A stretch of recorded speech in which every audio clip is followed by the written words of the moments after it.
Alright, good morning. Let's just jump in.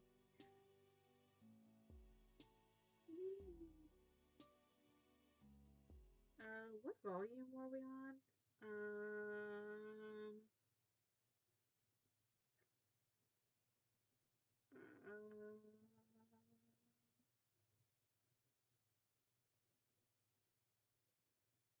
so we did this one, so it's volume 15. Alright, let's go. You walk with a purpose. You don't really have a purpose, aside from friendship, of course, but you know these streets pretty well at this point. So you can at least strut like you've got one.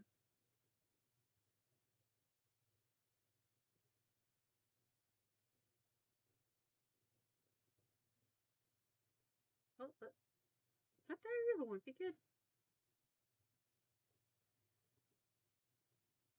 Alright, let's go. Actually, you know what? You think you've had it up to here with friendship. You're sure you'll be back to your regular friend making bullshit later, but today is just one of those days. Curl up under the blankets with your favorite show sort of day. Leave your phone on silent and say nothing to no one sort of day. And honestly, you've watched a friend almost die of poisoning and gazed upon the juggalo afterlife. You think you've more than earned a day, or night rather, of respite like this. So, just for today, you turn your back on this new swath of Alternian city you were considering walking through and head back to ye old hideout. No exploration now, only bed. Drag yourself up the scaffolding to your hidey hole. More than anything, more than binging on media or relaxing amidst peace and quiet, you want to take a nice long nap. So you spill yourself into the little pile of bedding, pillows, and various pieces of clothing you somehow managed to throw together and settle in. As soon as your body touches it, you're out like a light. But it wasn't very long until you're awake again. And not because your body is rousing itself after sufficient slumber, but because of a persistent scrabbling sound. Uh, a persistent scrabbling sound is followed by a loud thunk. Typically, that wouldn't be enough to get you up. You're a pretty heavy sleeper, but the noise is accompanied by the nagging sensation that whatever is making the noise is in the room with you, and that has you bolting upright. You must have woken up in the middle of your REM cycle because you feel like a mummy rising out of the crypt. Is this real life, or is this just a fantasy? Your brain struggles to make sense of your surroundings through the fog of residual sleepiness that's still settled over you as you stumble to your feet. Eventually, you're able to discern that the noise is coming from behind and above you. Around where the ceiling is.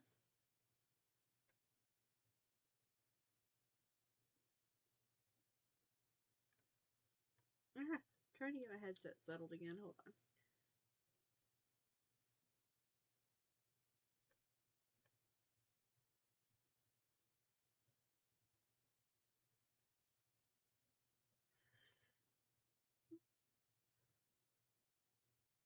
Alright. What the hell? Is there a raccoon crawling in the vents? Does Alternia even have raccoons? If it does, you're pretty sure you wouldn't want to meet one. But you can't exactly leave it in your living room, in your living space either. You get up to investigate. There's a large object in front of it that wasn't there before. A giant curved lens that could only have come from the hole that is now in the side of the platform structure. Maybe this was an old telescope or camera that the Condés once used for surveillance? The scrabbling continues. Um, it's coming from within the structure. You're not eager for whatever it is in there to come come jumping out at you as soon as you stick your head inside, but you steel your nerves and hoist yourself up. Hold on, I think I've got to recalibrate the model real quick.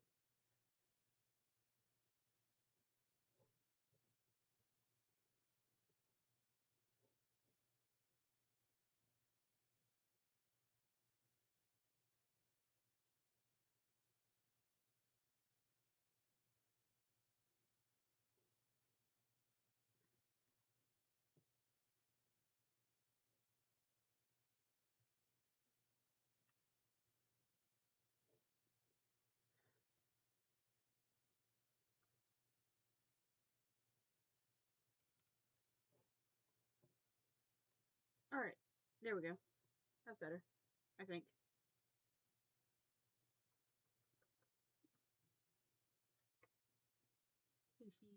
He's so cute. Okay. You find yourself face to fuck words. You find yourself you find your God. You find yourself face to face, not with some weird animal or bug, but a troll.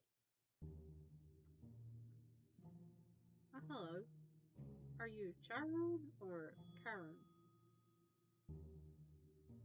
Uh, this is bona fide for opportunity.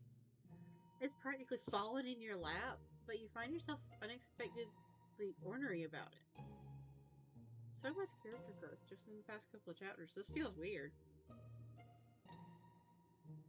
Are you wearing a sleeveless shirt, or are your sleeves just, like, really pale? You would think that you would expect some privacy in your own home, or, well, the place you've adopted as home in Alternia anyway, but apparently not. Even when you've decided that you aren't in a friending mood, there the universe goes, yeeting new friends into your path anyways. Can't you go a day on this planet without dancing the whole friendship jig? It, it quickly becomes obvious that this mysterious stranger isn't going to offer you anything more than enigmatic gazing into the middle distance. You okay there, buddy? What are they doing in your hideout, you ask? If they were thinking about moving in, they could have at least asked you first. You're the current. Okay. You're the current occupant, after all.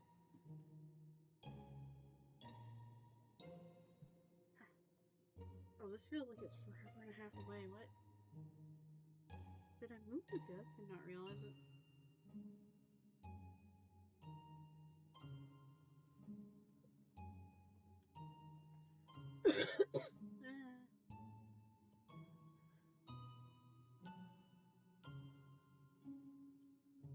Alright.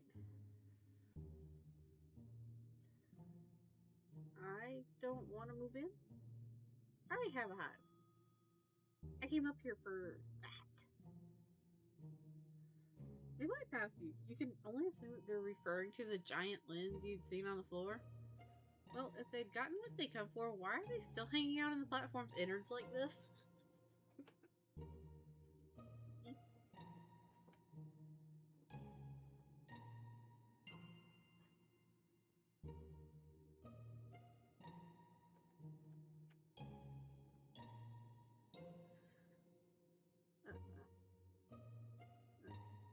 I'm stuck. I'm stuck. And they didn't try calling for help? I didn't notice you. Wherever you came from. I didn't think anyone else was here. Would they perhaps like some help? mm, mm, mm, maybe. I feel like it'd be awfully like?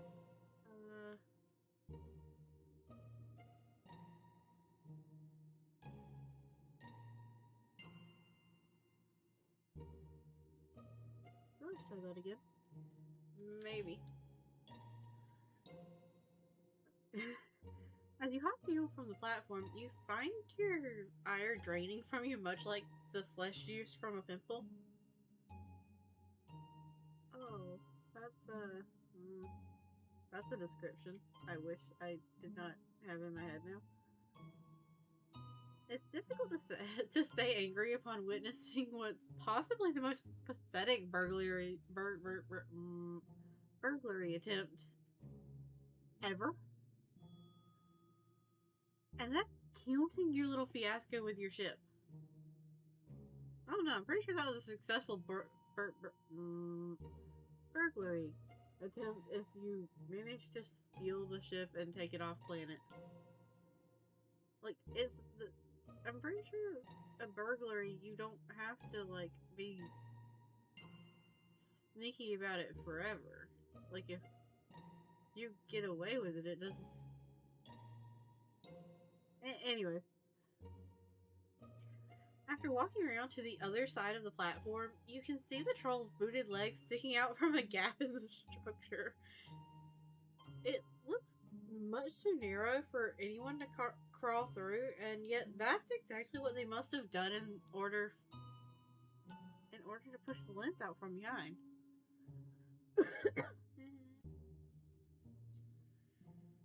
You yell that you're going to try and pull them out. You hear a faint, muttered, "Okay," and reach up to grab them around the waist, pulling hard. Takes a couple of tries, but with one last particularly hard tug, you're finally able to pull them free. They tumble down on top of you. Thanks for getting me unstuck. And breaking my fall. You didn't really do that part on purpose, but you're glad they appreciated it, you guess? They seem pretty content to continue lying on top of you, actually. But they're heavy, so you wriggle out from underneath them like an earwig from under a rock and clamber to your feet. That is a beautiful description. I can see that. I can see that so well. This is taking an interesting path, because, like, I thought they were going to be, like, the farmer type from that. You nod at the lens. That's what they want, huh? The troll sits up, crossing their legs. You can see them more clearly now that they aren't sequestered inside the platform, although their face is obscured by a little by their shaggy hair and floppy wide brimmed hat. Oh, I cannot read today. When can I ever, to be honest?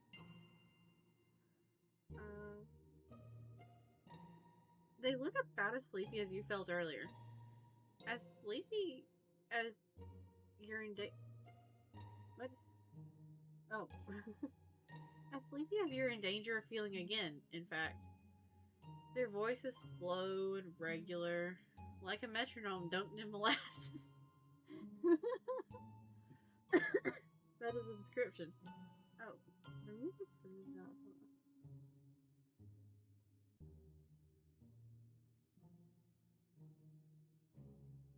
There, that's a tad bit better. And it almost threatens to send you right back to bed. Yeah. So,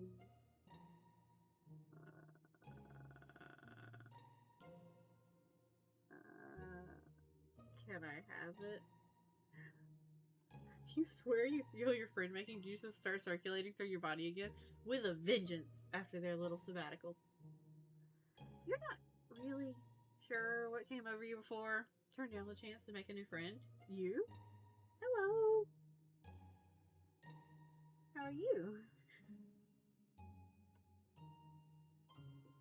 I gotta stretch.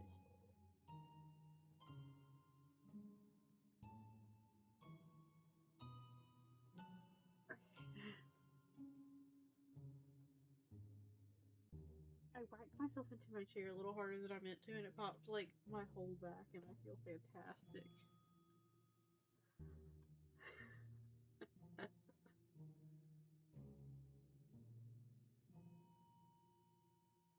turned down the chance to make a new friend. You? Wow, who kidnapped you and replaced you with a total stranger for a few hours there? Ooh, cheesecake. I will say, cheesecake is one that looks really interesting and, like, usually tastes pretty good to me, but is so almost always so rich that I can only take like one or two bites and then I'm just like, here, somebody else take this.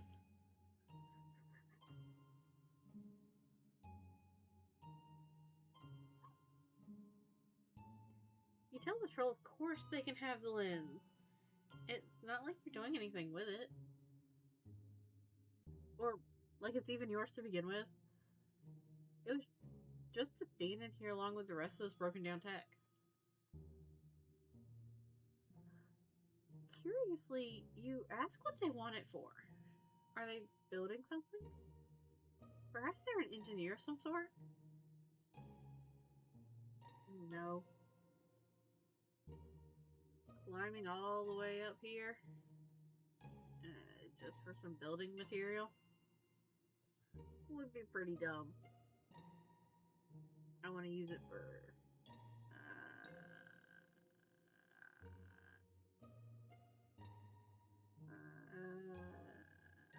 art. Okay, there.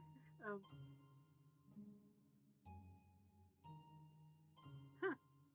You look at the lens again skeptically. It's a cool lens, you suppose, but it mostly looks like exactly what it is. A hunk of junk. They want to make art out of this? Their work must be pretty, oh, hold on. Save it. Interesting.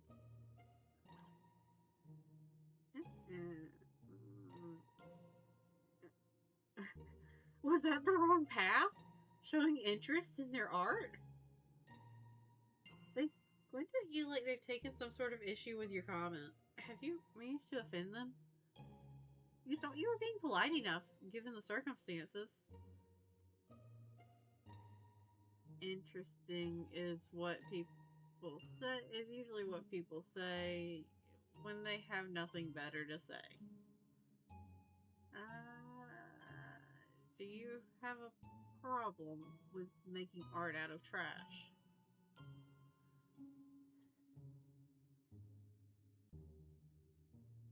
Ooh. Sounds interesting.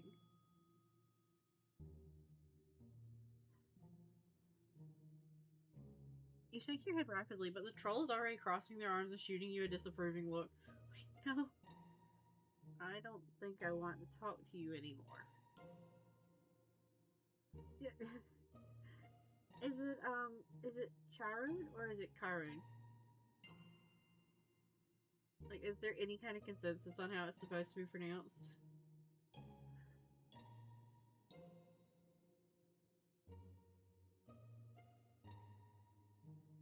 Yeah, they're so done with MC, like, immediately, just because we said their art was interesting. I think I'm gonna go with Karun. Hello. Oh no. Does that mean they're going to leave? And after you'd up and decided to try and add them to your ever-growing friend harem too? No. I'm tired. Oh, okay, then they're just gonna kind of glower at you from the floor for a while till they get their strength back enough to leave? You know, Sam? This definitely isn't awkward at all. What's this game?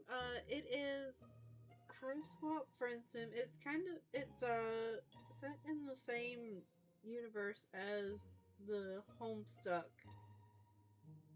series. It's I was gonna say a dating sim, but it's basically like the friendship version of a dating sim, I guess.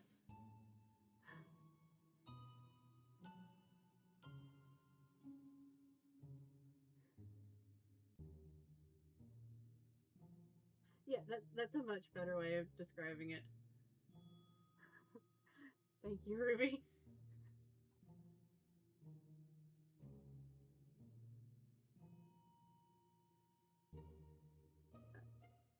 Uh, I, I love I love this art. Garrison Rage. Ooh.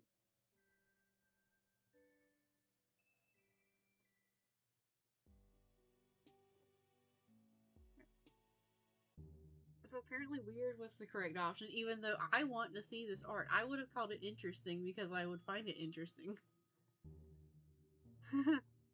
Yeah. The two of you alternate between looking at the lens at each other for a while. I feel like social graces are not Karen's specialty here.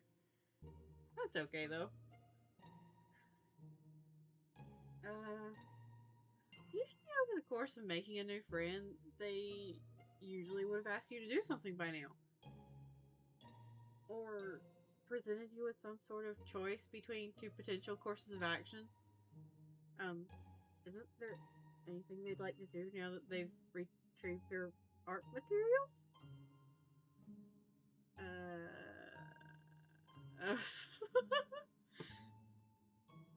yeah, I gotta just like save here.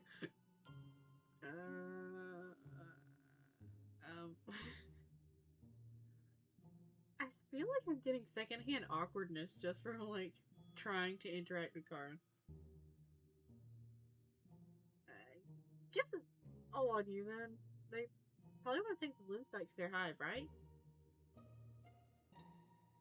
I would, but I'm tired and hungry. Foraging for garbage takes a lot of energy, and I used the last of it climbing up here.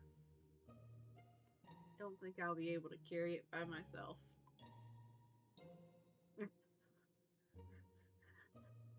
So either way, they're just like, I'm just gonna plop myself right in the middle of your floor and let you deal with me. They really didn't think this whole junk heist thing through very well, did they? Would you look at that? This is an excellent time to make a suggestion. Oh, fuck. Hold on.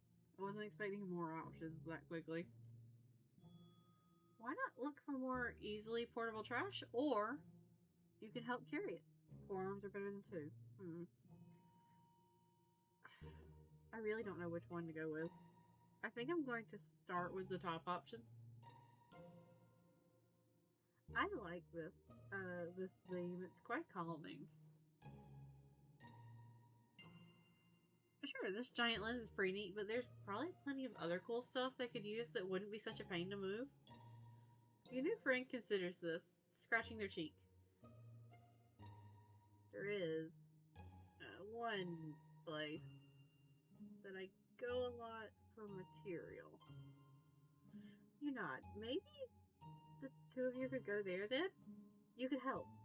You'll even graciously hold on to the lens for them so they can come get it some other time. Okay. I would have to come back for it. I would have come back for it even if you hadn't said anything, though. They take you to a garbage dump. Or a river, to be completely accurate, which has plenty of garbage washed up on its shore. Something about the strength and direction of the river's currents that seems to pull in the waste that's been dumped into it, concentrating the debris on this muddy patch of land. You're not sure what you expected, really. You had fleeting thoughts of a gleaming art supply store, but they did.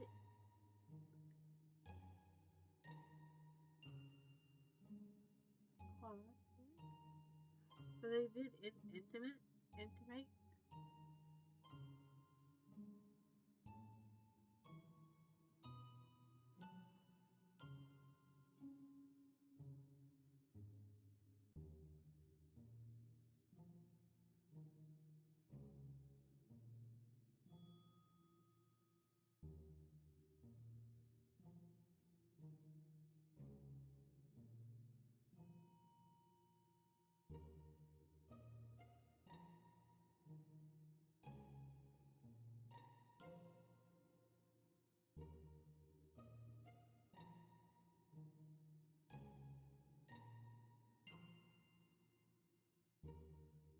That is such a. I've never heard intimate used in this way. I had to look it up to make sure that I was like anywhere near correct. But they did intimate that they work primarily with garbage. Their bullet points were lost and found artists, eat worms in their cave, not as bad as it sounds, and deconstructively organized.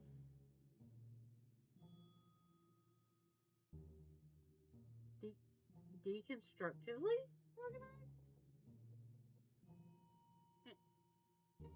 Interesting. You're not sure what you expected, really. You had fleeting thoughts of a gleaming supply store, but they did intimate that they work primarily with the garbage. Okay. Oh, there is fish at the bottom. Here we are. Wait, are we at your... Oh, there's fish up there too. What? Are we at your hive? Here we are. You better not tell anyone about this place. It's a real treasure trove. They nail you with another intense stare. No, you say. Of course not. Their trash agent is safe with you.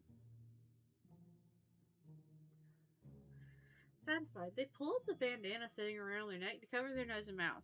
Looks like they're ready to get to work.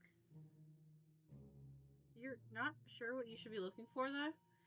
More discarded computer equipment? Or are they more of a toilet paper roll and yogurt cup kind of mood?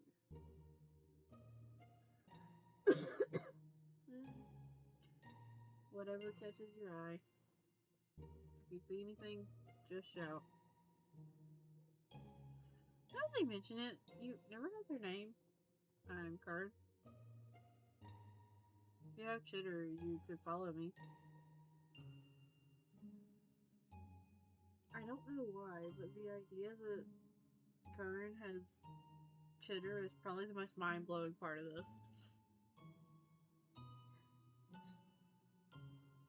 They hold out their hand for your palm husk. You hand it to them, and they fiddle with it for a second before returning it to you and traipsing off.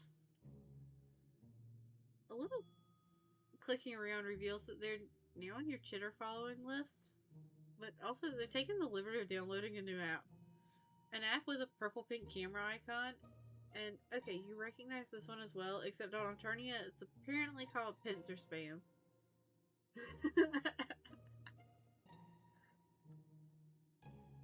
I do think it's funny how often, like, people will just download things on MC's phone for them. It's like, here, you're gonna want to use this, you just don't know it yet.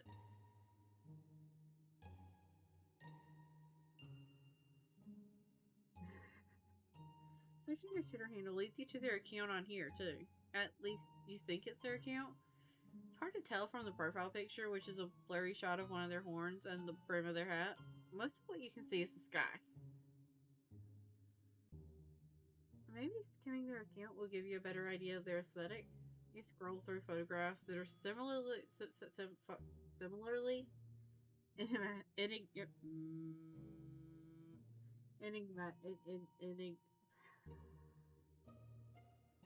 enigmatic.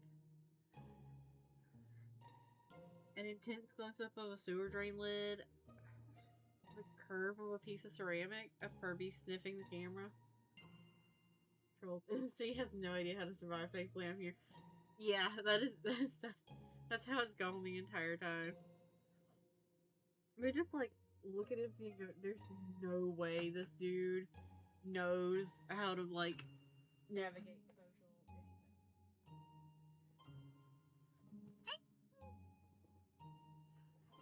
Everything's good. Turned my ankle a little wrong when I sat down.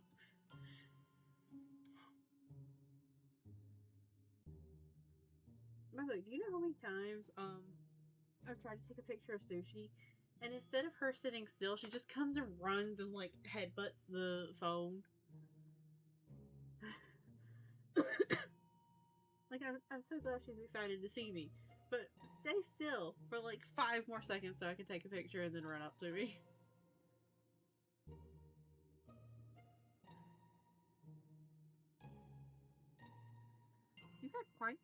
They've got quite the number of followers, despite the fact that nobody seems to know who they are and that they never reply to comments.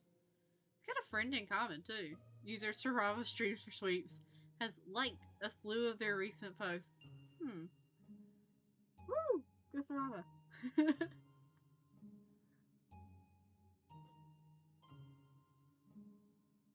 None of this is very helpful.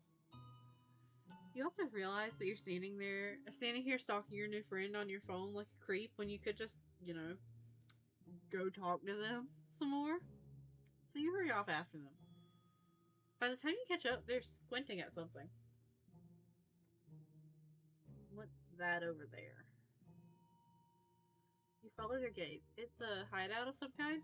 A small cave tucked into the rock. Oh, so it's not Karin's hive. It's just somebody's hideout.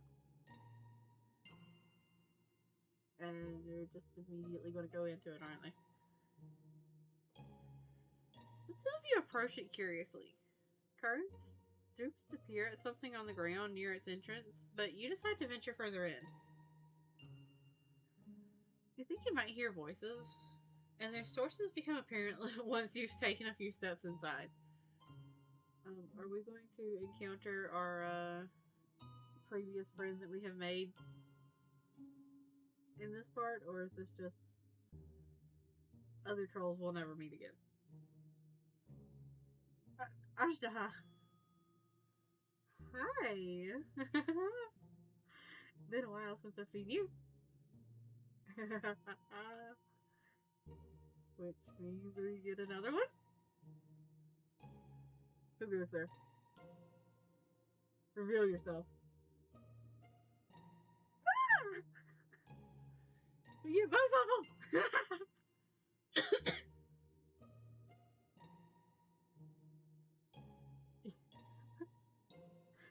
Yeah, 0 days since sounds about right to me. I don't even think I try not to simp for this game anymore. I at least make an attempt with the Danganronpa. But I've just given up. All the simp gets simped here. Oh, it's just you. Back for round 2? Yes. Ah, my body's still trying to take me out every time I simp.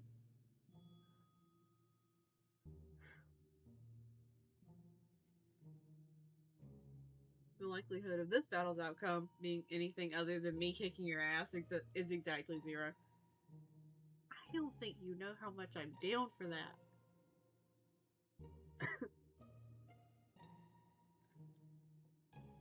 I'm gonna drink some water because fuck. How did I even manage to get caught on the cord? Do I drink me some water? Because I seem to be a thirsty little fuck.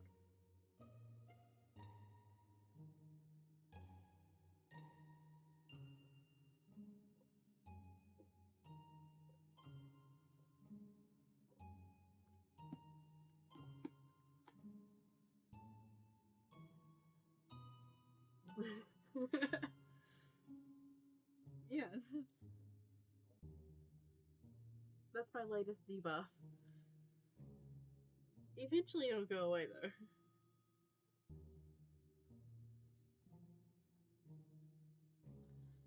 Typically this would be a massive waste of my time. Ah, fuck. But luckily for you, I have nothing better to do. Ashtaha surges forward, presumably to attack you. But any air of intimidation his little speech might have had is quickly diffused by Connell, grabbing him firmly by the back of his coat and yanking him back.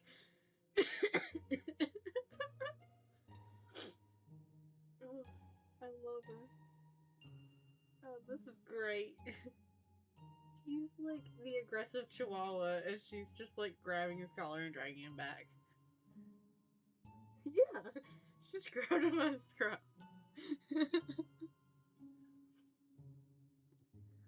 Ah, don't be rude. After Hush shrugs Connell's hand away, the quiet sizzle of psionics is like a hiss. It's like the hiss of a pissed off cat. Yeah, that's a better description. He's like the like slightly too aggressive cat.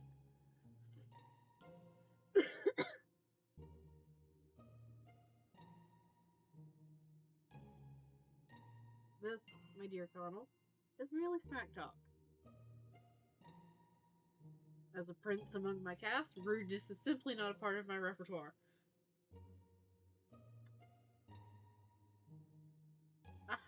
Sure. You would have tried to beat the crap out of me if she had not grabbed you by the scruff of your neck. Connell just snorts. Well then, stop being a strife-hungry dick. We're not arriving, to cause a lover spat, right?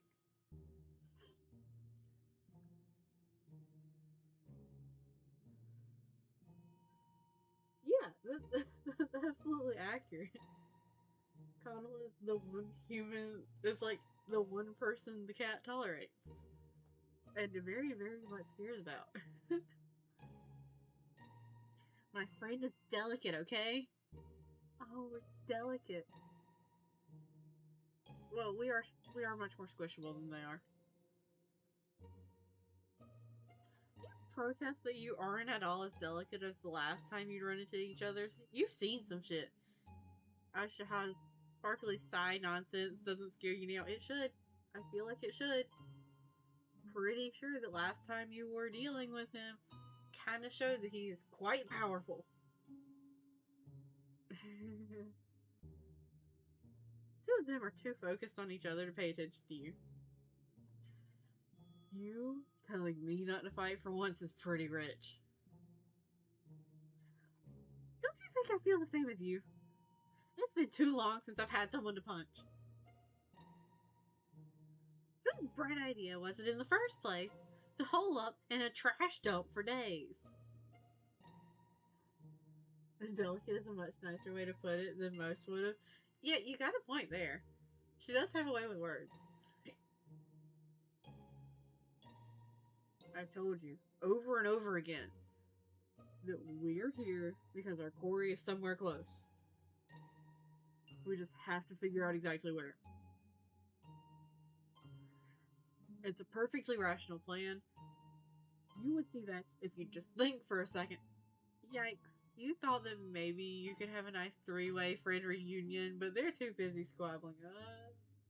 They are arguing like an old married couple. I mean, three-way friend reunion. Yeah, let's call what wow, look water.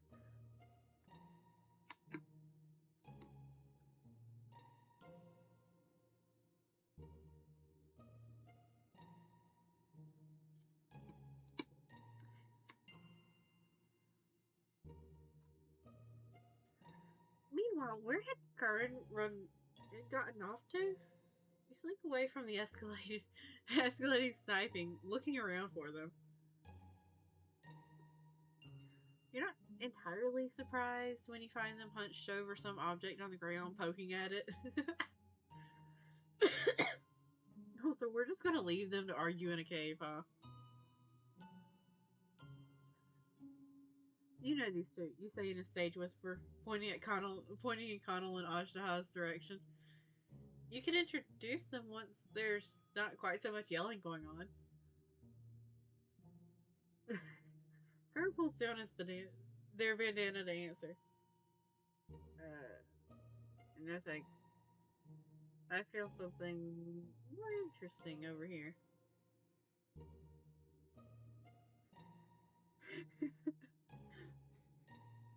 Yeah, we could just we could let Karin do what they're doing and go and pretend to try to stop the argument.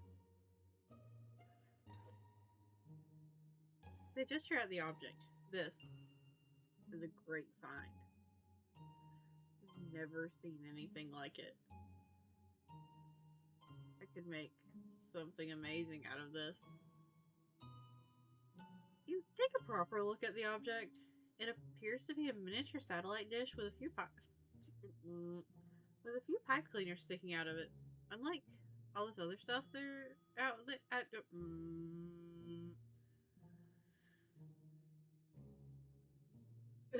Wait, really?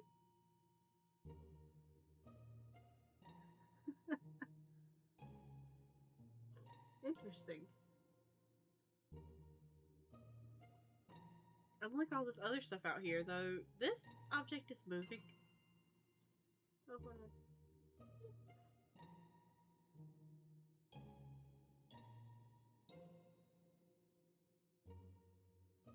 We're good.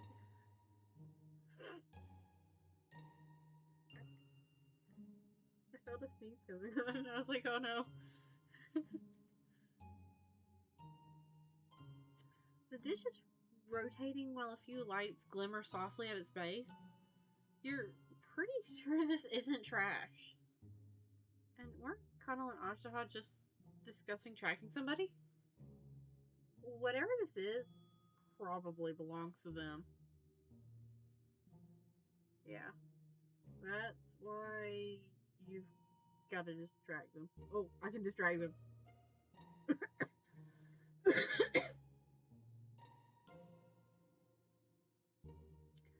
So I can nab it. Okay, this is no longer scavenging. This is straight up thievery. You glance at Connell and Ashtaha again. They're so preoccupied with arguing with each other that they haven't even looked your way. But once they realize the tracker is missing, they'll probably decide to go after Karin to get it back. If that happens, stall them. I can stall them.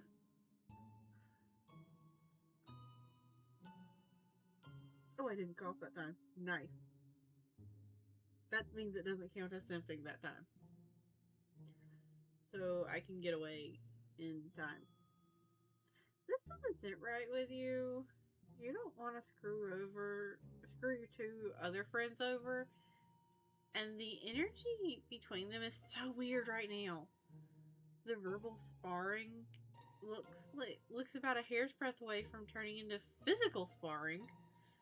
But they also kind of look like they want to make out.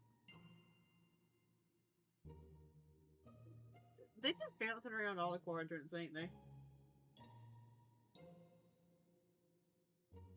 Whatever's going on, you don't want to be caught in the middle of it. Yes, you do.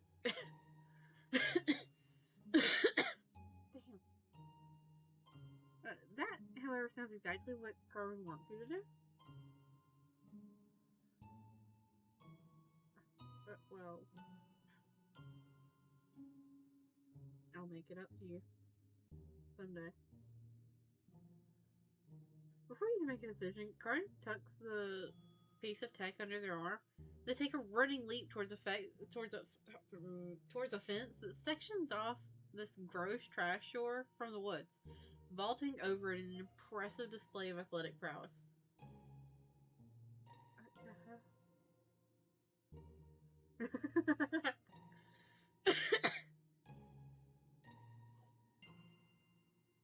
You cringe. Karin is really leaving you in the lurch here. This is so not the kind of thing a good friend would do. But then maybe you were never really friends in the first place?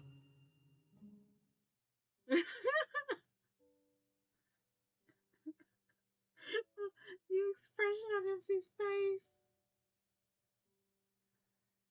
Yeah, apparently, Karin is very fit. Oh.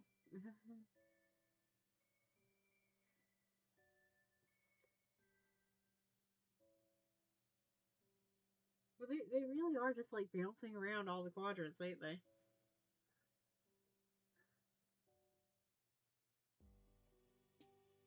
Alright. So, we'll go this one. We can carry it. It really does.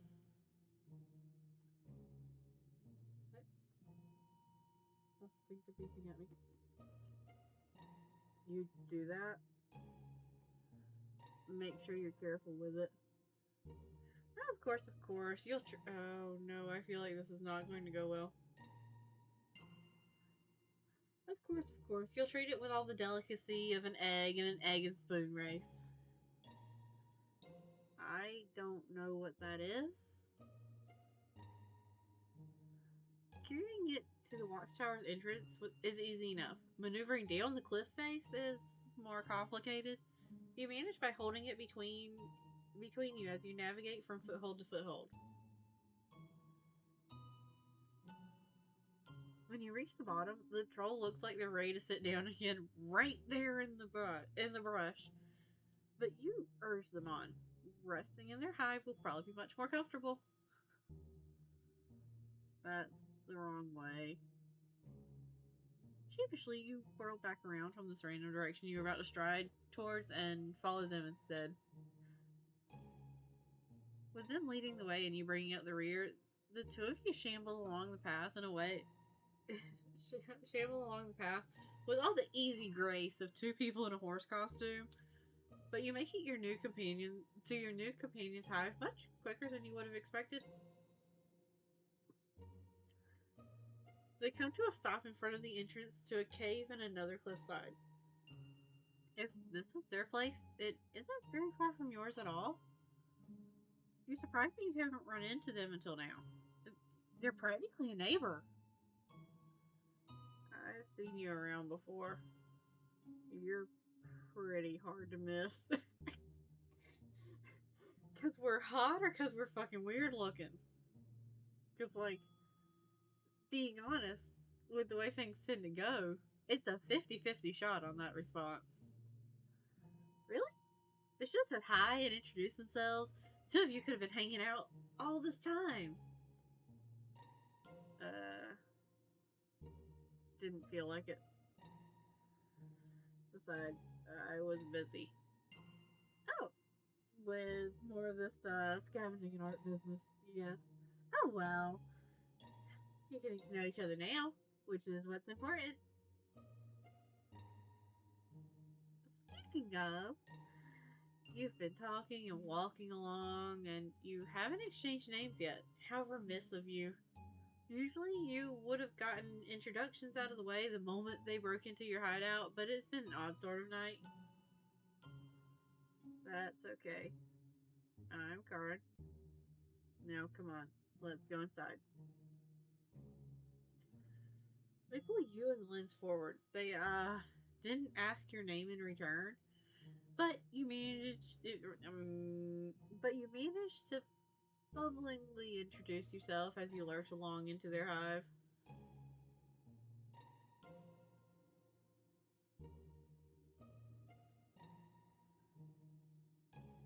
Oh, I understand the deconstructed organization. At home on Earth, you had a thing about garages. You thought it was interesting to scope the sort of stuff people end up accumulating. You've seen some real gems in your day. A collection of singing and dancing novelty plant figurines. A small army of Furbies without any fur. Were you scoping out Sid from Toy Story's fucking garage? The beat up remains of some kind of cat mascot costume. Yeah, we're actually learning stuff about MC. It's strange. Because, like, this feels like the first time that they've not been, like, a purposefully blank slate for you to just insert yourself into. But, like, they're actually becoming a character on their own.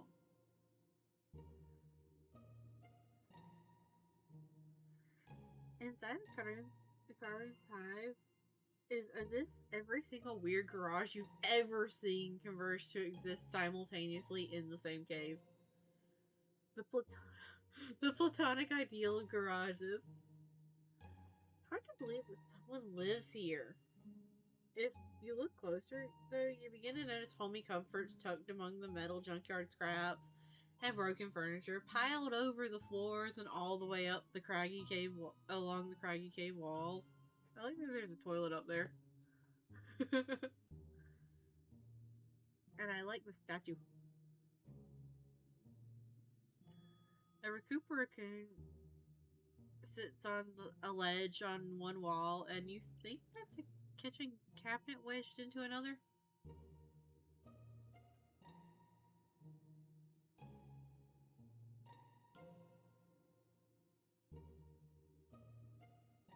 What part of this is supposed to be the kitchen cabinet?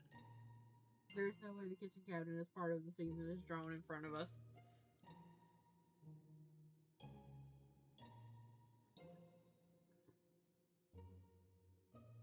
It's what? That's a common thing?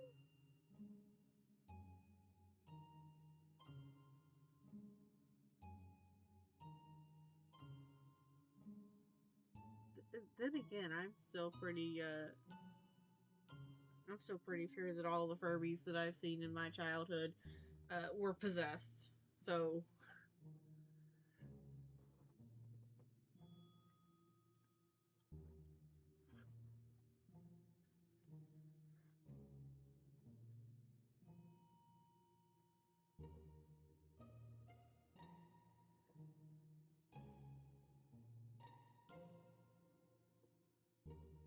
interesting. That must be a fascinating hobby. I mean, I assume it'll take sewing skill, right? I know about the long Furby. Um, Everything else is just kind of a vague haze.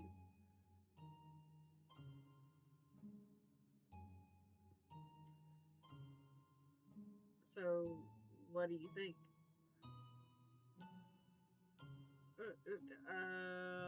Hold, hold that thought, buddy. Yeah. So, the only way that I can describe the feel of what I just experienced with the intro to their hive and the so what do you think is someone bringing their date home for the first time and just being like, so how do you like the place? Did I just screw up everything by showing you where I live?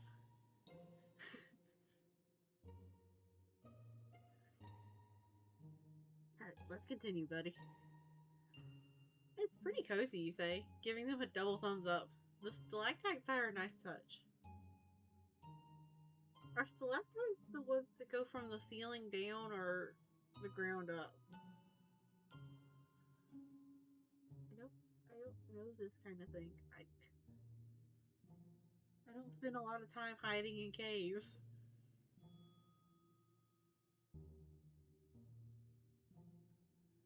Uh, I meant about my art. Oh, the art, of course.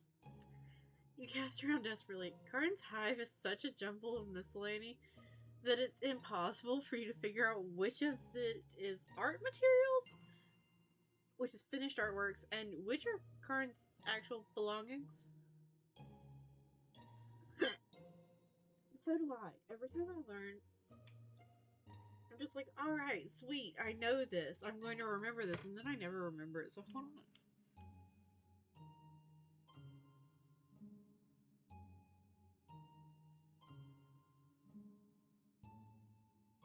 A stalactite is a mineral formation that hangs from the ceiling of caves, hot springs, or man-made structures such as bridges and mines. It's the one that go down.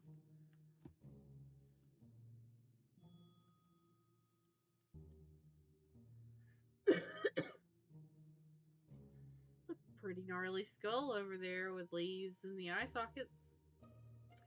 The angle at which that umbrella sticks out of the lawn chair is really, compelling. You settle on a purple object in one corner that looks much more like a traditional sculpture than a bunch of household items stuck together. Those curves, that amaranthine hue. What? Truly an inspiring piece. Why do I feel like this is a bad route? Because, I can only assume that since we are specifically describing what appears to be a normal sculpture, that that's not art. That's not the art that Karin has crafted.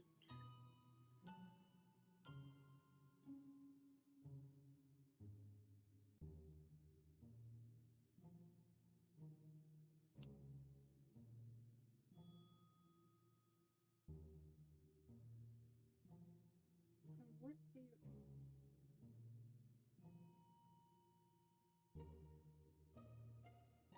Oh wait, amaranth is a really pretty color.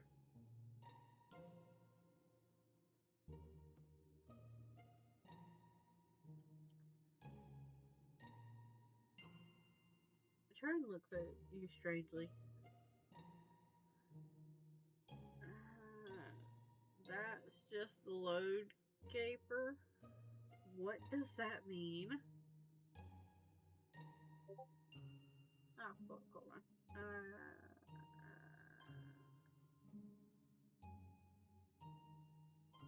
I made a note to myself to silence notifications and then forgot to silence notifications, which does not surprise me.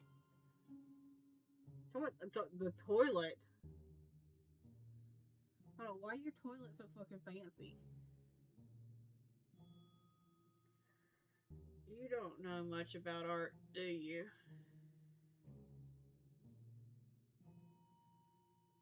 Busted. No, you really don't. Remile had taught you the importance of giving the people what they want, and Amicia had taught you the importance of putting a tarp down before lopping off a head so paint doesn't get all over the floor. But you hadn't learned much in the way of but you hadn't learned very much about actually creating art from them. Understandable. But you gotta have the foundations down before you can really learn about creating art. Right? As you gaze around the cave again, you find that you really want to understand. Clearly this is something that's important to Karin. Otherwise, why would they spend the majority of their time on it? You too wish to experience the marvels of the creative process. As long as there were a way for you to learn. Oh, did that interest you, buddy? If you want to that badly, you could make something out of what I've collected. Really? But they must have worked so hard to find all this. Is it really fine for you to just dick around with it? Sushi. Okay, you can curl up there. You silly fool.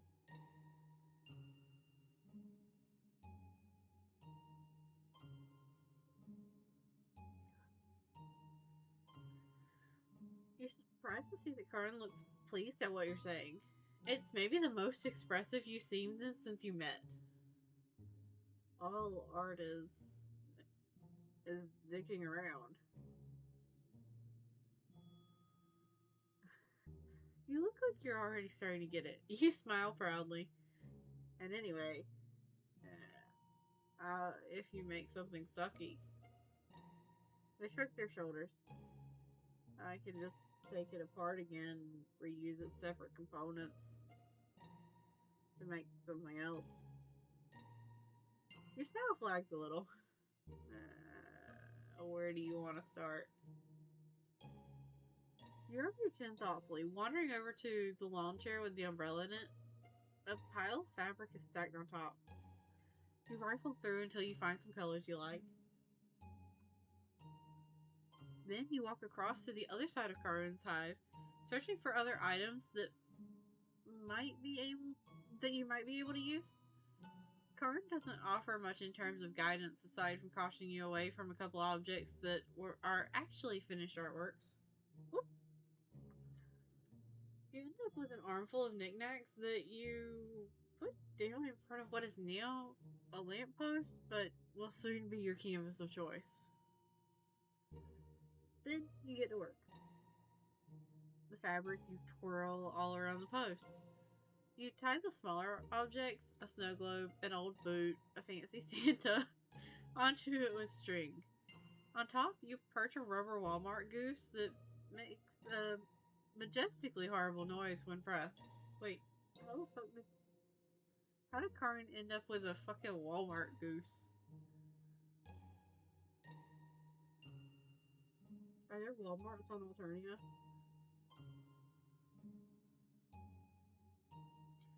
As your art piece comes together under your hands, you take a few steps back every now and then to appraise it from further away, making adjustments whenever you find something you're not happy with. Finally, it's complete. You turn to ask Karin's opinion, newly flushed with pride and adrenaline from having successfully made a thing. They don't look very impressed. Your face falls. What's wrong? Did you use too much orange?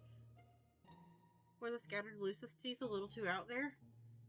Listen, you're overthinking this. Just do what feels right. Yeah, you got a fair point. They do have a lot of stuff they shouldn't have in their hive. I'm fascinated by the desk.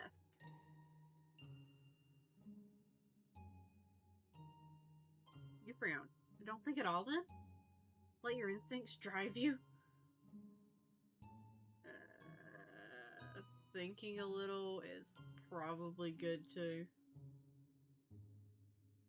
I thought that was a painting, but I did just... Yeah, no, there's like definitely another troll in there. Because their hair like just barely goes past the edges of whatever I thought was the frames.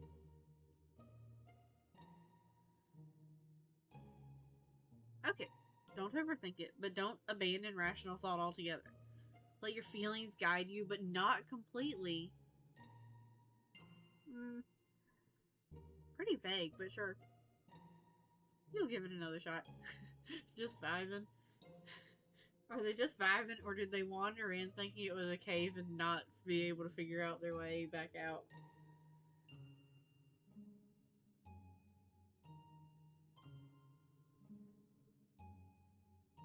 You strip the lamppost back down. This time, you don't spend too long regarding it in all its nude metal glory. You begin work immediately, whipping around Karin's hive in a flurry of cave dust and determination, grabbing things as soon as you lay as soon as you lay eyes on them. Karin looks more and more fasted.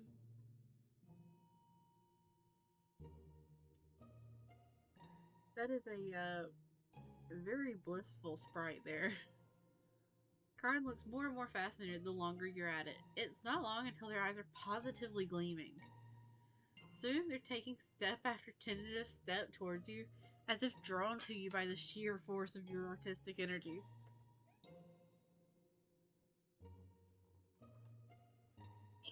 Come vegan. They look like they might want to join in, actually. They're trying to join in, or are they trying to, or have they, like, suddenly found the love of their life? Is that okay? I see what you're going for. I think your vibe has got me all inspired. Of course, the more the merrier. You'd love to see what the two of you could create together. With a barely there smile, Karin plants a traffic cone at the base of the lamppost with a great aplomb. And you're off. What does that mean? Hey, get off my phone. Aplomb?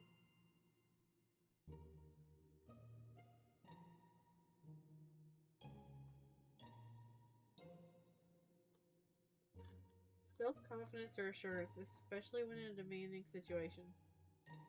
Interesting. Sushi, my dear.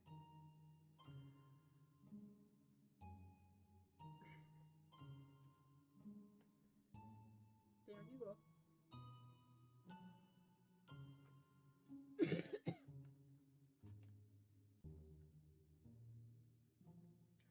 It's all a blur after that. The two of you move in unison, but like you're like you're co-piloting A Jaeger?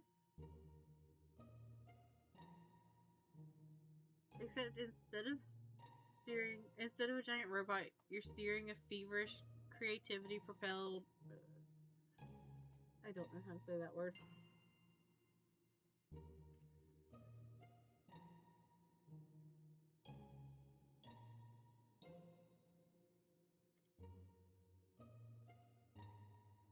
Nope, don't chew on that.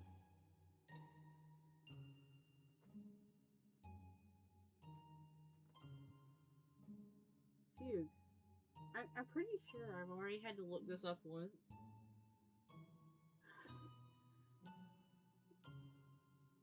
Except instead of a giant robot, you're steering a feverish, creativity propelled fugue state.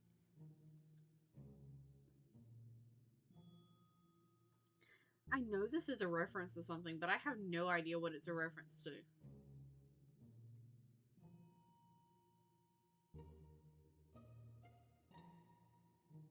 Wow. I think we're almost done. You stand back from your newly forged pile of bric-a-brac, mopping the sweat from your brow. They're right. You're almost finished. Almost. You need to add the finishing touch, the pièce de résistance. And you know just the thing. With great conviction, you pick up a box from the floor, tearing it open so all its contents fall all over your sculpture. Oh no. My polysacchariferous slats. Oh, okay. I've never seen Pacific Rim. So that's, I would assume that's why I do not understand. Why I could tell it was a reference but couldn't figure out what it was for. As far as like mechs and stuff like that, I'm more into like Zoids.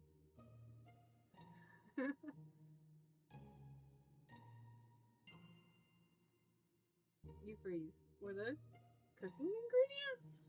You seem to have gotten carried away. You start apologizing, but Karun is already waving your words away. It's fine. It looks better like this.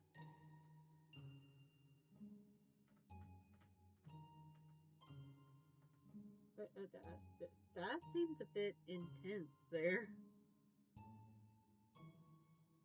But interesting. Too good to waste as food. Anyway, I can find other things to eat.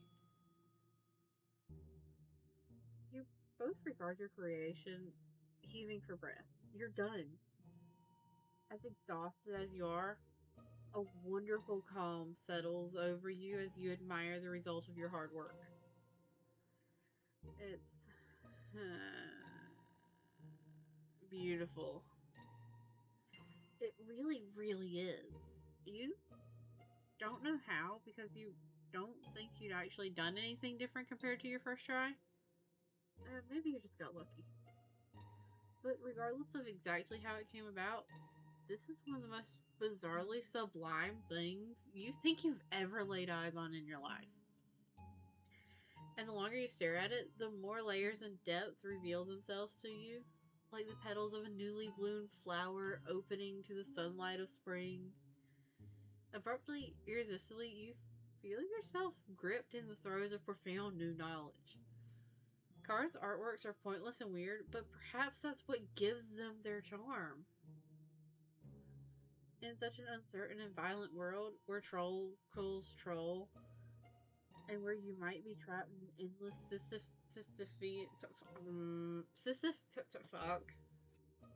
Sisyphean journey across the planet in search of new friends, for a brief moment you can have this. You can stand there, awash and appreciative of what the fuck at this masterpiece you've. What did you do that even make that sound, Sushi? Okay.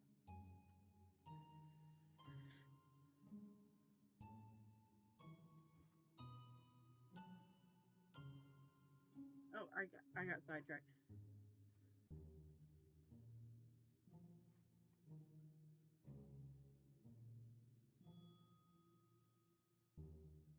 from the wiki. Karin is the name of a psychopomp, who guides the souls of the dead in Etruscan mythology related to Charon of Greek mythology, the ferryman of the underworld. Huh.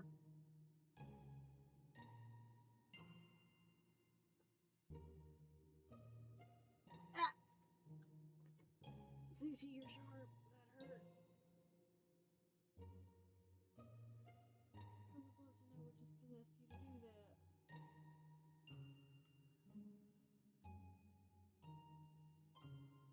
Project could be based on the backward spelling of the Icelandic surname York, which means birch, and might also refer to the paleontologist Philip R. Bjork. Interesting.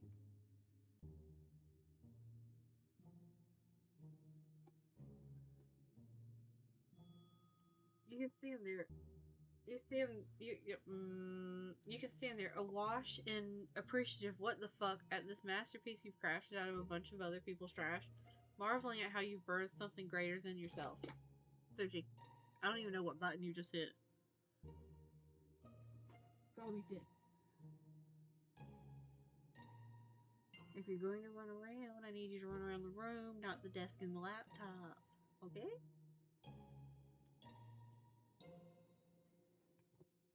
No.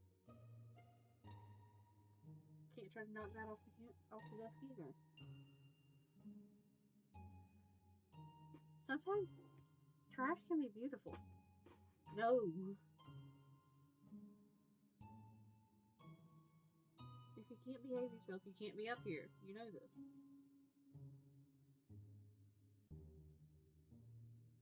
Don't huff at me. Sometimes trash can be beautiful. You think you understand now. This is what Kern must have been endeavoring to teach you. You beam at them, glowing with the joy of your discovery. Yeah, sure. I think Sushi might be in her rebellious teen age. If you say so. Woo! We made a friend.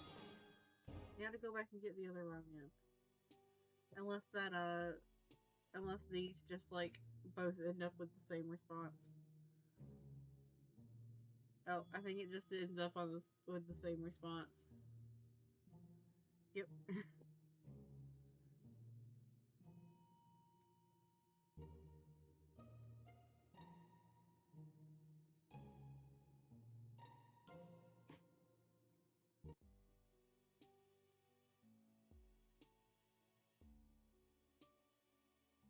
Can I help you?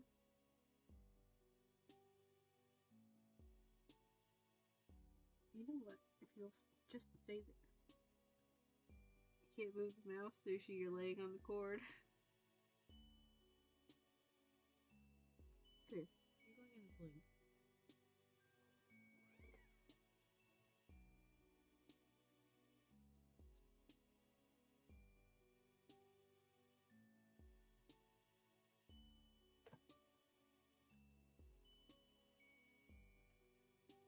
Okay, fine.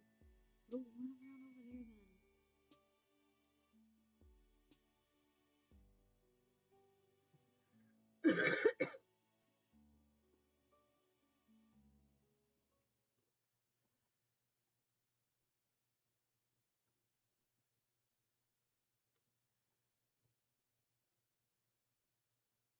Alright. You walk with a purpose. You don't really have a purpose aside from friendship, of course, but you know these streets pretty well at this point, so you can at least strut like you've got one.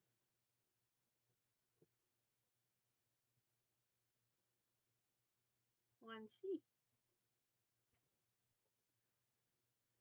Hey now. Hey, hey, hey now. There we go. Okay, we're gonna try this again. Hey, now that you've gone and thought about the concept of purpose, you might as well make one up for yourself. You turn your walk toward the book hive. a handful of your friends hang out in there, and there are a few rooms that are generally pretty danger free, so why not? I feel like this one's last name sounds familiar.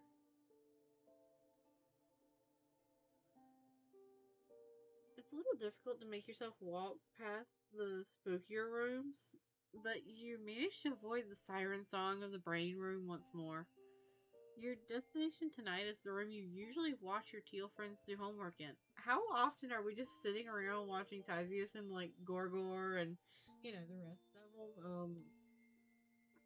How often are we just sitting around watching them do homework?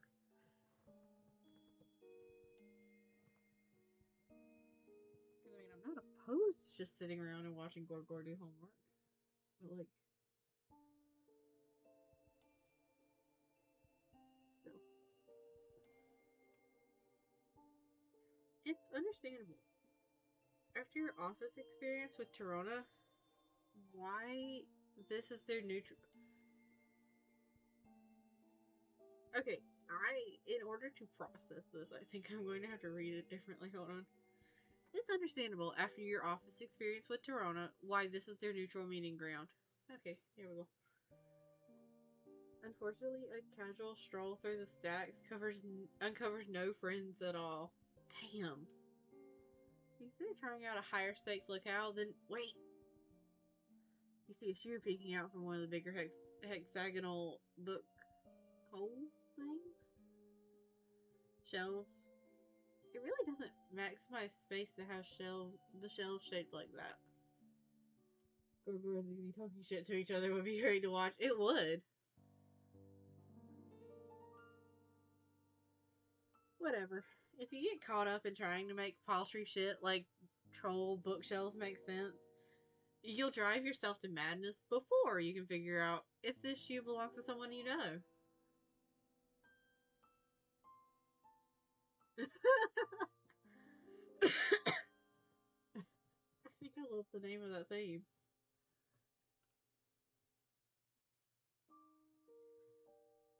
You walk toward it, and the shoe is revealed to be on the strut pod of a troll whose head is barely peeking out over a book. And nope, a jade, but not one of your friends. Whoever it is curls up smaller in the hexagon, burying her face deeper into the scribble journal of a gullible wiggler. It's not the most inviting posture, to be sure. The polite thing to do would be to keep moving, probably. But you feel a little off about that.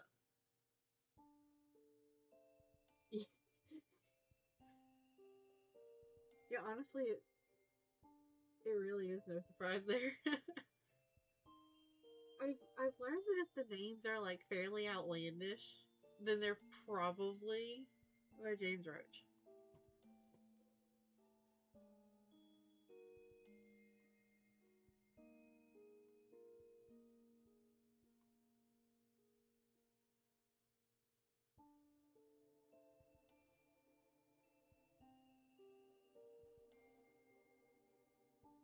Oh wait, did I actually read that? Okay, I did. You gently nudge your foot into hers where it still peeks out of the shelf and ask if she's okay. It'll clear your conscience if nothing else. The book lowers. I'm great. Just going on a journey of the imagination through some classic literature. Literature. Nothing to see here. Ah, man, it's another kid. Frostbite of Doom. Interesting.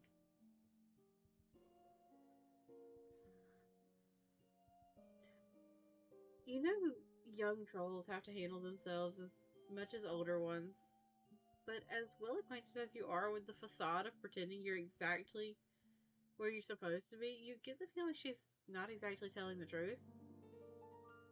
So you're equipped to help.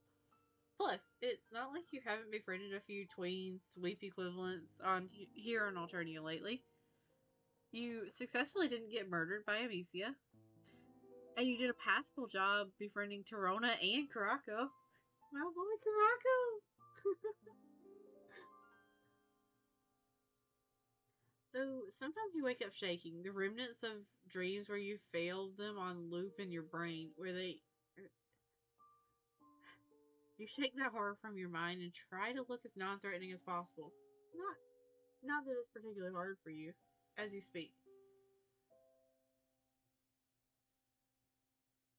Her typing quirk caused the log to mess up on launch. I think it's fixed now, but I can't remember. Oh, interesting. Hold on. Where is the log? This one. Nope. There we go. Nope.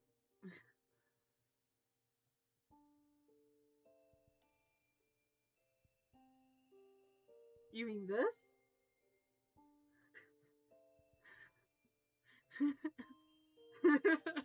um,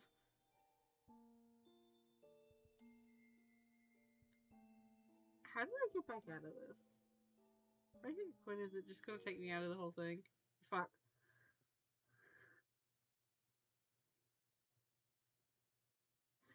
Hold the thought.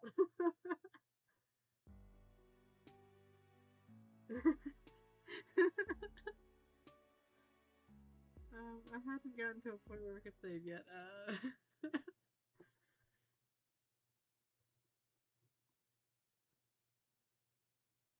Don't worry, as a given, I have a tendency to, if I hear something will possibly break upon doing it, I have a tendency to try.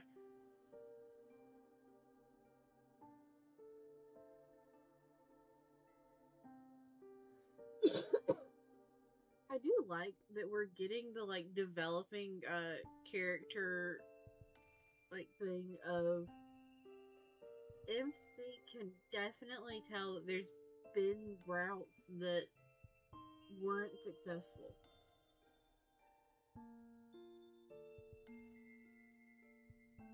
Like through deja vu and nightmares and stuff like that. I do like that we're having that character development.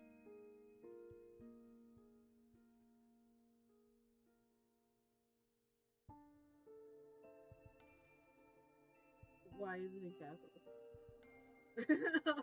Hold on, because I gotta do the brain room.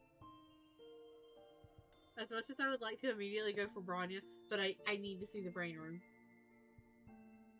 Yeah, I did.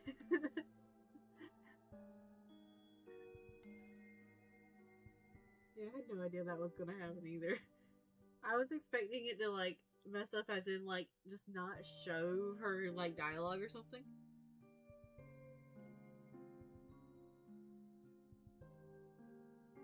You still get the feeling she might need some help, so you ease into it. Maybe she'll open up a bit as you talk. You tell her this book hive has a huge gallery full of brains and jars if she wants to go check it out.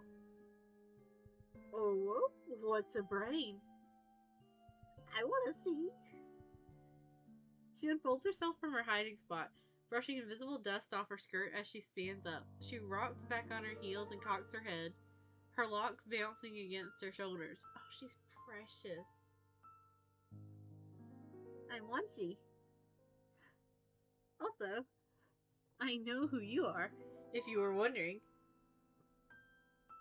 Yeah, I think everybody on this planet knows who I am at this point. I wouldn't go wandering off with just anyone, quest for brains or not. I may only be 5.5 sweeps, but I'm not stupid, ooh. Every time I read ooh, I get tempted to like try to do a proper one.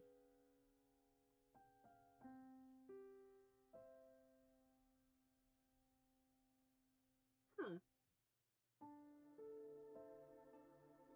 I do like that she's reading Diary of a Wimpy Kid, because that's about as on point as you could get for like a tween hidden away in a library.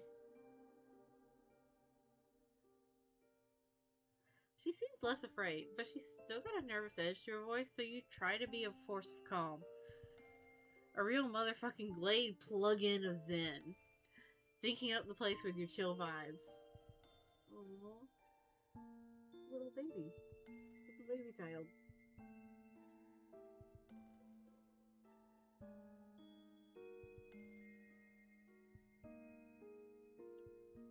Sorry, I had to make sure Sushi wasn't doing weird things with her food. one of the other cats, like, will paw out single pieces of food and, like, put them in weird ass places to eat them. Like, he'll paw out a piece and, like, send it flying across the floor and then go eat it in the corner it hits. It's really weird. And I was just making sure she hasn't picked up that habit.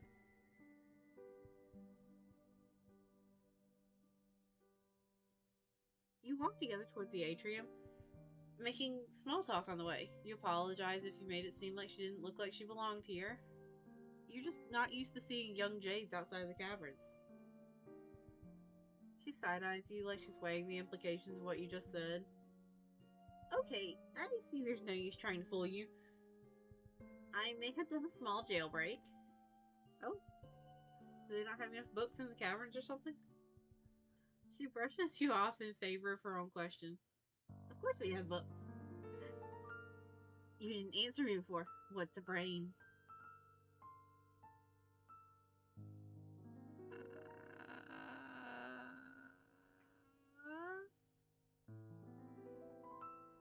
Who is that? Up there. In the nice outfit. And the bat.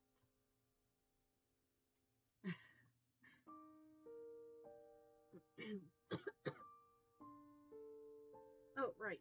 You round the curve of the room and point in the window. Think fans. Oh, what?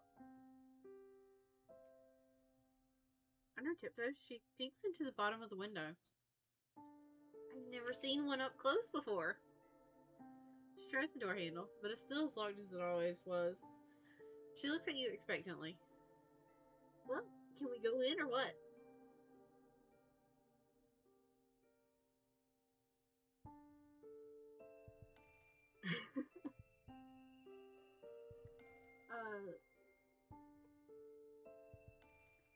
One of the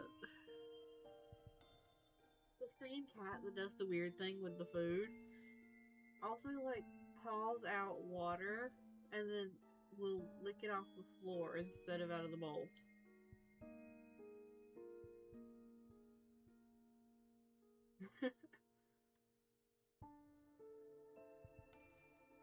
So we are, like, constantly cleaning up water.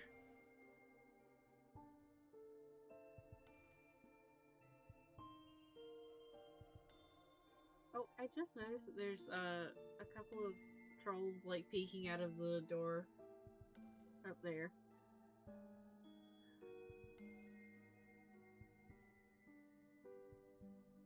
A surly-eyed guard starts not so subtly watching you, drumming her fingers on the handle of her mace. Ah, globes.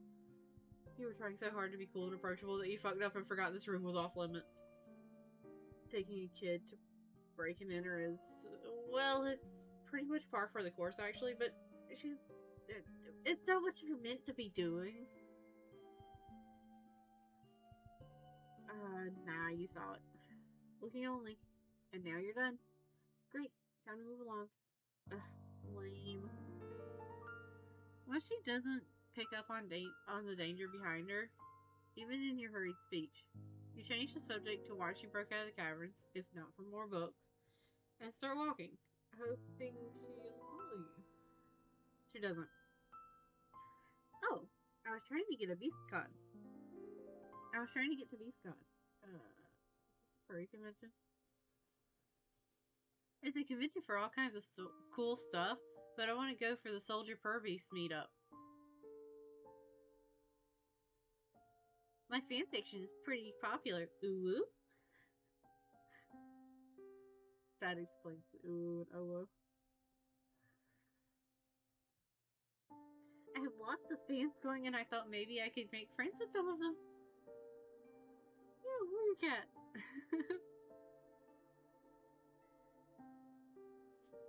Also, like, terrifyingly on par for a tween.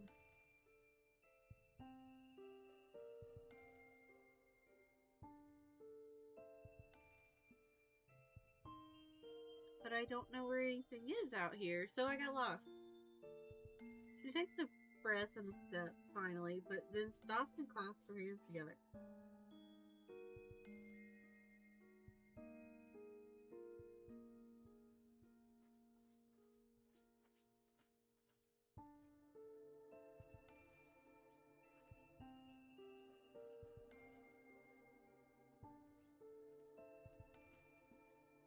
Are you done yet? Okay. Bullet points. The brooding caverns resident tone regular. Big name in the soldier purpose farmer and fandom and expert larper. Interesting. Oh! The guard starts walking. You have all the exits, all the way down to the curved staircase. You can make it, but you just can't leave her here to take the fall. Why she keeps talking, oblivious. Linaira is always complaining about how you're everyone's best friend and how you know so much. Do you know where the con is? Oh, we can go together. The guy gets closer. You gotta make a decision fast.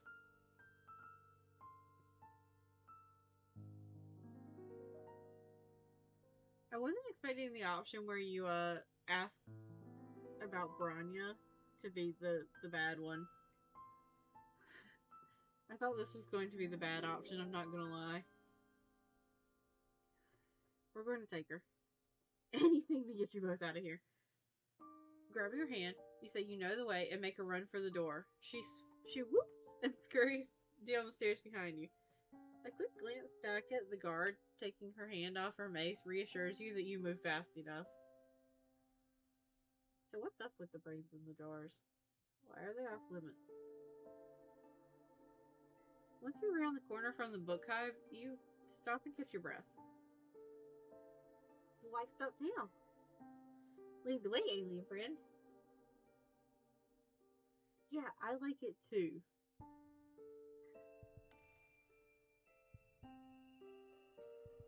You wave her enthusiasm off. She's out of breath herself.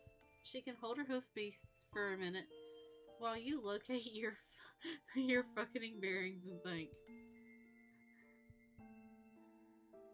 You looked this con up earlier when Tagiri and Philippa invited you. They said it was fun, that the death toll was high enough to be interesting, low enough to be manageable. That's the description. And that you'd be safe with them. So you chickened out. Does this mean we're gonna run into Tagiri and Philippa?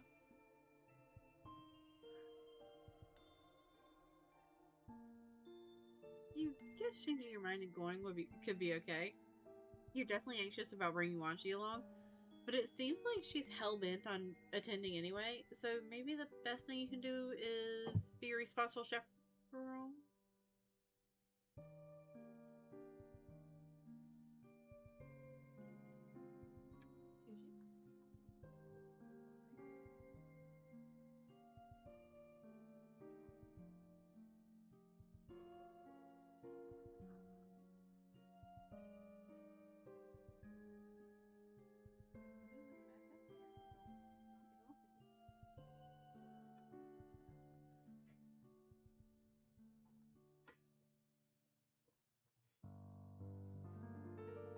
I'm getting comfortable again. Give me a minute.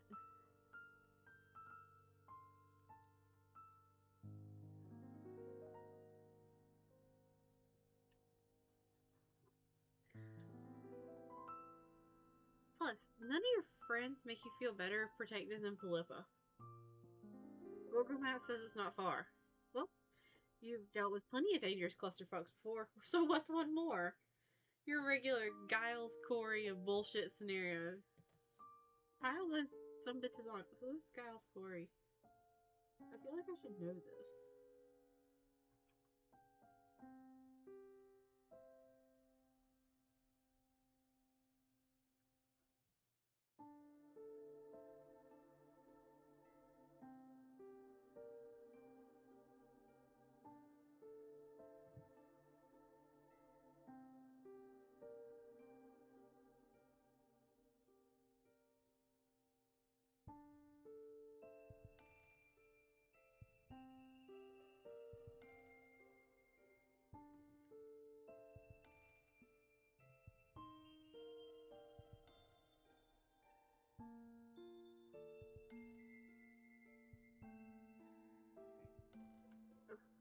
Okay, so to continue on.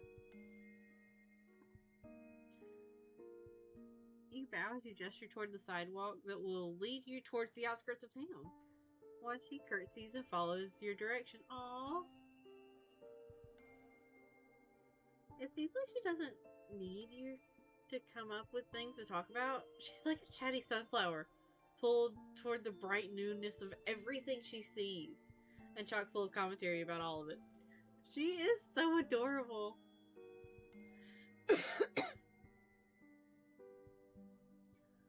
Wow, I've read all about moonlight, duh, but seeing it make everything glow is totally different. Look at the dew on this prickle frond. If you get up close and look, you see a reflection of your own eye and the moon's. You do as she does, and damn if that ain't a bunch of orbs reflected back at you, floating on the curve of a purpley green meniscus. Her curiosity isn't overwhelming or draining in the slightest. You tell her it's kind of nice, actually, to meet someone who is experiencing this place for the first time. Yeah, the caverns are fine, but there's so much to see out here, oh? Everyone else sneaks out. I don't know why it took me so long to try. No, actually I do. Getting in trouble sucks and I hate it. But it worked here. It worked out. Here we are, experiencing it all together. Yeah, you feel your anxiety lifting. Just a little. Just the part that's applicable to this particular situation. Still, that's a win. Walking and talking and taking in the night makes time pass quickly. You ask her how she ended up in the book hive to begin with. I stuck out when Lynera was supposed to be giving me some boring jade duty lessons, but with yelling. Yeah, that honestly, that sounds about right.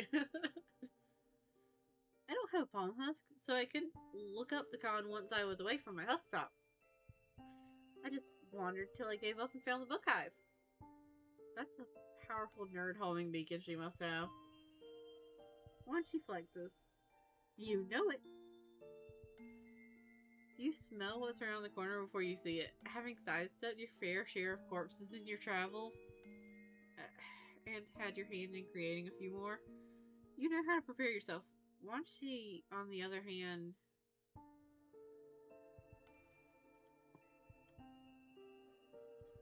you know the brooding caverns aren't some diaper baby summer camp of innocence, but you're also not sure how much viscera she may or may not have seen.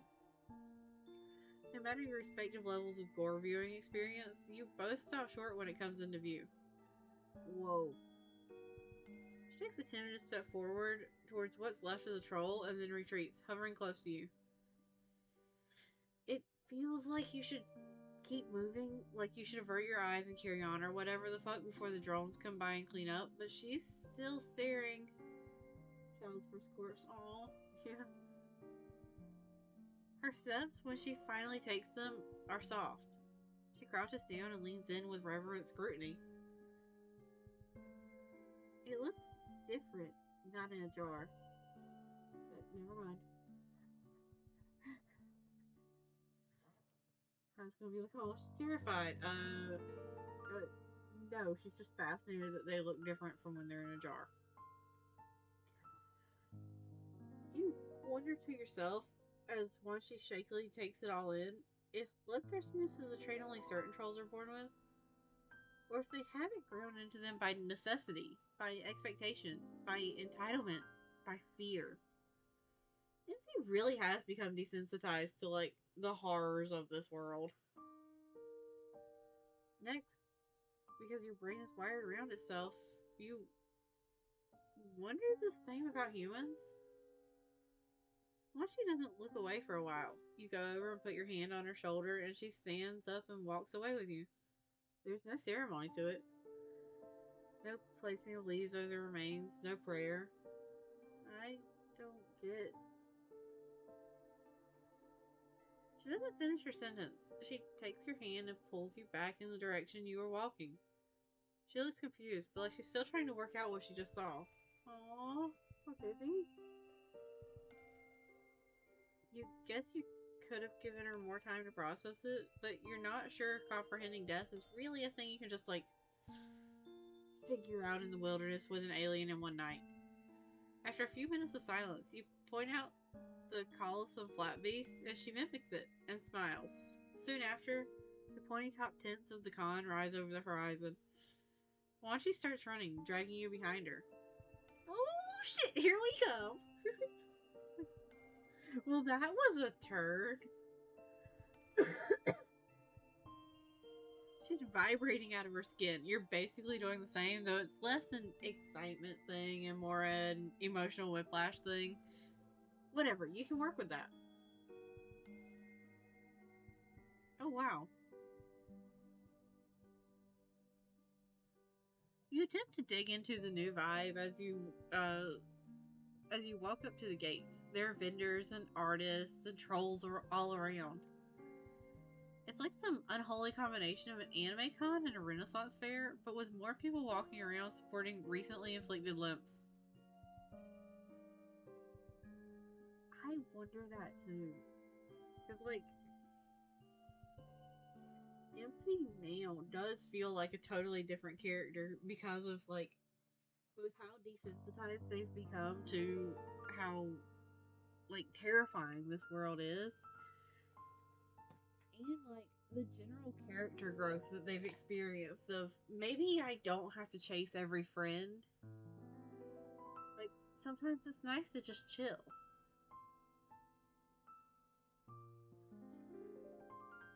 And he's...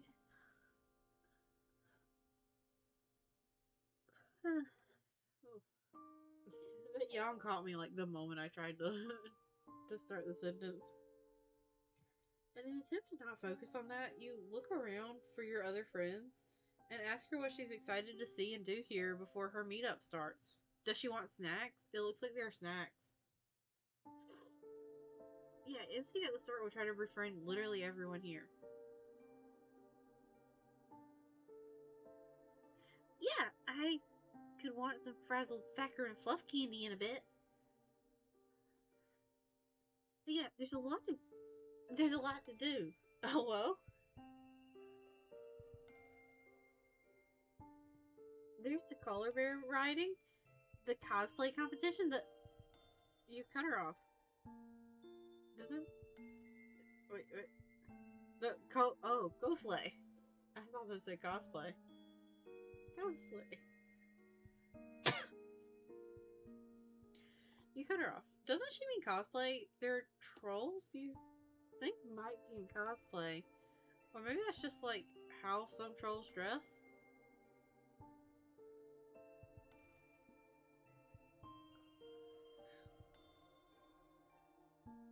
This music must be getting to me because I was not this tired until like right at the start of that sentence. Yeah, there's that too. If you don't want to get your claws too bloody. Ah, jeez. There's the old nerves coming back. You really hope that bringing her here was okay. There are other young trolls roaming around, so you're probably good. Yeah, a lot of the trolls do look nervous in this image.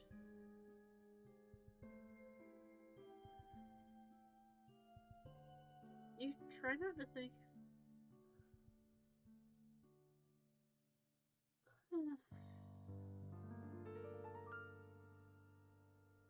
You try not to think of the body you saw as an omen. There are bodies all over the place here in Alternia. You pull out your palm husk and consider your friends. You could message Philippa or Tagiri to see where they're at, but your thumb gravitates toward Bronya's gripe profile. Oh wow, that's a lot of text there.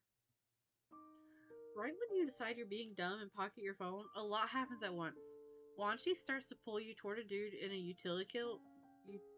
Utility kilt? Handing out flyers. A bowel rendering sound rends. Well, your vowels. And then a massive armored bear with huge beefy biceps hurtles through the grounds, hollering and grinding tents and congoers alike into bent, splintered pulp. Wanshi stares, frozen, as the beast rampages toward you both. Oh no. She whimpers and looks at you, comprehension and fear etched into her features. You did this. You brought her here. You let this happen to her. And she knows it. You picture 100 outcomes, 1,000,000. You want to work hard toward the end you see where you save everyone who hasn't already gotten squished. Are like the grand human, and no one ever gets fucking trampled again. But there's no time for that one. It is a lovely bear. Very colorful now. Instead, you pick up Wanshi, give her a quick hug, and throw her into the closest bush. With what's left of your adrenaline-filled noodle arm strength, you reach for the handle of a katana from a vendor's rack and hope to fuck it's not only for display. You've never felt less prepared to take something on in your life. You've never felt more sure you had to. Yeah, I can see that. I can see why there's bear riding. In the end, it's no choice at all.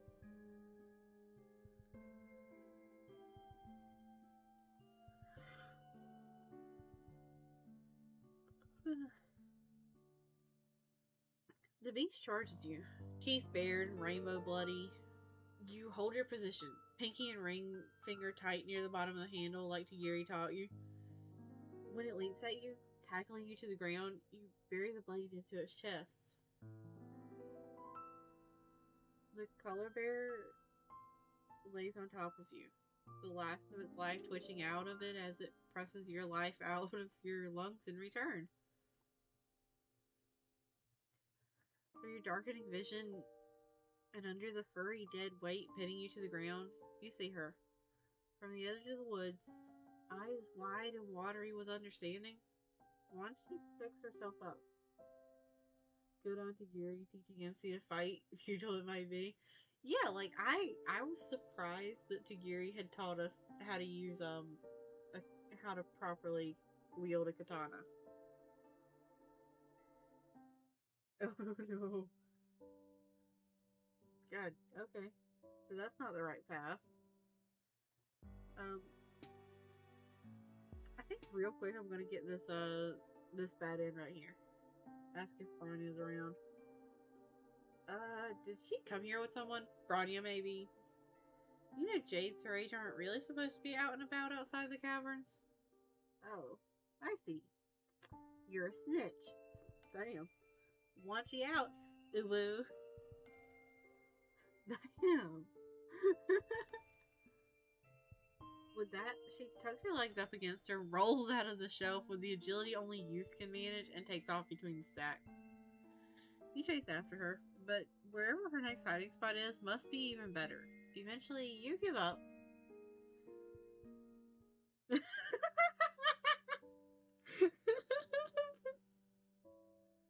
That is a beautiful youth roll.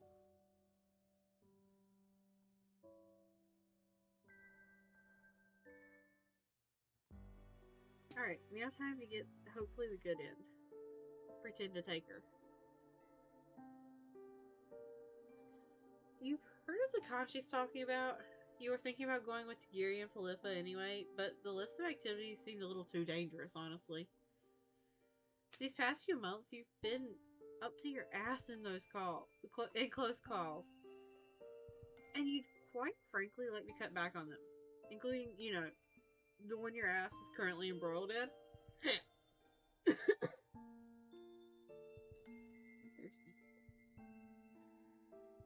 And like actually thirsty, not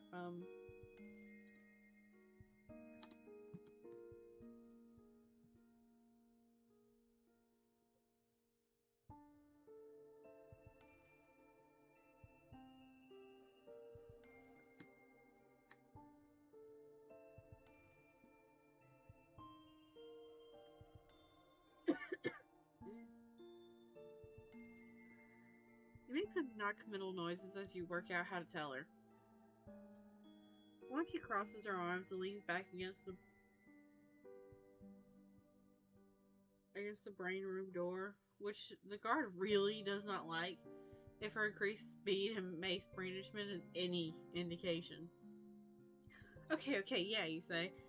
Let's go right now.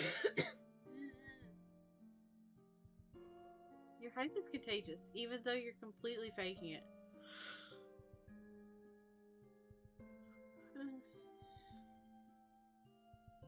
She claps and bounds behind you down the stairs. A quick tug at her wrist pulls her out of the mace's trajectory as the guard chucks it at you from above. It thuds mightily against the wall by the door, and you both make it outside unbloodied. Checking behind you, you confirm you're not being followed, but you don't stop running till you're both safely around the corner.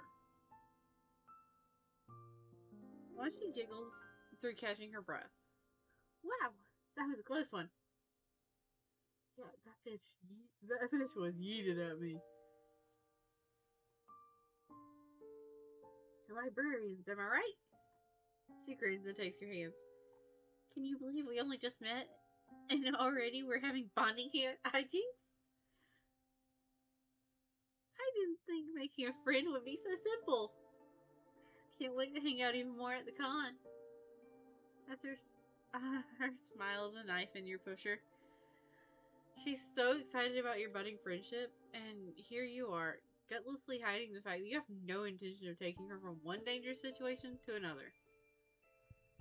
Maybe you would have agreed if you were in a braver mood, but you just don't think but you just don't know if you're up for more life or death babysitting adventures right now. What you should do, probably, is get her home.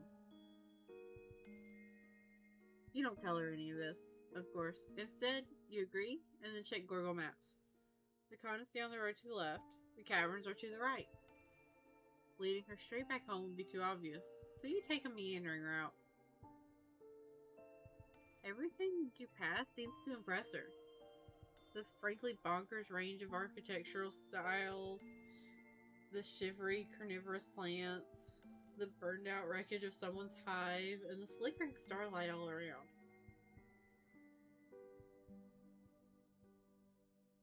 She is observing a worm crossing the sidewalk. Out here exposed, all squishy and brave, oh? When you point out a cool rock, eager to keep her wonderment going. Really? She puts a hand on her cocked hip. You think we don't have rocks in the caverns? Try harder. She rolls her eyes at you, but she's still grinning. You accept the challenge and tell her there's something she's definitely never seen up ahead. Bring it. You lead the way. It's been a hot minute since you've been back over here. You're interested to see it again. Still, the side jaunt feels like delaying the inevitable. You know she's going to be pissed at you when she realizes you tricked her. But you can't help wanting to show off more cool stuff while you can. Anything to see that wide-eyed appreciation for any tiny new thing. What's left of your spaceship comes into view as you round the bend. There really isn't that much left to show off, but Wanshi is still into it. She runs over and starts inspecting the rubble. You wonder what happened to the freshly missing parts. Maybe V-Care has come back to scavenge some more. I don't think I've said his name the same way twice. MC Spaceship. Why doesn't MC like try to enlist one of their friends to like carry the spaceship to the like little place they've set up as home? Because like they obviously care about it a lot if they keep like checking to see on like what's left of it. Shit. Be care. You haven't talked to that guy in forever. You vow to text him later tonight, but you still feel guilty. It's hard to juggle all these beautiful friends, even with how viscerally you crave them. Interesting phrasing there. You want to be good for everyone, but there are so many things that can mean, and you've never stopped feeling like you're treading water. Once she emerges from the hole, clambering up on top of a black metal box and waving around some inscrutable rusty bullshit. Oh, well, there are so many fiddly little parts. This was how you got here? She observes you for a second or two, then nods her approval. That's pretty cool. Any old lady can wreck a spaceship. It takes someone with brains to break out of the brooding caverns. Well, when you put it that way, you're completely right, Uwu. She winks and pockets some of the pieces. Are you ready to keep moving? I don't want to miss the meetup. It's happening right after Horseroni jousting, which should be ending pretty soon. You're not sure what to tell her. For some reason, Vikira won't leave your mind. Your sorry ass hasn't managed to keep up with all these friends you did earn. Maybe it's for the best that you're deciding to take her home. Her safety is more important than her liking you. You sigh and start to fess up. Even if she left here now, you're far enough away from the con grounds that she'd miss it. You were afraid to go, afraid she'd run off if you didn't stick with her, afraid of not knowing what to do next. You what? You maybe missed my one chance to do something fun for a change? Just because you're too much of a scaredy pervies to go to a fun nerd party? It wasn't just that. You also wanted to keep her safe, to take her home. She stomps her foot in frustration, tears forming in the corners of her eyes. Why do you think you can just make decisions for other people? Why don't you go home if that's so great? Her mouth shuts, words gone.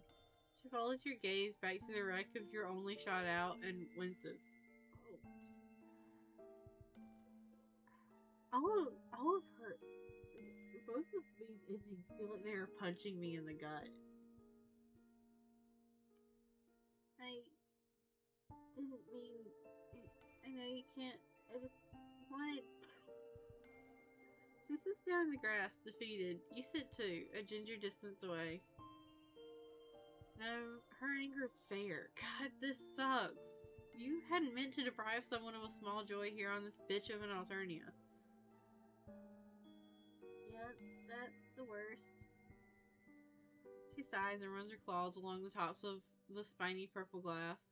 After a few minutes of silence, she speaks. Too late to do anything about it now. I'm still super angry with you, but I'm glad you were honest, I guess. Even if it took you too long. I'm not used to people being straight with me. I feel like the older everyone gets, the more they lie, or at least the more annoying it is that they don't expect you to notice when they're lying. Not that I can super tell how old you are. Your alien physiology is a little inscrutable, but, you know, more or less. Your palm buzzes, interrupting your train of thought. You both look at your two new texts.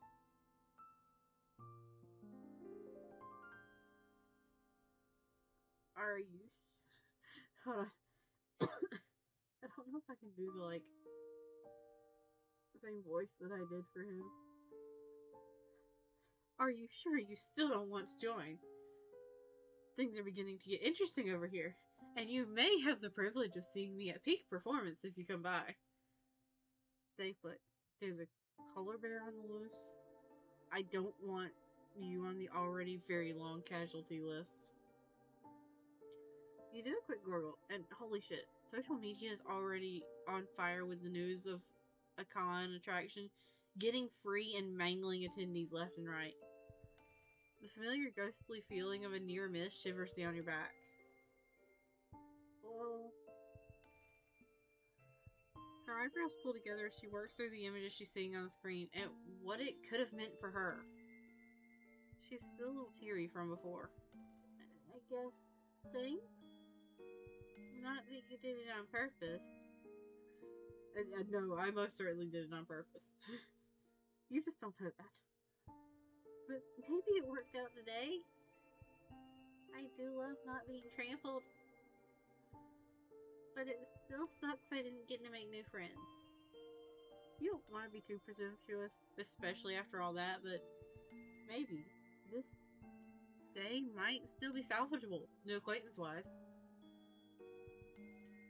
Once she blinks back her disappointment and puts on an attempt at a smile. Maybe might as well see. What was she gonna do with her new friends? Maybe on your way back to the caverns, you guys could talk about soldier per beasts or scary horse jousting or whatever else you wanted to do there. Yeah, we did it on purpose. You guys just don't remember. Well, MC kind of remembers, just doesn't realize that they remember. She stands up and crosses her arms, looking you over, her smile turning real. Do you think you've got what it takes to roleplay? You stand up too. You're super cool with roleplay. You've basically been doing that since you landed. So what's the deal again? You ask as you start walking her home. Magic cats? Magic? What are you? Some kind of regular? There's no magic in Soldier Purvis. She rolls her eyes at you, then hunches her shoulders, claws spread, eyes darting from bush to bush along the sidewalk ahead of you. Unless you mean the power of your own wits. The sorcery of all your senses aligning at once as you get ready to pounce. The hypnotic spell-like rhythm of your own pusher beating in time with your praise. She straightens up and grins. That kind of stuff. Oh well? Anyway, it's really fun. Let's play. She bounced back so fully. You get the feeling that not many people indulge her like this. It reminds you of your younger self, and your heart crunches up a bit. Fuck yeah, let's play. I mean, heck yeah. Don't patronize me. Fuck yeah. Once she giggles. Fuck yeah! Okay. So, Little Lost You can be from the Space Cast. Let's call you Twinklepaw. I'll be Wild Wisp from the Solar Glare Clan. Ooh woo. She clearly seems to think you should be impressed or intimidated by this, but you don't really know what's going on, so you nod. Twinklepaw. Got it. So you'll stumble upon me while I'm taking down a nut creature, scaring it away with your incompetence. Sound good? She peppers her walk with skips, talking up a veritable storm of world building. Her voice gets low and rumbly when she quits setting the scene and gets into character. Little one, what do you think you're doing, setting strut paw in our territory? You made me lose my creature feast. What do you have to say for yourself? Ah, fuck, it's your turn. You didn't see where you were going. You're sorry, though. You know how hard it is to come by a good meal. Fool!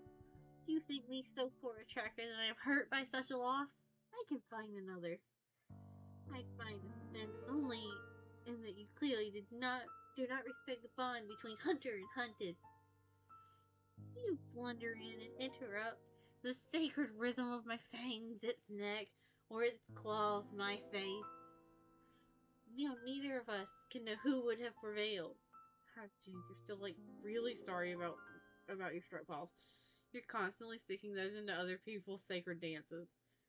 Maybe there are some more nut guys over there? Once she stops walking, gives you a withering look. Is that really the best you can do? No, you'll try again. How dare this Purbeast accuse you of such a thing? Your intentions are as noble as the wild pusher that thumps in your, bone cabinet? Once she bounces, hands and fists grinning. Oh, well? A little over the top and not really sarcastic approach. But you're getting there.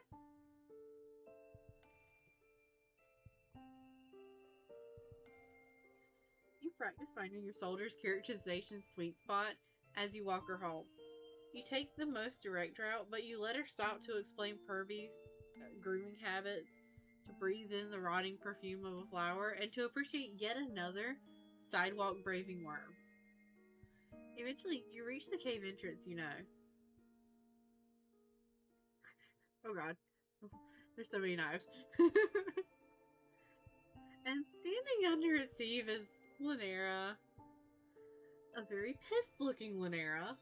Which isn't, your favorite mode for that particular friend.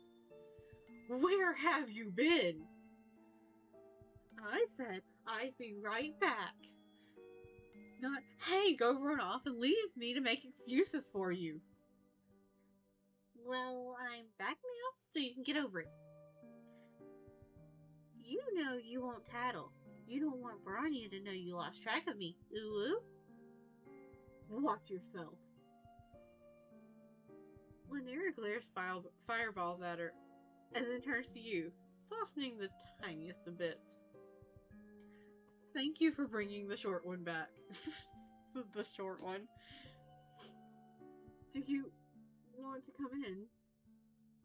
You appreciate her politeness, but nah, you should go and let the jade settle down and everything. Plus, you have another friend you need to check up on. Before you can say anything to Wanshi about how you hope she ended up having an okay time, she scurries off around the corner, calling back over her shoulder. Wait! I have something I want to give you before you go. So you wait. Lynera keeps looking at you, arms still crossed. You better be glad she's okay. If she got hurt, I could never... I would be in so much trouble. Aww. You don't have to call her on secretly caring, because once she comes running back with something in her hands, her hair bounding behind her. Here. Read this. Then maybe when you come back to visit me, you'll be, a little more informed about the Soldier Furby's universe. Ooh. I only have one person to play with here, and he usually pretends he's too cool. Like he doesn't absolutely love Kirby's cast drama. Do we get to meet him?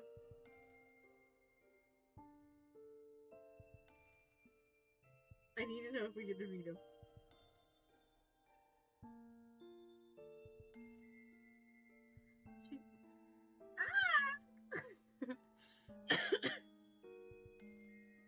She bows a little as she offers the book to you. It is tattered with love. It's my personal copy, but I think I can trust you with it, Twinkle Paw. What do you say, Oh? Oh, hold on, because I think I've got the darkest hour. Give me a second.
have so many fucking books I can't find it. So, I hardly ever get rid of books. Wait, really?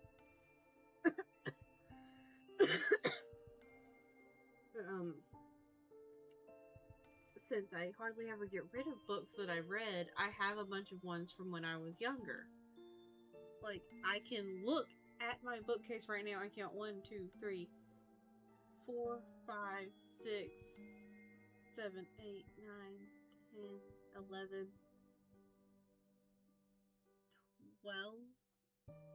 12 Warrior Cats books. And I know there are more. That particular bookcase is double and triple stacked, so they're probably behind the other ones.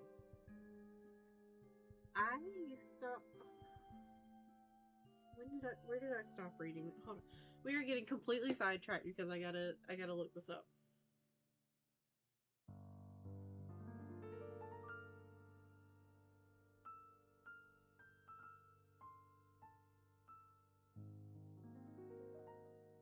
Wait, when did they get an app?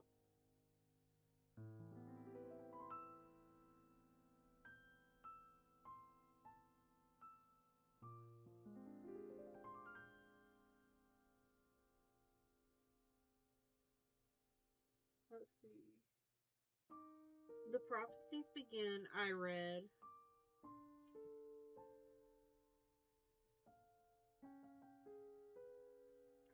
Oh yeah, I have learned over time that I both consume things at an irrational pace if I really enjoy them, but I also like really don't like having to wait for things to come out. So I have learned that if I like speed read through something and really enjoy it, and then there's still new stuff coming out, a lot of times it's best for me to just pretend like I've forgotten about the thing for a while and then come back when they've put out quite a bit. Okay, so the Prophecies Begin. The New Prophecy. The New Prophecy, I think, is the majority of the ones I can see. Because I can see Midnight, Dawn, Sunset, and Twilight. The Power of Three, I think, is one that I may have not finished.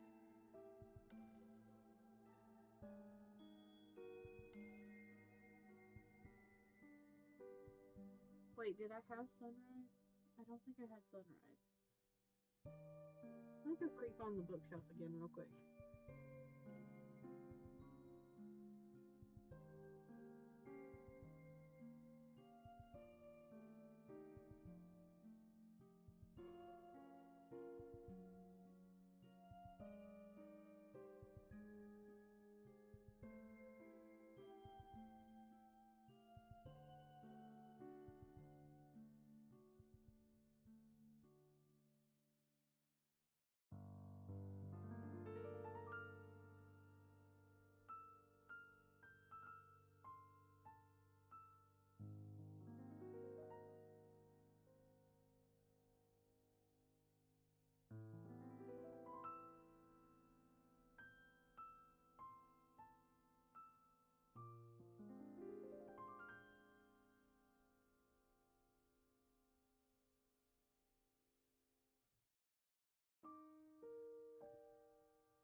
I think I stopped reading sometime before.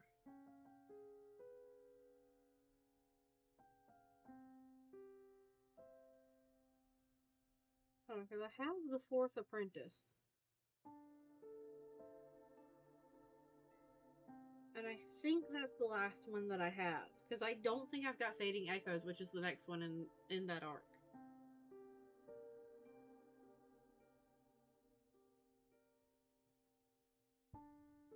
There's so many arcs now. I have Firestar's Quest, the Super Edition. I think one of the other lab assistants actually has Blue Star's Prophecy. Because he was also really into it at the same time I was, because we were like right around the same age. There's so many of those too.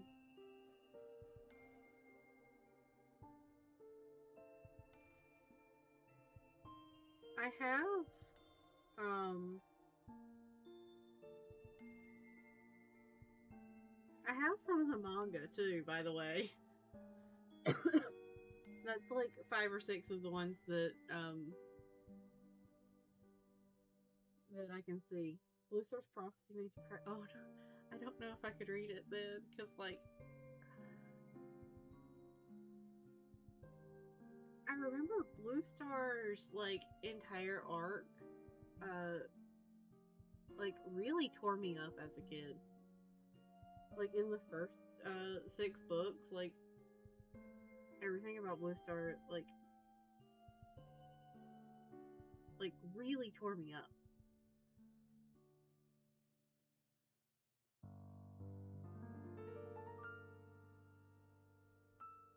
Let's see. I'm pretty sure I've got all 4 of like the Gray Stripe ones where he was lost for the manga. And I know I've got the Rise of Scourge because Scourge was one of my favorite villains in that entire fucking series. I feel like I've got a couple of like the. I'm just gonna go grab them off the shelf so that I can stop getting up.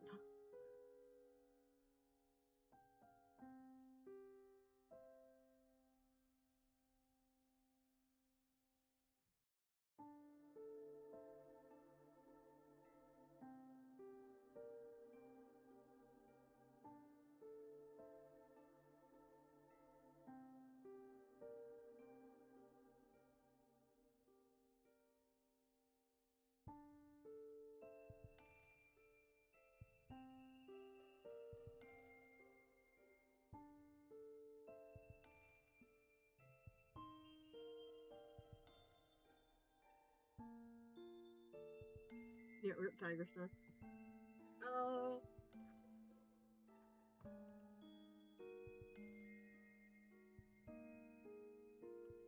So I have the Lost Warrior, Warrior's Refuge, and Warrior's Return, which are all the like Gray Stripes adventure ones. I have the Rise of Scourge, and then I have Into the Woods, Escape from the Forest, and Return to the Clans, which are the Tiger Star and Sasha ones. And then everything else, I think, has come since I stopped reading.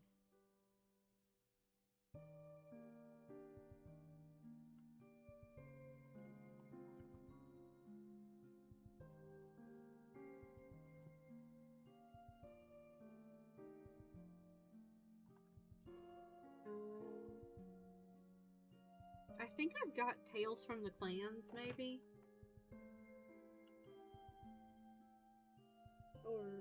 And Path of the Warrior, maybe? I may not have them. They may have been ones that, they may have been ones that the other lab assistant had that I read. Barley and Ravenfall was great.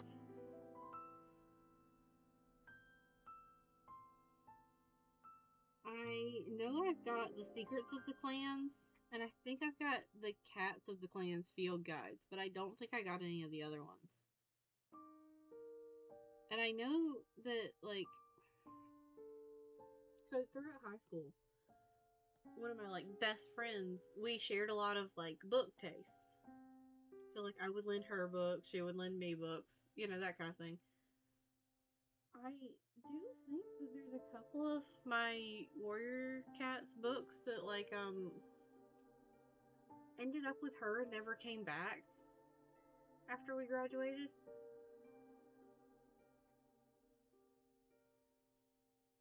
So there might be some that I like should have that I don't have. Kind of like with Tamara Pierce, her books for Lake Tortle. I know that there's a couple of those. There's like an entire 4-book set that I don't have anymore because I think she was reading it when we graduated, and then like she went off to a different state on vacation, and like we never talked again, basically.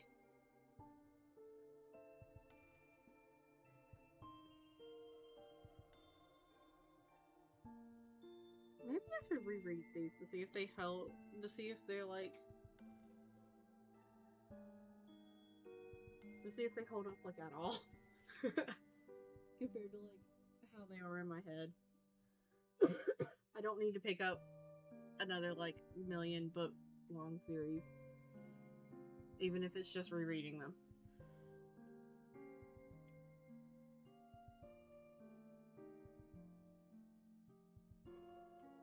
Okay, to get sidetracked again, I don't know if like they were. I don't know if they were really all that popular, but one of the series of books that I read like a lot in high school were the What If series, like the Choose Your Own Adventure ones, but it's just like basically your average girl. I think they're still fun, but there is a noticeable drop in quality in later arcs. I want to say that's what made me stop reading them because, like, I noticed that that the storyline wasn't as interesting anymore, I guess.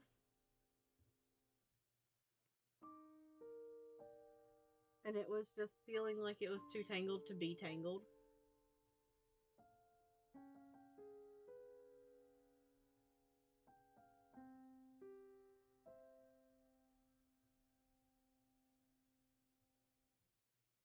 Yeah, I do wish that there were more like choose your own adventure books that were. I think they're arc 3 to 4 are still passable. Stop reading at arc 5.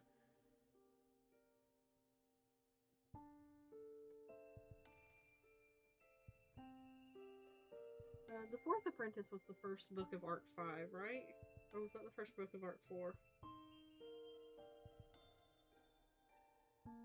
Okay, it was the first book of arc 4.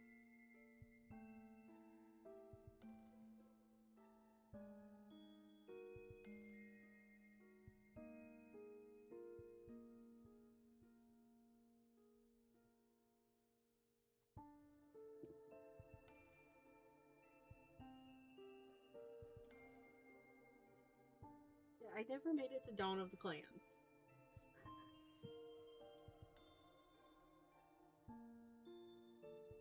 Alright, to kind of get back on track, let's just back over here. What do you say, Oa?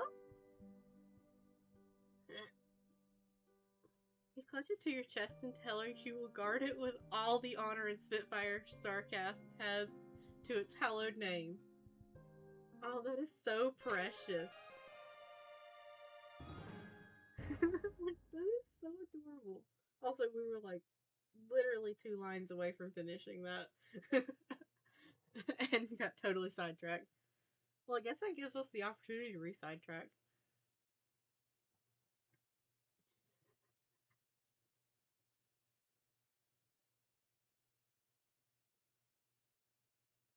Actually, I could see one on the shelf that I need to check and see if it was a series. Um, since we're on the subject of books, um, book? Is this a series?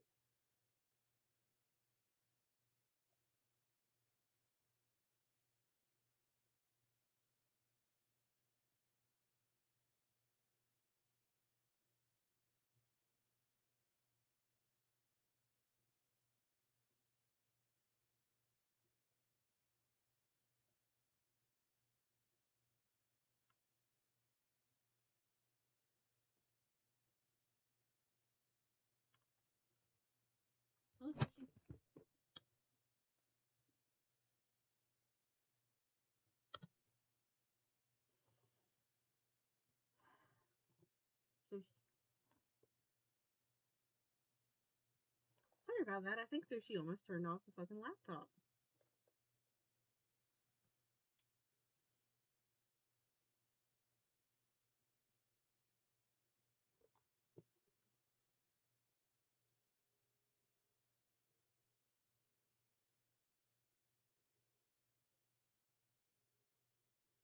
So there was this book that I read like when I was younger, and like it confused me so much that I like bought it at the book fair and reread it.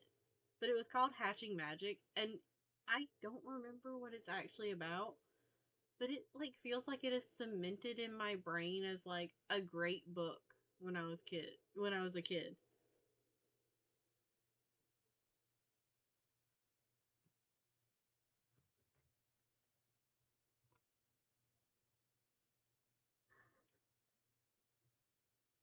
And like I can see it on my shelf right now, and I need to see if it was supposed to be a series and I just only read one book out of it.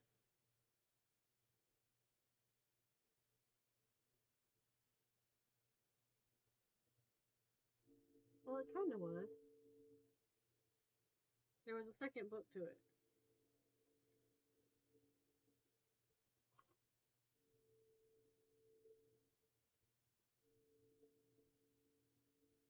Hmm. Well, if you hadn't, no,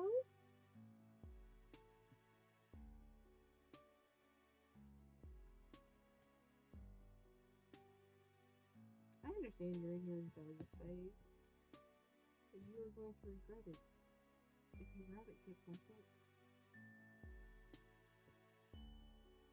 Why are you insisting on trying to tear things up over here? You are very adorable. Put it.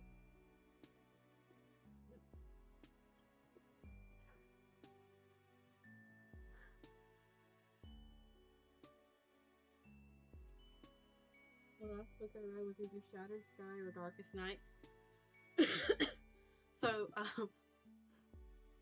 the last like book I read,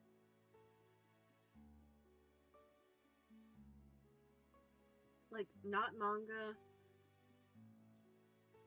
not like a comic book. I think the last one I read was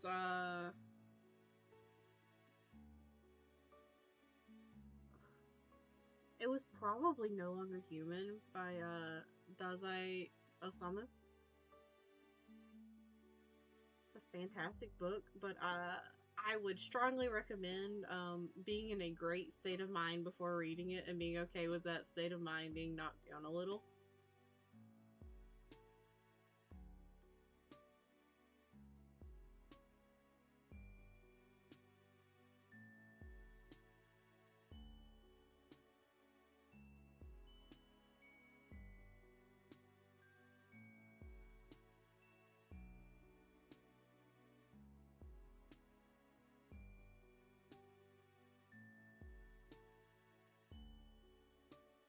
Oh, that's Warrior Cat. Yeah, I'm pretty sure the last Warrior Cat one I read was The Fourth Apprentice.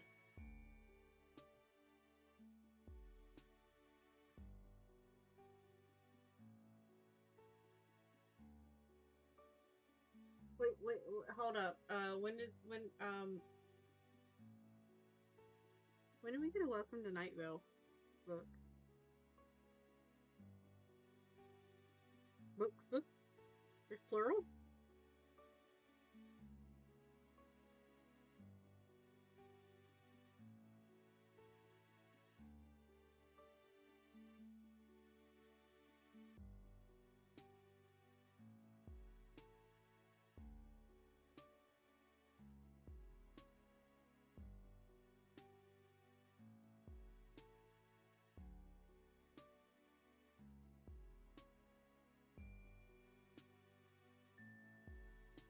There's multiple. Um, I'm definitely gonna have to get that and read it at some point.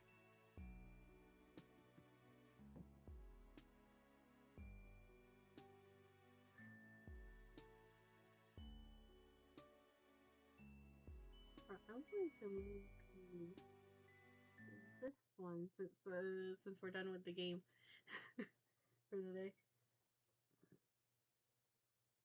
Really? How have I just like been totally oblivious to this?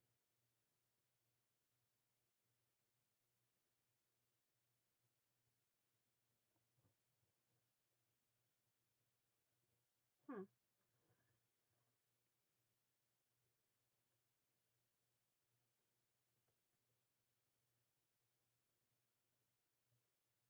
Oh no, I lost my place in the tabs. Wait, no. This way? This way. Eventually I'll clear out my tabs and I'll no longer have 64 tabs open on the internet on my phone. Today's not that day.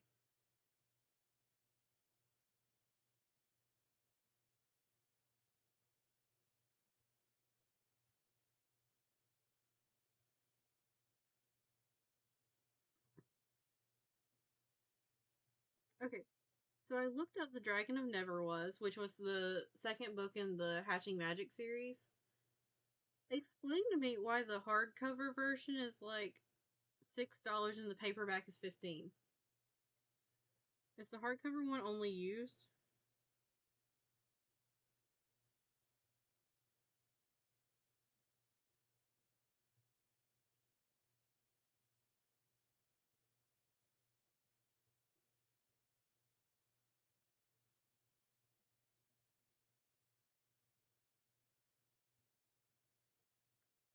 Hmm.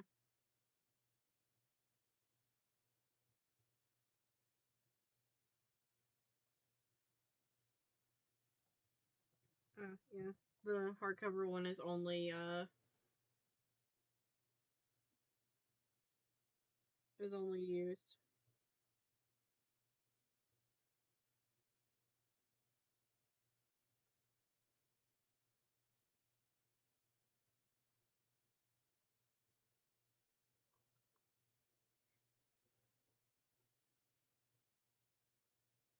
You ever like read something out of like the school library and like years down the line you're like, the fuck was that thing called?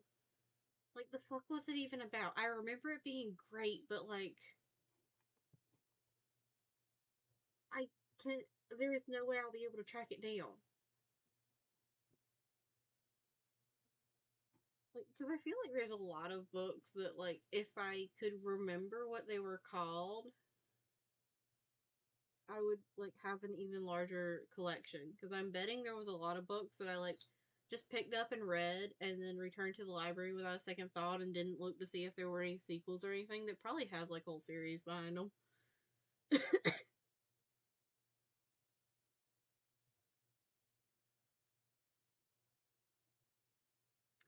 I I am almost tempted to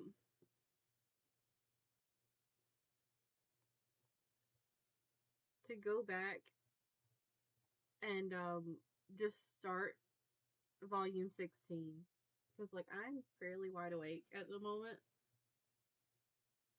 I think I missed that like window of sleepy time.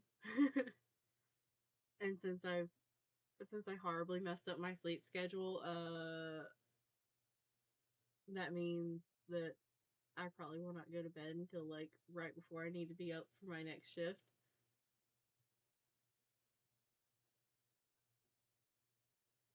So you know what?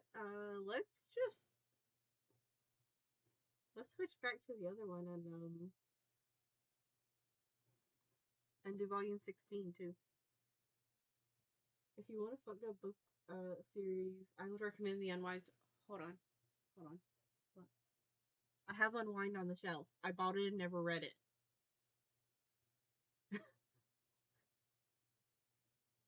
Or if I did read it, I like sped read it and remember nothing about it. Whoop, there we go. So, important question before I start volume 16. How much water is my thirsty ass gonna need?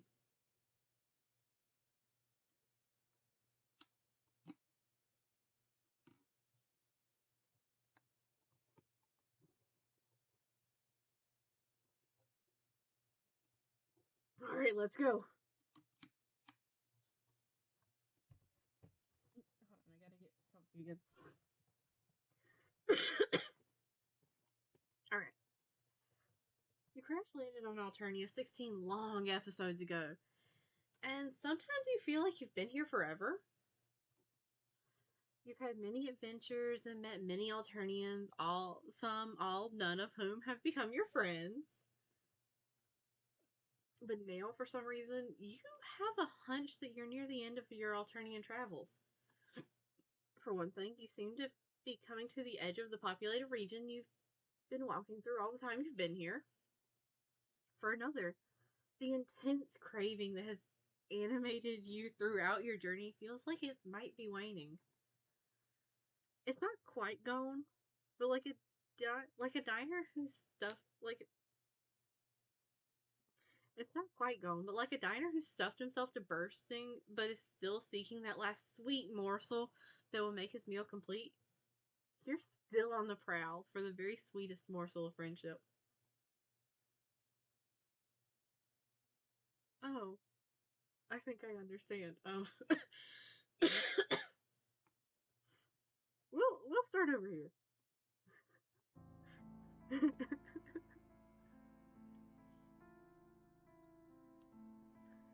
The night has turned foggy, and you can't see far in any direction, but you seem to be surrounded on every side by bare ground, hummocked and pitted almost like a weird abstract sculpture and covered with greenish moss.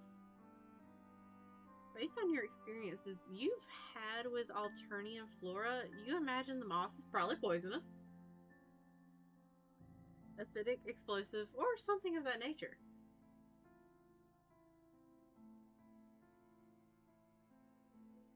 I remember I got into that series because my 5th or 6th grade English teacher was doing a group reading thing. We were breaking into groups, and each group read a different book. I remember Unwind seemed interesting, so I signed up for that one, only for the teacher to not put me in it because it was too advanced for me. I read the whole series before the group finished the first book. Ooh! Suck it, teacher! Don't try to tell people what they should be interested in and what's too advanced for them.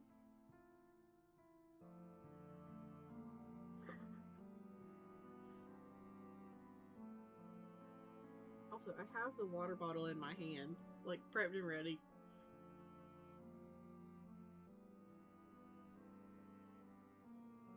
Base? Oh, I already read that. Suddenly a shadow looms up out of the darkness, making you jump, but it's only a leaning signpost. As you move closer, you can see that the sign says, "Welcome to Happy Absent Pit Park."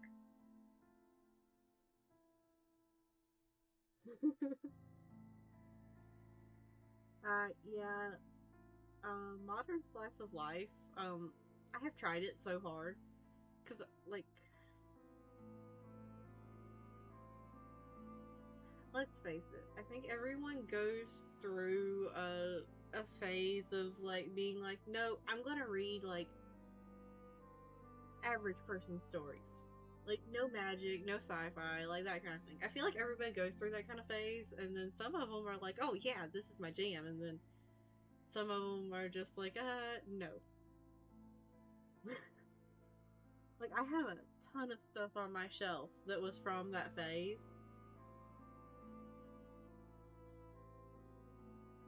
And, like, yeah, no, I prefer, like, I like my, like, slice of life anime and manga, but, like, I don't like serious slice of life, if that makes sense. And that's what it feels like most, like, books are, if they're slice of life. You don't even remember what that book was called. That's how you know it's not your jam. The only thing I remember from the book was it being okay and the protagonist's family being dicks to other characters' family and not getting called out on it. Yeah, I feel like that also happens in books a lot. Like, especially like teen books. The theme is graveyard shift. I like it.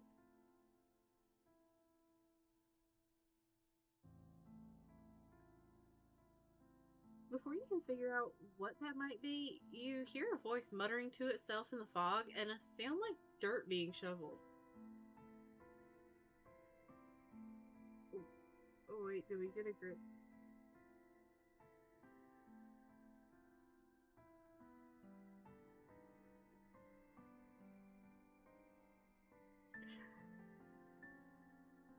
I'm not gonna sing, just an FYI. Shovel, shovel, toil and trouble. Low bloods of the world, unite. You move cautiously toward the voice until the figure of a troll emerges from the fog. He seems to be digging in the hard, bare ground. There is a tide in the affairs of trolls, which, taken at the flood, leads on to the workers' paradise. You clear your throat, and the troll turns swiftly. Who's there? Who's there, I say? I feel like whatever voice I'm doing here is steadily going to creep closer and closer to like Foghorn Leghorn. You announce soothingly that you're just a poor wayfaring stranger. Not a ghost or any nonsense like that. You can confirm that you're not. Good, because I don't believe in them. Harrison Hart. Nice. I'm a dialectical materialist. Well, if you're not a ghost, who are you? You explain that you're a humble alien who recently, well, not so recently, crashed on Alternia, and has been looking ever since for, hear you blushingly trail off into a mumble. Bullet points. His spade slit. Practicing orthodox decompositionist. And hey, this one has a shovel.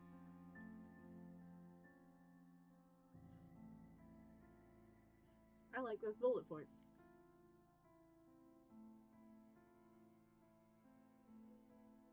The troll snorts and comes close to study you. His breath is not the freshest. But jeez.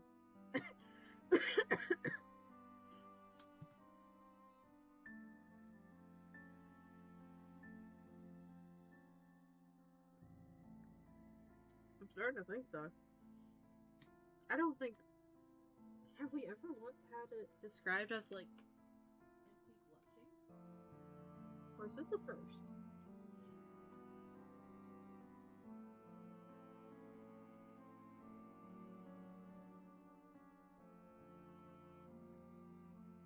An alien. Well, you are the color of cheese. What kind of cheese you eating, dude? But it could be makeup. You could be a high blood in disguise, come to watch poor little Father Velius pursuing his humble profession of pit perturber for some unknown reason of your own. Yeah, I don't remember any off the top of my head either. Father rubs at the exposed skin of your arm to see if the makeup will come off. It doesn't, but he's still suspicious.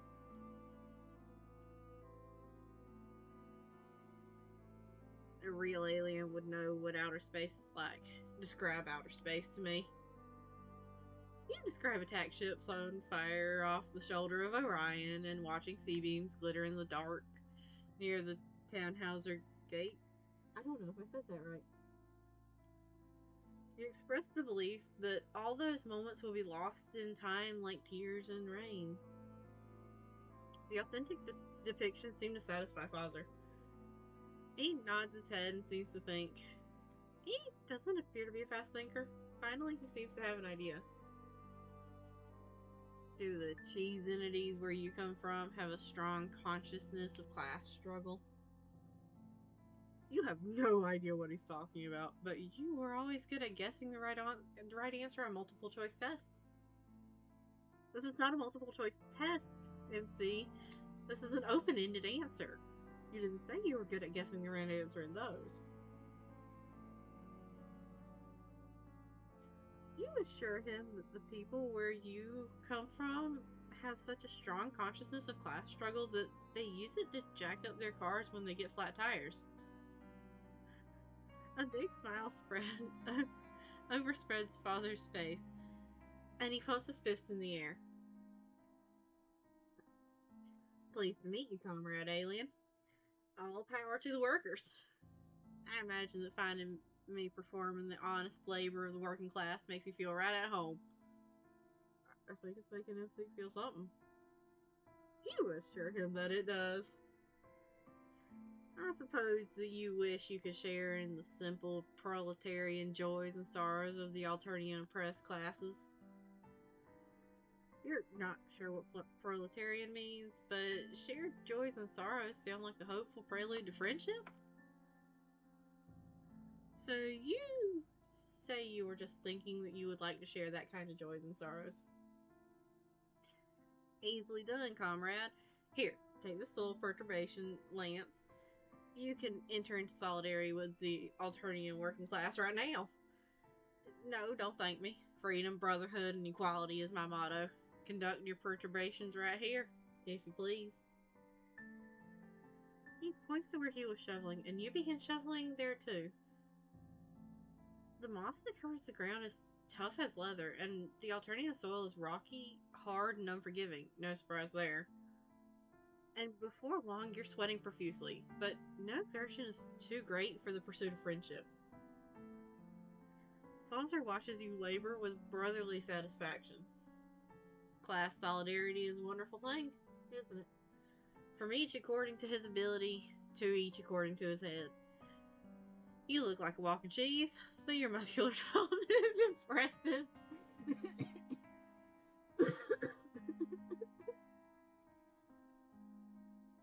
Was that a compliment?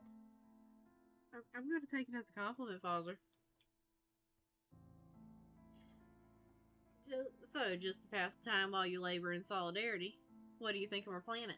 What has been your impression of it on your visit from outer space? Oh, fuck.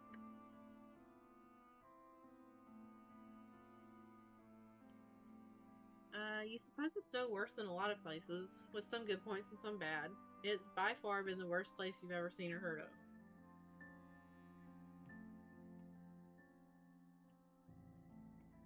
I feel like saying, like, logically, when you're talking to somebody from a planet, oh, it's not that bad. There's some good and some bad to it.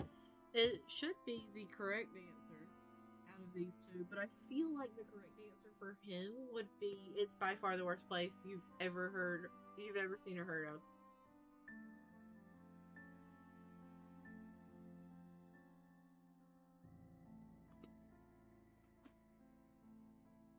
So I'm going to start with this one. As a guest, it's only polite to say nice things about your host's home planet. Besides, meeting Fowler has stoked your desire for a sweet friendship morsel, and a little praise and flattery goes a long way to make people like you. So with the little breath you have to spare from your digging, you tell Fowler that you found Alternia most interesting. The fierce rush for life here induces a salutary wakefulness. And boredom is virtually unknown. Also, the social structure arising from the hemospectrum and the multidimensional relationship matrix is very unusual, producing a fascinating array of possible interactions among people. You are looking forward to the day when you can tell your grandchildren about it. But Falter doesn't look as pleased as you'd hoped. So, you find Alternia agrees with you. Oh, yes, very much, you fancy. You find it interesting and fascinating. Definitely. MC, you're not usually quite this blind to the red flags of you failed the friendship check. To you, the spectacle of those who happen to have been born with certain blood colors exploiting and oppressing those who have not is just a picturesque detail. Yeah, Father really is done with MC shit. I like how the further along we go, the more people we get that are just like, Nah, dude. I ain't dealing with your bullshit. Look, you wouldn't go so far as to you find nothing objectionable in a society where the strong kill the weak at will, based on nothing more than the color of a bodily fluid, where the upper classes see the lower as little more than inanimate objects whose only purpose is to serve them, where the whole corrupt society is structured solely to breed cannon fodder for a psychotic empress's mad plan to conquer the entire galaxy. More peoples to oppress? That certainly wasn't why you.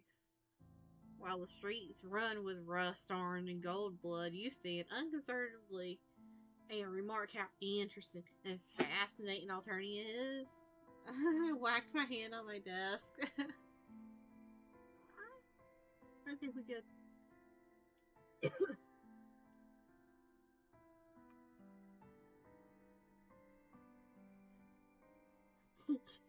Yeah.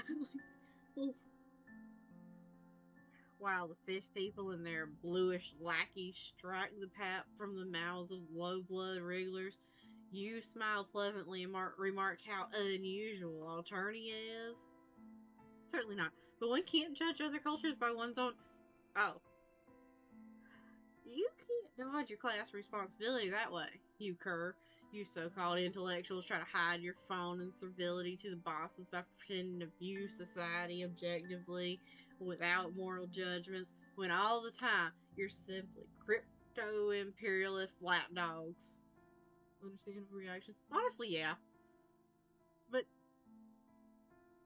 and you came to the Happy Absence Pit Park pretending solidarity with the oppressed.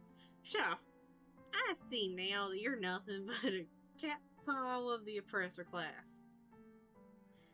Nothing but a cheese-colored Judas Iscariot sent as a spy. Traitor, bootlicker, sycophant, murderer, monopolist, profiteer, slave trader, cannibal, parasite, technocrat, gangster, ectoplasm. One of these things is not like the other.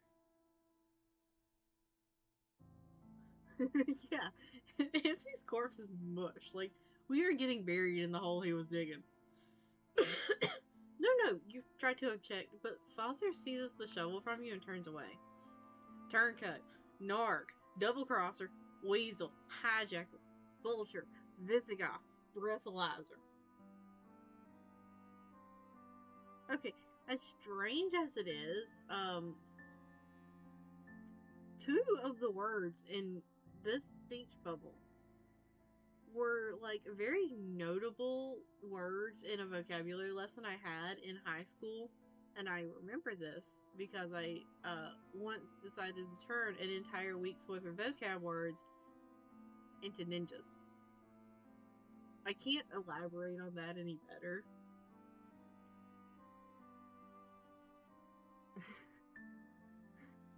But that did happen. And it is very strange to see the two of them like together again. Okay, breathalyzer is also not like the others. You watch his back recede into the fog, your heart sinking with the wreck of your hopes and dreams for friendship.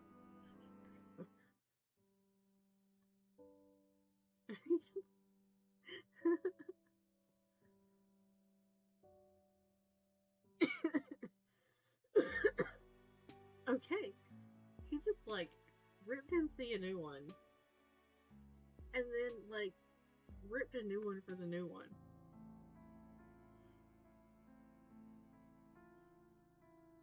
The feeling comes over you suddenly that nothing can be more important than truth.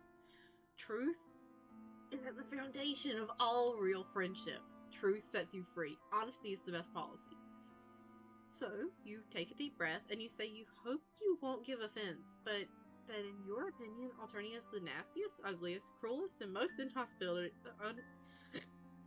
inhospitable and most unfair place you've ever seen or heard of in a long life of travel and study. even the plants are bloodthirsty. Even the soil is hard and mean. You've made so many no friends here. But you heard it's also possible to make friends with lions, bears, killer whales, and other wild and dangerous creatures. You know what? You got a point. MC studied?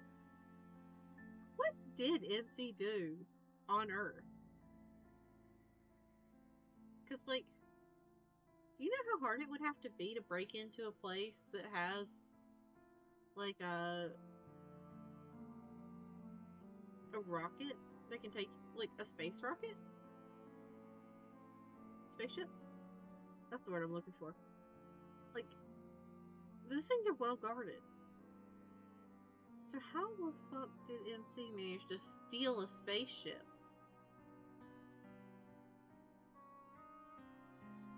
And nobody know what we were doing enough to be able to get this far out.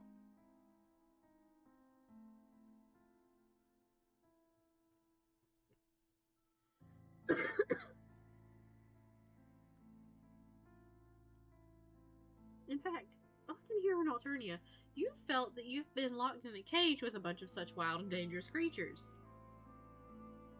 As you've talked, you've been watching Father anxiously for signs of anger. You're surprised to see that instead he seems to be loving it.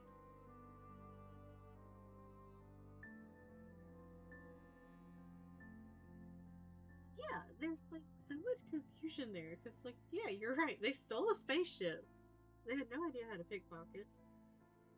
Had been in multiple people's garages, which, like, you gotta be at least somewhat close to people to get in their garage unless you're breaking in. And traveled and studied. Like,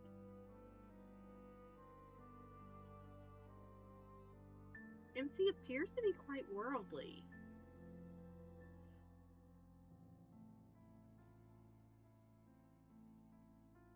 But, like, we know next to nothing about them.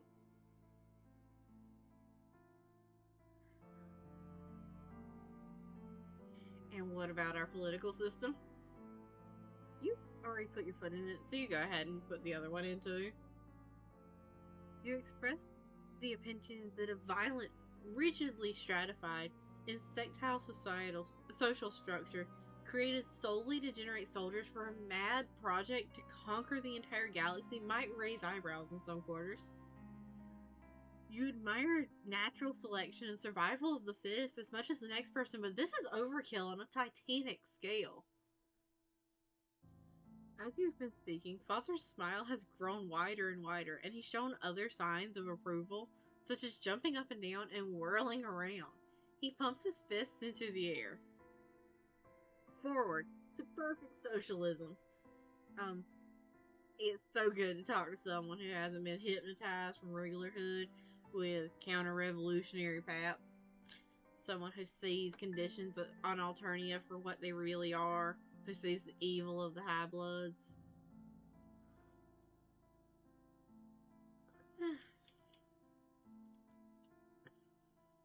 Someone who will march in the vanguard of the workers' revolution to face unflinchingly the onslaught of the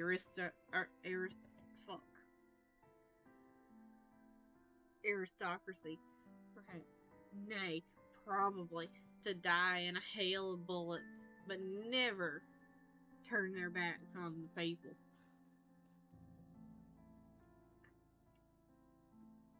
Oh, let me embrace you, comrade alien. Oh, his blush is adorable.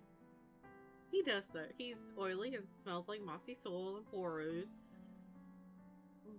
But this does not dampen your spirits. What better preamble for making a suggestion of friendship? Agreeing with people about politics never fails to bring friendship closer.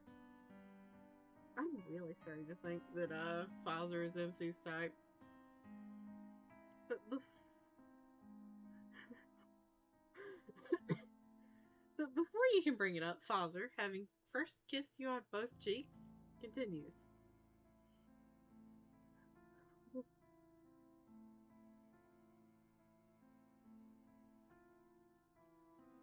But we mustn't allow our celebration of the people's revolution to interfere with the honest labor that ennobles us. I'm holding you back from your ticket to the workers' paradise. Please proceed with your soul perturbation. All power to the people. Death to arbitrary human spectral discrimination. Forward, comrade. He lays his hand with a flourish and you start digging again. You wonder if it would be just as revolutionary if you traded places so Foster could do the digging and you could do the speechifying, but you don't wish to disturb the perfect harmony now existing between two of you.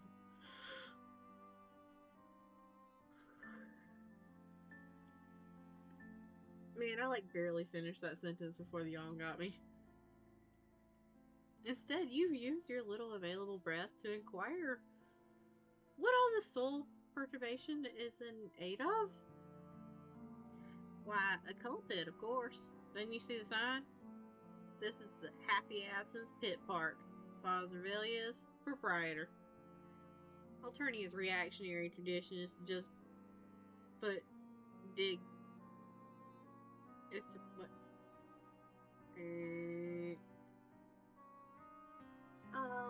He's an interesting one. I'm still working on what I think of him. Alternia's reactionary tradition is to just dig coal pits everywhere without a second thought, but our revolutionary future demands that we have more respect for the dead. So I've created this wonderful innovation, the Pit Park. There's a clown concert being held not far from here, so I anticipate a brisk demand shortly. Best to be ready for these things. Oh, so that's how we end up meeting the other one. Because there's a clown concert nearby. Having a lot of dead clowns laying around rotting on the property is unpleasant, not to mention unsanitary. Get them underground pronto is our motto here at the Happy Absence Pit Park. You're wondering privately whether a little class solidarity couldn't be extended to Purple Bloods. Remember your dear friend Karako Pirate? When Father seems to give a jump. Yeah, can we please extend some solidarity to Karako and Chud? Nope, that is not Ghost. Are you okay, my dude? You sure you don't believe in ghosts? Grateful for an excuse to stop digging, you turn to look in the direction Father is staring, leaning on your soul perturbation lance. You don't see anything but fog. You ask what is not ghosts. Nothing is. I am a dialectical materialist, and if any ghosts come around the Happy Absence Pit Park, they should be aware that I won't believe in them. So they might as well go somewhere else. You confess you don't see anything but foggy darkness and humped and pitted ground, where you now guess piles of cold Alternians' exoskeletons are buried in the coal pits. You don't see any ghosts because there's no such thing. But the past few nights, I thought I saw beams of light shining up out of the ground. Almost as if, metaphorically, of course, some of the exoskeletons in the skull pit had gotten hold of some flashlights and were shining them up through chinks in the soil. Look, there it is again.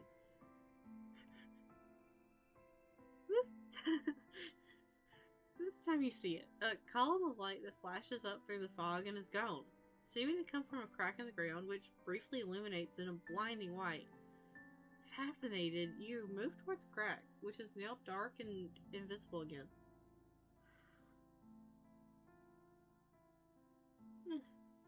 What are you doing?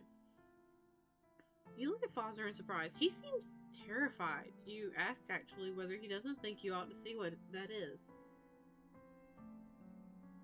For example, it could be some infrastructure malfunction that could blow the Happy Absence Pit Park and all its inhabitants, living and dead, sky high. But you're not even sure they have infrastructure in Alternia, but one can't be too careful. Well, maybe you're right. We are fearless revolutionary comrades after all. I like him quite a bit. He's a bit of an odd bird. You can hear his teeth chattering. You move forward where you think the flash came from. Father close behind you, peering over your shoulder. You can't help wondering where he'll be when the vanguard of his revolution is braving hails of bullets. You very much hope that his revolution, if it ever comes, won't happen while you're around. And just then, a whole series of lights flash silently up from the ground, making columns through the fog. Father jumps and howls behind you. Non-existent!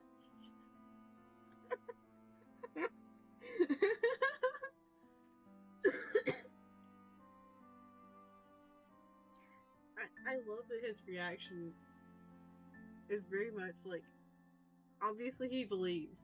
And then he's just yelling, nope, I don't believe in you. You tell him there's undoubtedly a logical explanation, though you have to admit you had a weird feeling just now when the lights appeared.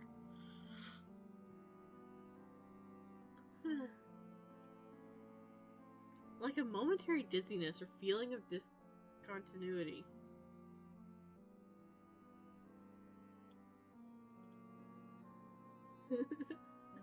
He is hilarious, you are right. But you're more curious than ever now. Murmuring comforting things to Foster, you start digging right around where the lights you just saw came from. Then it's weird, because you break through some kind of thin crust as if the soil in that particular place is just a few inches thick over a brittle surface that your shovel goes right through like old pottery. You wonder whether you've inadvertently dug into an old coal pit, but what would bright light be doing coming out of an old coal pit? And in some weird way, it doesn't feel like a coal pit. It feels like something metaphysical. Like reality itself is particularly thin in that spot. And you've broken through the very fabric of it with your soul perturbation lance.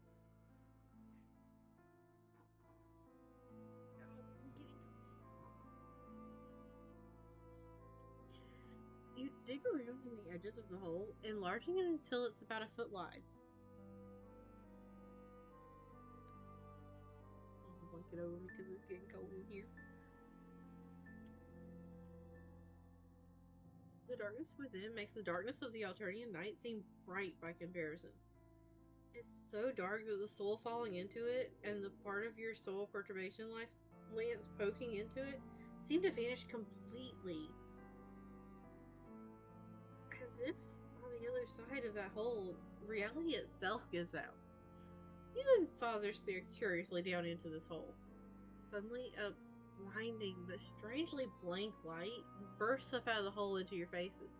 At the same time, there's a deafening sound, which seems to vibrate the framework of reality like a gigantic needle scratching a gigantic record. Sorry, that's the closest we're getting to that.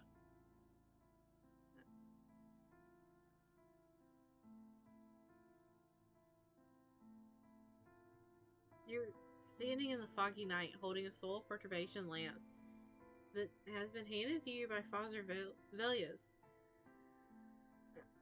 He points to where he's just been digging, and you begin digging in the same place. The moss that covers the ground is tough as leather, and the alternative soul is rocky, hard, and unforgiving. No surprise there. And before long, you're sweating profusely. But you feel strange. Like you were just standing somewhere else, doing something else, seeing something else. The after images of a blinding light and a deafening sound seem to linger in your eyes and ears, but around you is nothing but dark fog and bare ground humped and pitted. You must have had a dizzy spell. You shake it off and begin perturbing the soul. No exertion is too great for the pursuit of friendship, after all. Father watches you with satisfaction. What the fuck is happening this time? Honest work is a wonderful thing. All hail the old regiment, eh? You look like a walking cheese, but your muscular development is impressive. Old regime, not regiment. What do you think of our planet? What has been your impression of it on your visit?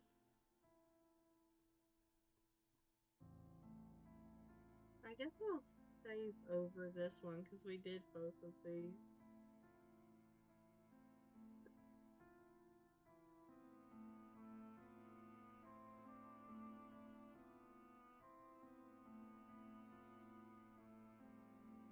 I'm assuming that this one's the wrong choice this time because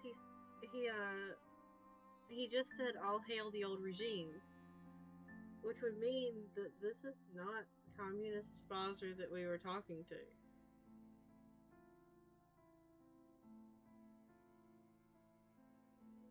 So I'm going with this one.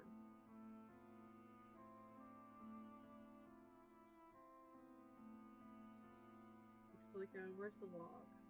There's the log. How far back can I go? So I'm gonna go back and check the original one.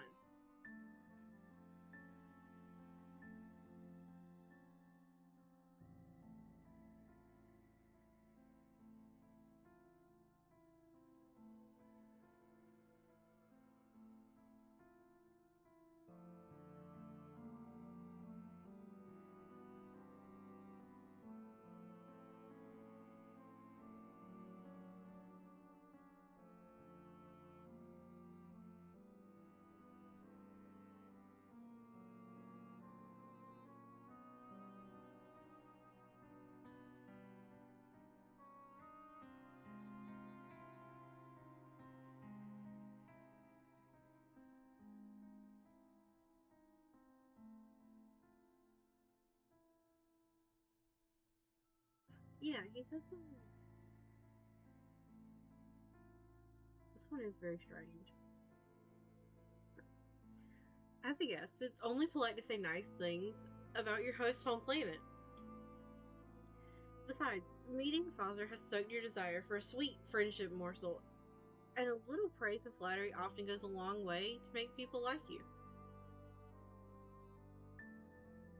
So, with the little breath you have to spare from your digging, you tell Foster that you found Alternia most interesting. The fierce rush of life. The fierce rush of life here induces a salutary wakefulness, and boredom is virtually unknown. Also, the social structure arising from the human spectrum and the multidimensional relationship matrix is very unusual, producing a fascinating array of possible interactions among people. Oh, that's a different reaction. You're looking forward to the day when you can tell your grandchildren about it. As you're speaking, a satisfied smile overspreads Father's face. I'm glad you recognize the nobility of our ancient society with its orderly hierarchy and naturally evolved degrees of privilege reflecting naturally evolved degrees of ability. You're pleased that your words have been met with approval, but you're still a little troubled.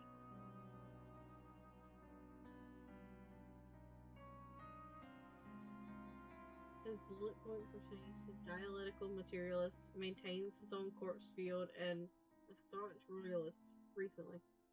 Interesting. You have an odd deja vu sensation that this whole exchange could have gone quite differently. Maybe even did go quite differently sometime in the past or in some parallel universe. You inquire timidly whether the total domination of the lower bloods by the higher on Alternia doesn't sometimes feel like oppression. Never. I myself am only a rust blood, so I like the privileges of higher bloods, but the most important thing for a society is that everyone should be in their appointed place and do the things they're suited for. If all passengers in a rowboat keep their seats and row in the same direction, The boat will quickly reach its destination. But if the passengers all jump up and start running around and grabbing the other's oars, the boat will capsize and all will be lost. Yeah, look what it did to my boy. Like, I was vibing with him. And then they went and showed him the, like, Men in Black, like, forgetter thing in his face. And now he's this. You remarked diplomatically that Alternia isn't a rowboat rowing toward a destination. You're wrong. A plane is very much like a rowboat advancing through the black water space. And as for our destination, all of us on Alternia aim at but a single goal every hour of every day: to serve her most high imperial condescension in conquering her glorious galaxy-wide empire. Long live the Empress. Well, you suppose the sense of being part of something larger than yourself makes up for a lot. It does.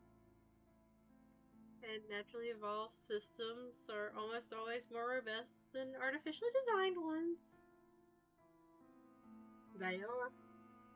And it's true that Alternia's social structure does bring some semblance of order to a collection of 12 disparate troll subtypes. It is. Falzer beams at you fondly. There's nothing that warms the heart like someone who thinks you're right about everything. It's so wonderful to find someone, even someone who looks like a piece of cheese. Father, stop calling me a piece of cheese. You are the only one who has said I look like a piece of cheese. Are you just hungry? If I give you a sandwich, will you go back to normal? It's so wonderful to find someone, even someone who looks like a piece of cheese, who is so intelligent and understands society and politics so perfectly. Finally, a true friend.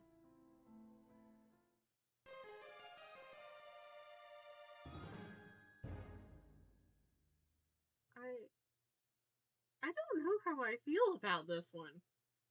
Being perfectly honest. This does not feel like victory.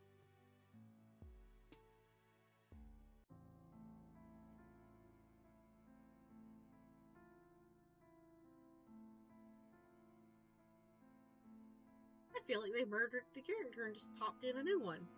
I don't like that. We're gonna, I guess, get the other bat in. The feeling comes over you suddenly that nothing can be more important than the truth. Truth is at the foundation of all real friendship. Truth sets you free. Honesty is the best policy. So you take a deep breath and say you hope you won't give offense. But in your opinion, Alternia is the nastiest, ugliest, cruelest, most inhospitable, and most unfair place you've ever seen or heard of in a long life of travel and study. Yeah, this is his theme music does not help with this sense of like dread and something is very wrong with this scenario kind of thing. It's like so perfect.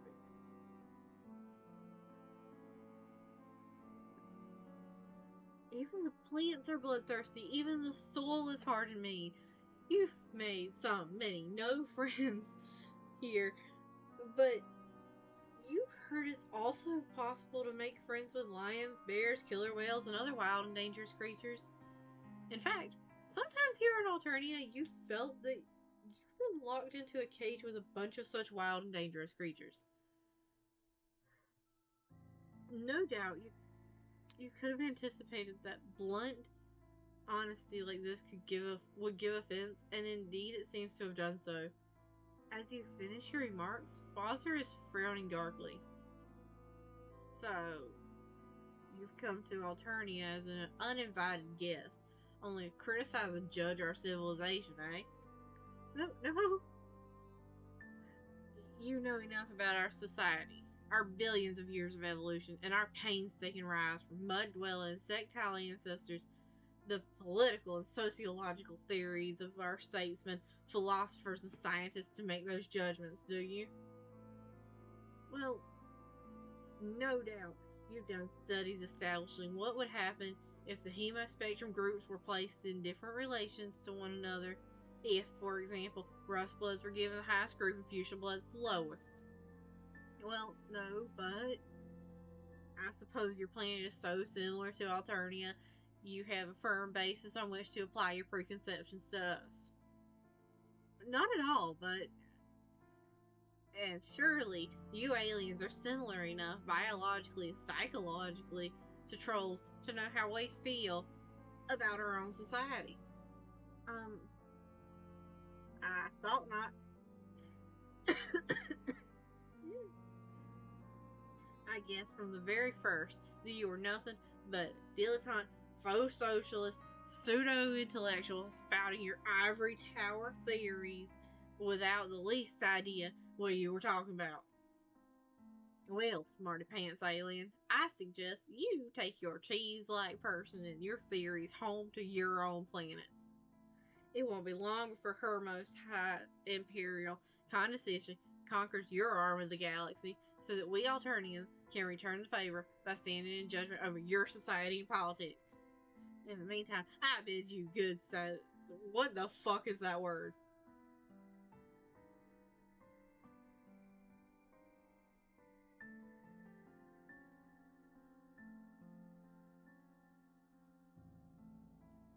Siderium.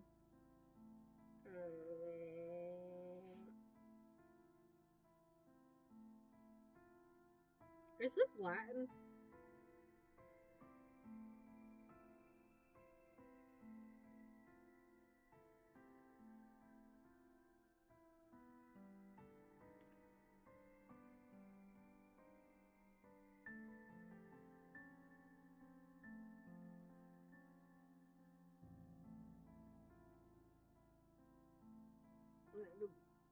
Sure, we'll just go with that. In the meantime, I bid you good, Siderium. Oh, I thought he was gonna whack me with the shovel.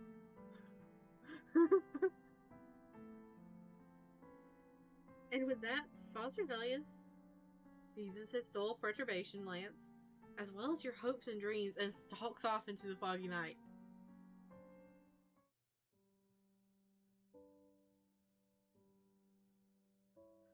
What?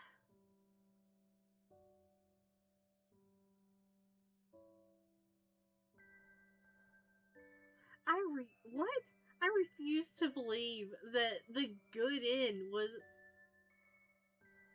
was him just like changing completely. Like what? What the fuck? I understand why this route made the fandom go wild. Like this was like in theory, the ideal way to end it, if you're going to do that route, would be to like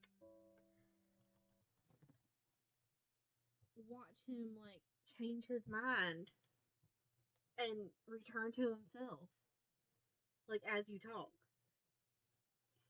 But it is what it is, I guess.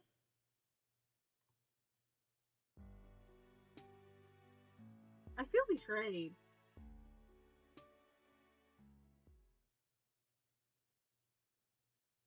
Yeah, yeah, I can see why. Because wasn't there a mention of a scratch earlier? Not in this one, but in Hive Swap Act 1, maybe?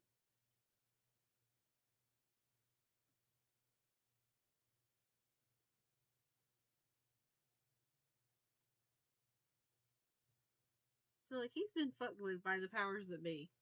And I don't like that. Give me OT Foster. Alright, I reckon time to try to fuck the clown.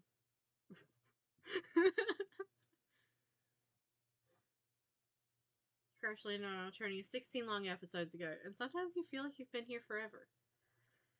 You've had many adventures, met many Alternians, some, all, none of whom have become your friends. But now, for some reason, you have a hunch that you're near the end of your Alternian travels. I have to say, this particular line makes it feel like maybe volume 16 was supposed to be the last volume.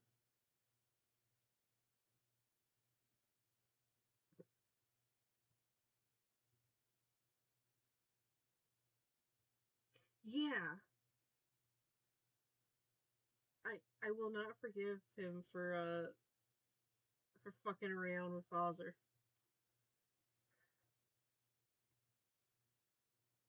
For one thing, you seem to be coming to the edge of the populated region you've been walking through all the time you've been here. Yeah, I can tell that it's very much fixing to start winding down, but I feel like it's going to wind down in the most absolutely like wild way. For another, the intense craving that has animated you throughout your journey feels like it might be waning. It's not quite gone, but it's like a diner who stuffed himself to bursting, but is still seeking that last sweet morsel that will make his meal complete. And you're still on the prowl for the very sweetest morsel of friendship.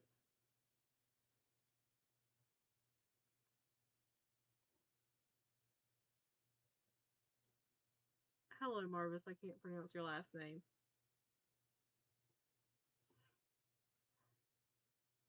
You find yourself ambling down a road without a particular destination in mind. It seems you don't have much active searching to land your out.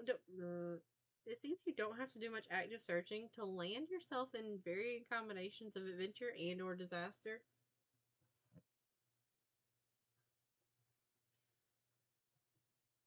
Where will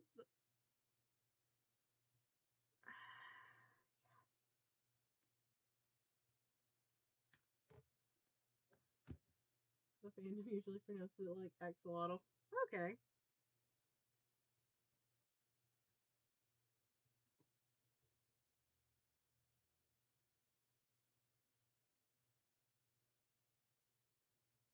Vicissitudes, a change of circumstances or fortune, typically one that is unwelcome or unpleasant. Okay. Now that I know what word I just looked at, let's continue reading. Where will the vicissitudes of fate next lead you? MC is definitely steadily becoming more and more of a pessimist, I think. Who knows? You walk for a while like that. You've just about lost all hope of running into a wacky contrivance when your palm husk lights up with with the delightful and or foreboding sound of friendship. Someone is calling you. You're less excited to. Oh, fuck.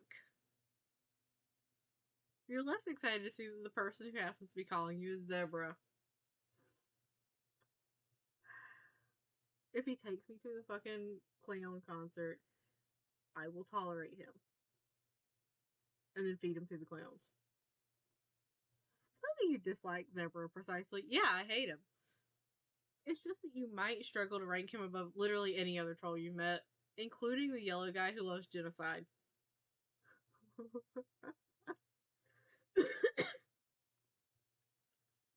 But you're not one to leave a friend hanging.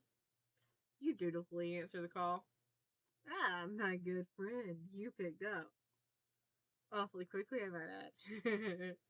You can't flirt with me, you motherfucker. Your little your little attempts will fail. Yeah, you just love friendship. Yes, Zebra, why he's calling.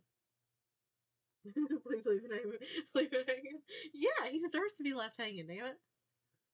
Do I need a reason to call? Yes. Yes, you do. You need a reason, you need a paper, you need like a 4-page essay before you call. Is the thrill of dialectical repose not cause enough to make social contact with one of my dearest adversaries slash friend? Or maybe more, depending on whatever you feel comfortable with and interested in at any given point in time. You have no idea how to even respond to that. You respond by hanging up the phone. We would prefer much less. Nah, I'm just fucking with you. I stand to incur material gain from your association. I bet you do. I need you to stay right where you are. Why do you know where I am?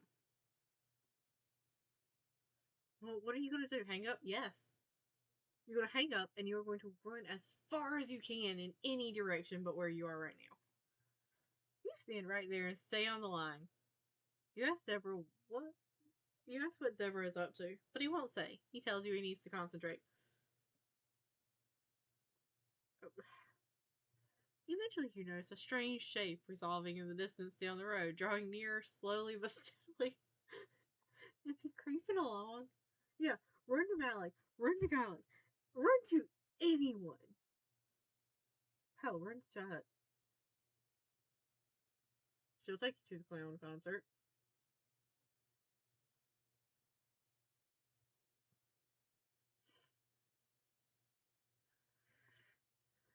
After a while longer of watching the figure in the distance grow close enough for you to tell that it's the After a while longer of waiting, the figure in the distance grows close enough for you to tell that it's Zebra. I don't know what I read the first time, but that was not the sentence that was there. Oh, that's you say. It looks like he's riding on some kind of incredibly cursed hover Segway. Yeah, I'm coming, sweetie. Don't call me sweetie, motherfucker. You would say it takes maybe 15 minutes or so for him to make it the entire way over on his hover scoot. I think we can tell exactly how I feel about Zebra at this point, huh? Why are you so fucking loud, dude?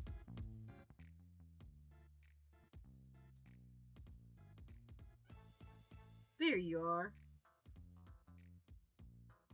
Impressed by my new ride? No. Oh, yeah. You say you're very impressed. I knew you would be.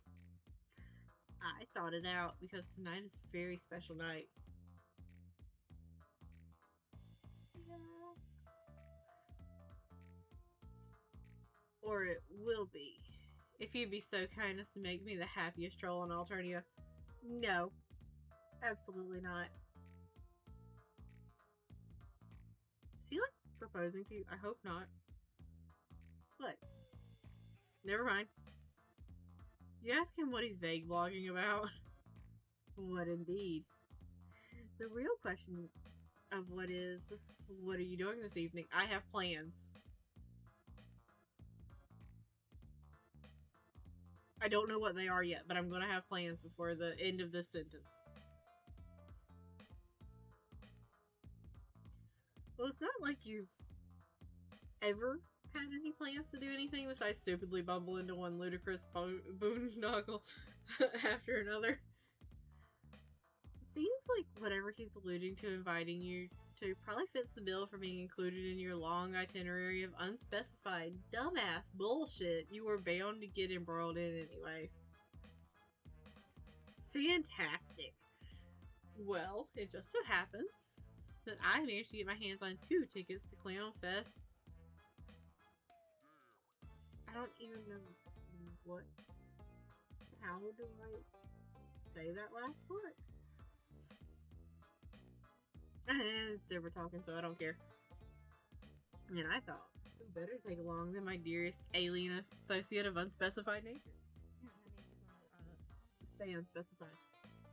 If anything, that's nature gonna be specified as not a friend. You have no idea what Clown Fest something is, but it's off to a good start with the name. Oh, I should have known you wouldn't be familiar with it. It's a little sophisticated for an off-world reprobate such as yourself. I can be sophisticated about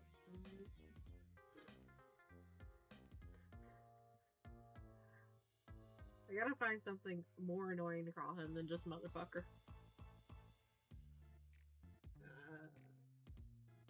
I'm sure I'll figure it out somewhere along the way. It's a music festival centered around purple blood performers. I could have gathered that from the name, to be honest. Now, normally I wouldn't trifle with high blood entertainment, disgustingly oppressive as it is. Oh yeah, I keep forgetting that the purple bloods are considered high bloods. When you think about it, aren't clowns the most disprivileged class of them all? You don't ask him to explain what he means by that because everyone would be really angry reading it.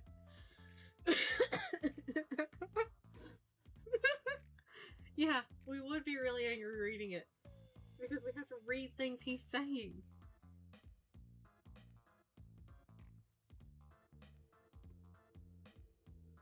Time to do the saving.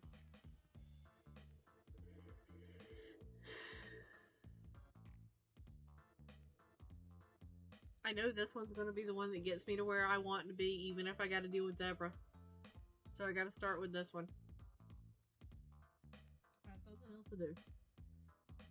Well, you can't say the invitation isn't tempting.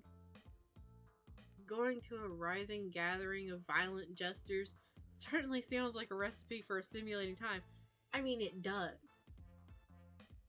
Because, like, damn. But, what if you didn't throw yourself blindly into obvious peril for once in your incredibly painful life? Pass. Oh. Zebra sighs heavily. He looks completely destroyed. Yes. Despite yourself, you feel a pang of guilt. No, you don't. You unpang that guilt. I see. I guess that's fine. I'll just have to find someone else to facilitate my brush with greatness. But what is that supposed to mean? You don't bother to ask. When you don't give in to his obvious guilting either, Zebra seems to accept his fate. What sucks to me is that he's got such a nice design. But I hate his guts. Whatever. Can't believe I came all the way here on my hover scoot just to be callously rejected like this. Yeah, hover scoot somewhere away from me. But I guess I'll see you around, hotcakes. Don't call me hotcakes. Zebra powers back up his little scooter, gearing up to go. But when he tries to lean back so the machine will start heaving in reverse, something's wrong. The scooter just won't move. No matter how many times he slaps the control panel on the handlebars, you ask if it's broken. Normally I would say, please let it be broken, just because, you know, that would be a nuisance to him. Please don't let it be broken and just let it shoo him away with him. What? No, it can't be. It's brand new, and it was working just a minute ago. It was just working a minute ago. Maybe I'm in the wrong mode. Zebra hammers the buttons on the control panel for a bit with no luck. Damn. Maybe it is the motors. So Zebra tries leaning forward to check it out. That's not the problem at all. In fact, as soon as he pushes his weight against the control stick, the scooter surges forward. Oh, fuck. Fucking killed me. This is where the bad ends are.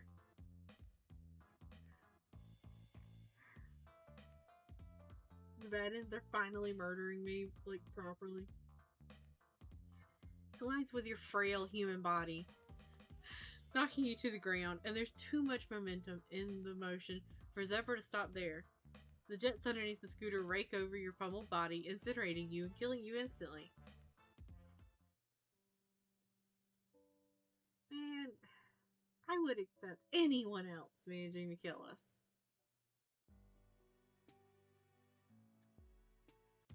Well, I guess we have to accept. I knew you'd be there for me. I'm not there for you. I'm there for the potential hot clowns. Alright, let's go. Zebra invites you to hop onto the back of the scooter so you can head out to Clown Fest. You say you're not sure this is the most effective avenue of locomotion. Zebra tells you it's all the rage and not to be a little bitch about it. You want a fist fight on a scooter, dude? Because I will fist fight you on a scooter. So let me tell you a little about my plans for the night. How about you don't? It feels like the scooter's going even slower than it was when he arrived, now that it's struggling under the weight of 2 people. You see, my favorite rhyme juggler on the planet is going to be there tonight. His name is Marvis. See, when I look at it, I want to pronounce the X as sh, like Shiloto.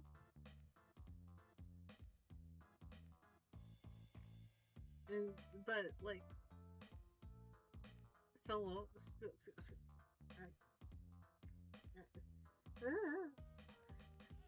My brain can't wrap around the other one now that I'm trying to take the part of axolotl out.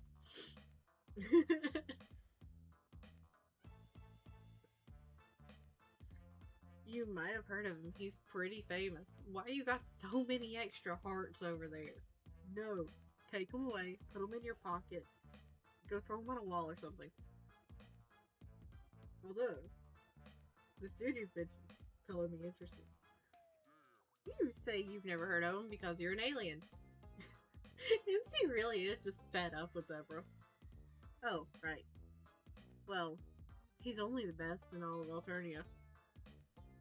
He came up a few sweeps back when he won first place on Slam or Get Cold.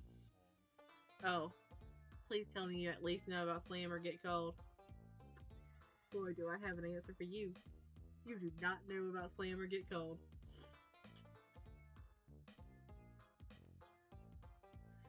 Well, it's a bi-weekly reality program where aspiring slam poets compete to prove who has what it takes. It's really cutthroat stuff. I mean, I think there are at least 5 decapitations a season. The competition is about skill. No matter the blood color of who is competing, the troll who wins is the troll who has the nastiest flow and dopest bars. Everyone has an equal shot. I mean, sure, a high blood has won every season to date, but it's basic biology that clowns are better at rhyming than everyone else.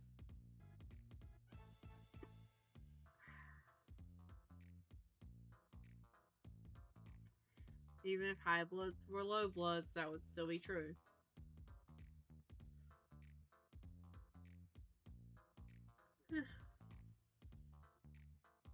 That's equality.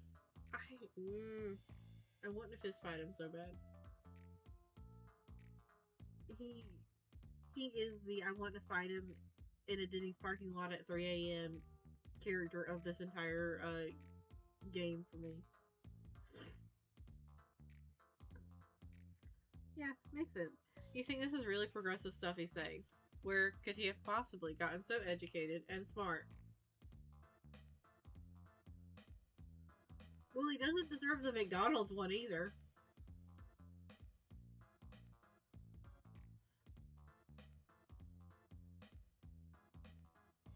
Oh, you flatter me. Anyway, as you know, I'm deeply connected in the music industry. Yeah, you mention it like every time you talk. But because of oppressive hemispectrum systems, I'm afraid I'm only truly afforded downward mobility. The clown sphere is a really insular, close-knit community.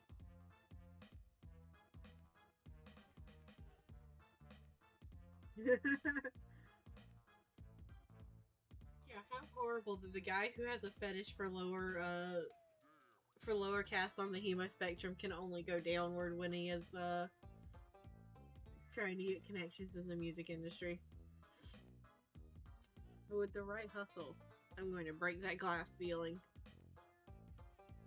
I don't know if you'll break a glass ceiling, but I know something else in me can get broken instead. And not by you.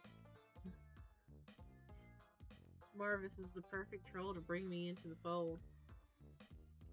You say that this guy sounds pretty brutal. Are you sure you want to actually meet this clown? Yes.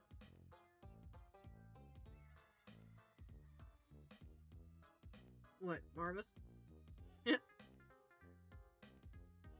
I mean, sure, he does what he needs to survive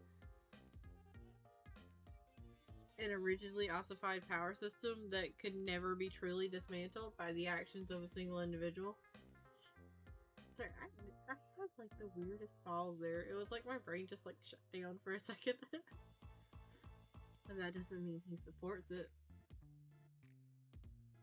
Contrary to what you might think, Marvis is a spectacularly subversive figure in the industry. If you listen to his music, really listen, you'll hear some borderline revolutionary stuff. I think he'd tear it all down if he could.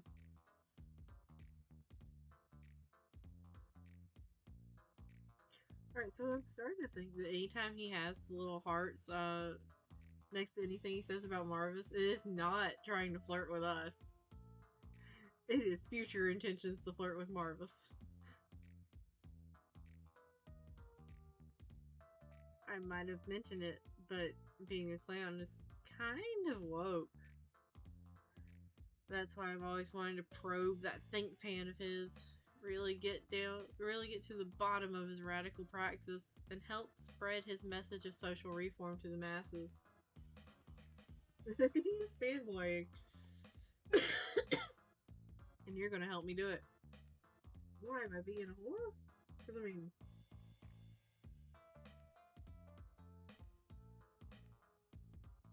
could be worse ideas. Not gonna lie.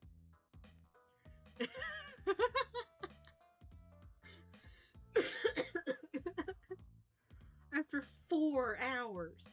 We had to deal with him for 4 hours. After 4 hours of scooting and one excruciatingly detailed, unbroken account of the events of the past 3 seasons of Slam or Get Cold, you arrive at Clown Fest. Oh. I am intrigued. Clown Fest feels more like a circus than your idea of a music festival. In the distance is a wide open field dotted with disorganized masses of people, all gathered before a nightmarish stage you presume to be the site of the evening's main event. Is that troll juggling hot dogs?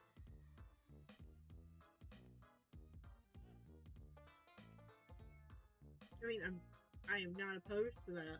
I think that would be fascinating. I'd probably just be like, if I was in this situation and I saw that, I'd probably just go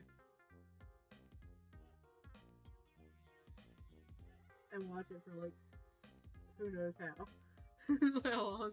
I think it's a neutral. The entrance to the festival grounds opens up into something like a parking lot filled with whimsical tents and people selling various snacks and refreshments. You see a clown juggling what looks like at least 7 hot dogs. Absolutely ghoulish. You're glad Damon isn't here to see this? Zebra brings you up to the gates, flashes your tickets, and gets you wristbanded and admitted to the festival grounds. Seems like there's still some time before the performance is slated to start. There are some spectators already gathered in the field, but those of more privileged bloodcasts are lined up around the tents in the lot to buy food and merchandise. While you walk around the festival grounds, you ask Zebra what exactly he has planned. What could you possibly do to get him in good with the clowns? I mean, technically we're already in good with the clowns, because,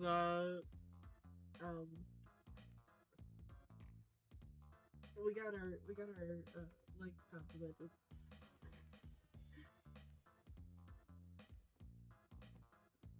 Gotta get comfy again.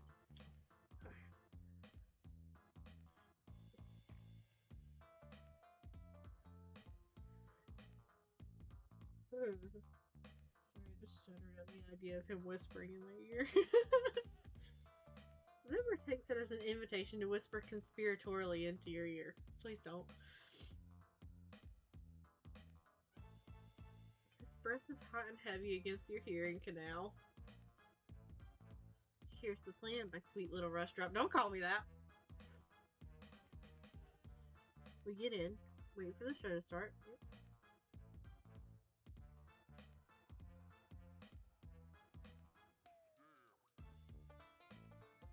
And when Marvis comes onto the stage, really gets into his act, you're going to jump the barricade and rush the stage.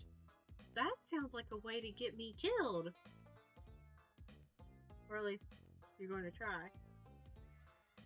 Of course, I'm going to stop you. I'll tackle you before you make it to the stage, and I'll color you right in front of Marvis and everybody. Like you could. You are the one troll that I am positive that my pure rage would, like, outmaneuver your troll strength.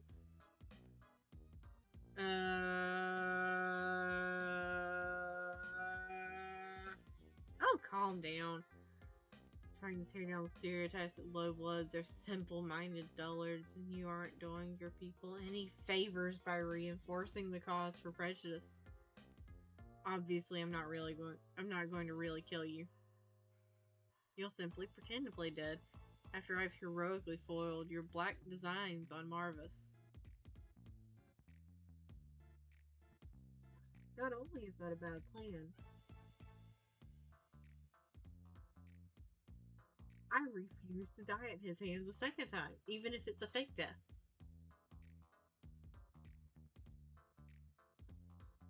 My actions will firmly place me within Marvis' ashen quadrant, so he'll have no choice but to recognize me. And then the clowns will see what a hero I am, praise me, bring me backstage to reward me. My dude, are you just trying to get in clown pants? It's really a flawless plan, my dear. If you just do what you're told, nothing will go wrong. Well, see, okay. So there's several things wrong with this pair of sentences. One, don't call me dear. Two, I don't do what I'm told very well.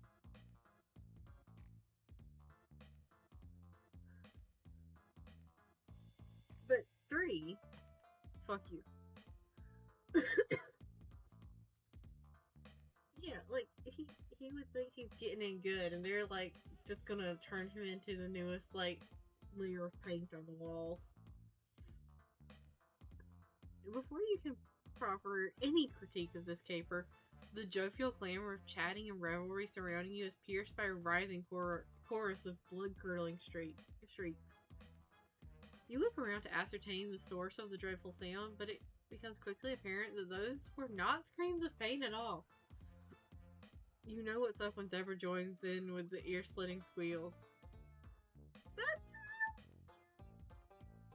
Oh, where'd he go? Oh. It's the man of the hour himself. An expensively dressed juggalo is making his way through the crowd, flanked by a robust team of hulking indigo bloods.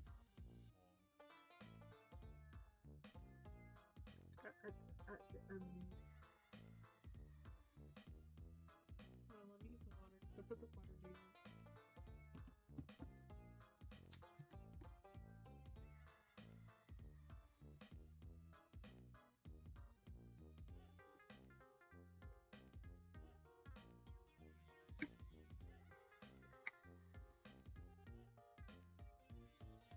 Every aspect of him telegraphs unimaginable celebrity.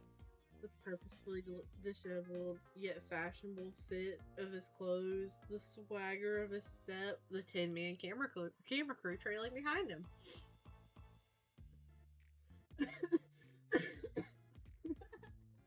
I cannot imagine why it would have gotten named Clownfucker.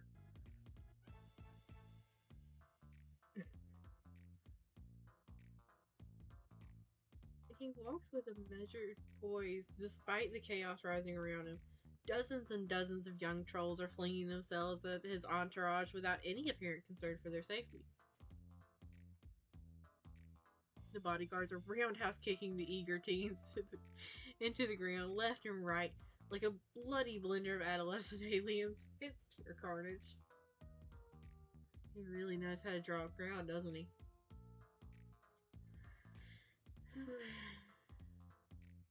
A minute ago, it was tough to truly grasp the hype, but after seeing him in person, you don't know what it is, but this swaggy clown has an undeniable gravitas that commands the attention of everyone around him. His bullet points were runs the shit show, Midsummer Nightmare, and texting your sister, then changed to runs the shit show, Slammer get called Grand Champion, and Mirthful Idolatry. I like the texting your sister one though.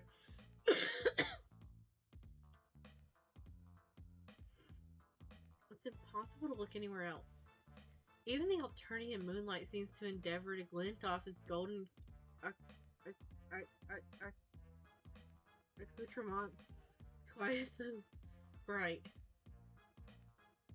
But he's gone just as quickly as he arrived, up to the festival stage to set up his act. He leaves a bloody void in his wake. Crossfitted time. Huh. Zebra is bouncing on the balls of his feet, following the encounter. He clearly can't wait to get up into the pit, and to be honest, neither can you. What is it about a good clown that's so utterly irresistible? I don't know, because Chahut is cool.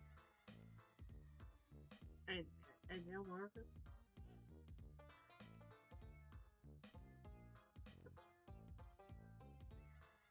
Get off of my screen! Zipper takes you up to the field spread out before the stage. There are thousands and thousands of trolls already standing around, ready for the show to start. From the looks of the crowds in the back, breaking down their tents, there have been Rustbloods camping out for days to secure their spots. But even those hard-won locations are much further to the back than where Zebra is leading you. Is he leading you straight up to the front? There aren't that many Hivebloods here by comparison, so Zebra is able to take you to walk right in, muscle past all the ceruleans, and grab a spot by the barricade with maybe 5 minutes to spare before the show starts. I get it. Like, I understand why there's so many.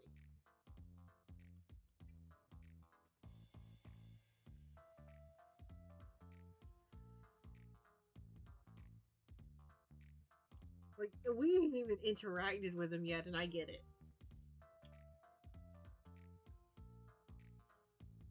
Look, when sexy clowns are sexy, you cannot... You're gonna get drawn in no matter what. There's some roadies up on the stage now, dashing around to finalize all the equipment arrangements. Oh, shoot. Did you remember to bring your concert diaper? My what?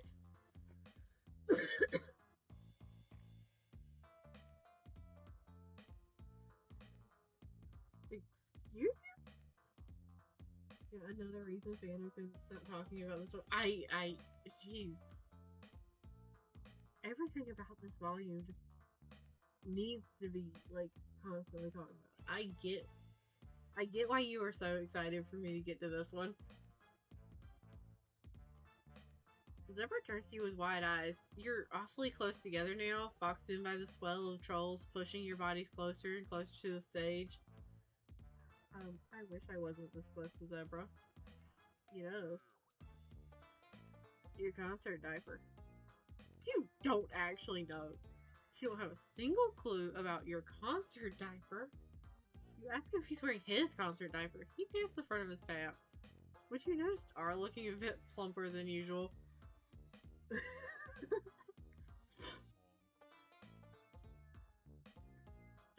Of course. You can't just come to one of these things without your concert diaper. Why do I feel like this is some, like,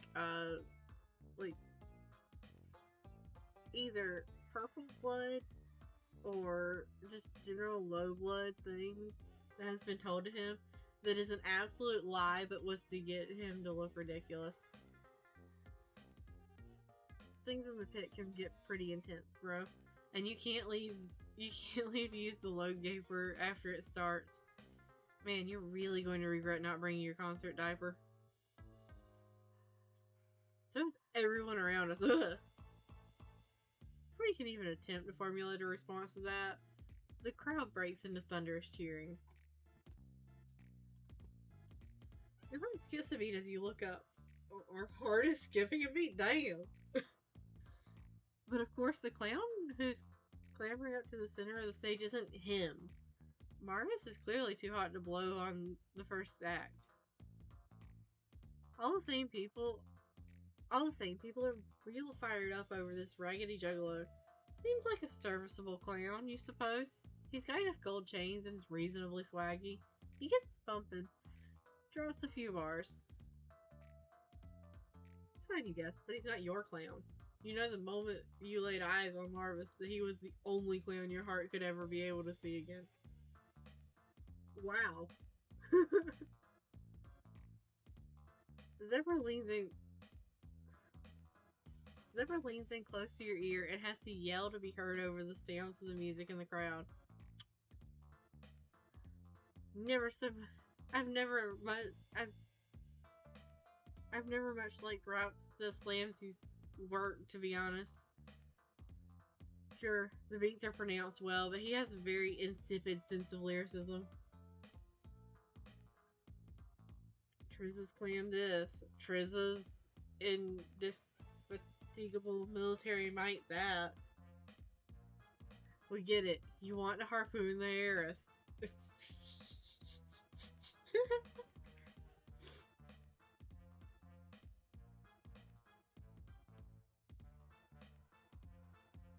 Who doesn't, honestly? But we don't need to hear about it all day. I don't think I've yet to see a proper depiction of the heiress for me to make a decision on that. Solid 15 minutes of mildly provocative slams later, and old Slamsy is slinking off backstage. As soon as he is gone, a new jester takes the floor. If you wanted to get into the music, it proves difficult. Every new act they bring onto the stage is immediately followed by a hollering earful of Zebra's scathing critiques. Yeah, I remember getting sidetracked by her appearance in Act 1. So, like, I want to see a sprite like we've got for them. You wonder why he's so fixated on getting in good with this gaggle of urban bar stores. I don't know what that fucking word is, and I don't know if I pronounce it anywhere near correct.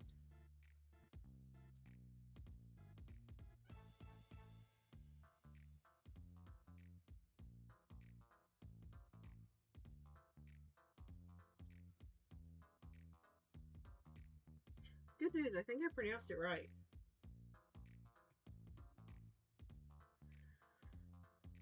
If he thinks so little of their technical and artistic merits to begin with. As you stand leaned sweatily against the barricade, you're starting to wonder if it's all worth it. Could the sight of a single rapping man really outweigh all the physical and psychic agony of waiting and standing and stewing in the heat of the pit? Well, you have just endured nearly 3,000 words of hanging out with Zebra for something that will ultimately let you down. As the penultimate clown trundles off the set, the taste of the air changes. The lights on the stage go dark, and the booming sound system goes quiet, and a tremulous hush falls over the crowd. You feel your heart stop in that silence. You know down to your bones that this is the moment you've been waiting for. From Sea Dweller to Rustblood, nobody moves. The sound of his light footsteps against the darkened stage could only be audible to someone as close as you. The anticipation swallows you whole. When the floodlights snap back on and illuminate his astounding figure center stage, you feel it. Though yet of modest stature, the lanky juggalo has the presence of a man 1,000,000 feet tall. Lanky? That chest circumference is part of a body that's considered lanky?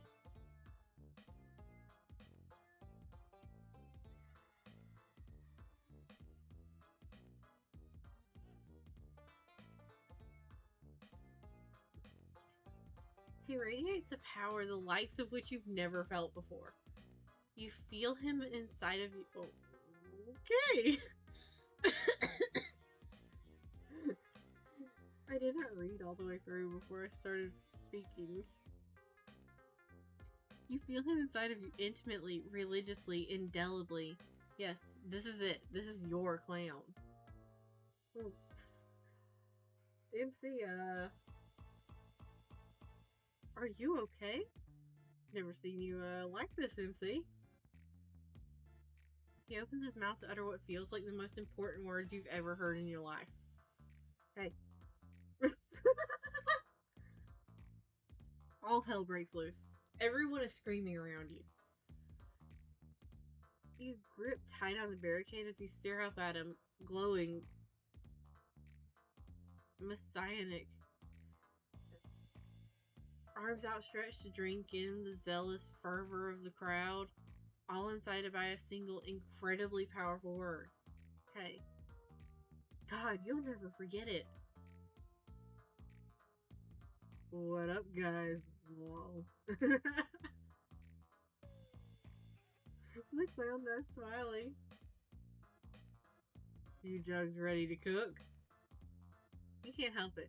You start screaming. You're so fucking ready. Well, these buddies be baking beans.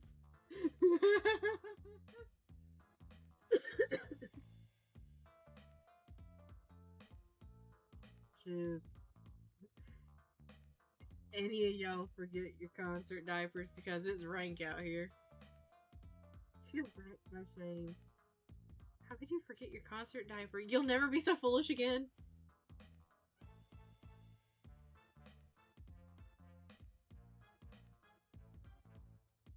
There's a theory of fandom that since most Hive Bloods, including clowns, have some form of psychic powers, his basically makes him irresistible to people.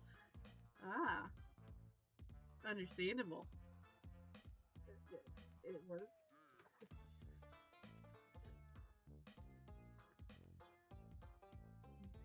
Put in sight. I'm freshening things up, you hear me? Zipper takes hold of your hand and squeezes it tight. You appreciate the gesture. No, I don't. I want him to stop touching me. God, he's so fucking beautiful. Yeah, like, MC is affected enough for, like, it to feel like it's out of character.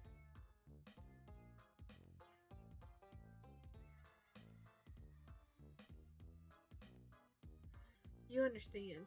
You feel deeply, utterly devastated to know how far out of your grasp he is.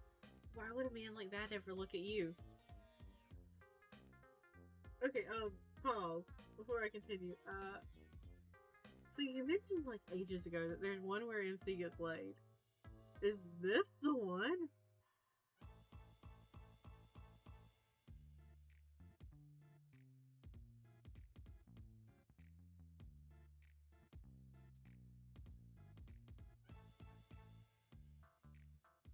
No.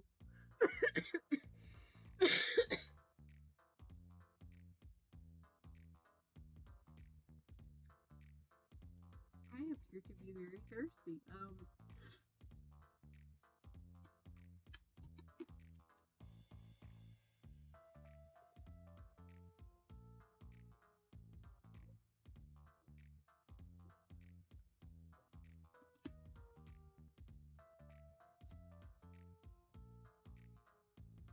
Okay. There's no way someone so tremendous, so magnificent, so extravagant would waste his time offering his friendship to someone as insignificant as you. But as desolating as that feeling may be, you aren't ready to put him out of your life just yet. Maybe there are other ways you can be close to him. I like his hands. His hands are really nice.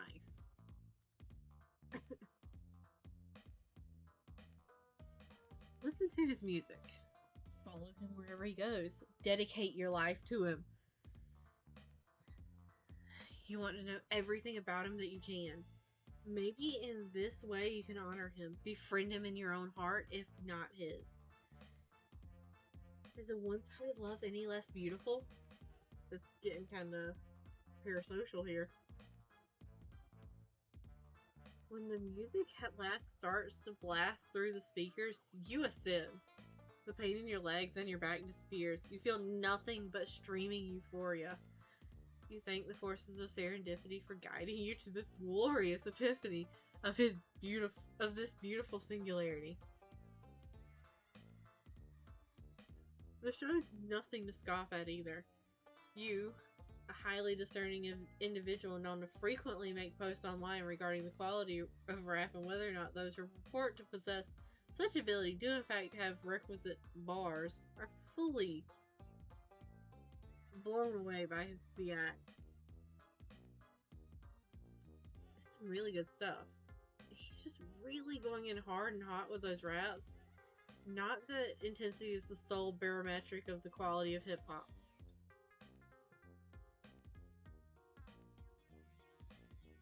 I like his teeth too. The fire that Marvis is dropping is a broad contemporary performance that would equally satisfy any aficionado of any relevant subgenre. Not a single thing about him is even slightly racist. Interesting specification there. You're really starting to get into the zone when Zebra starts to scream in your ear again. You were already going deaf from the concert as it was. Can we tell him to shut up and let us listen? I think it's about time to get this show on the road, don't you? Ah, fuck, I forgot about this.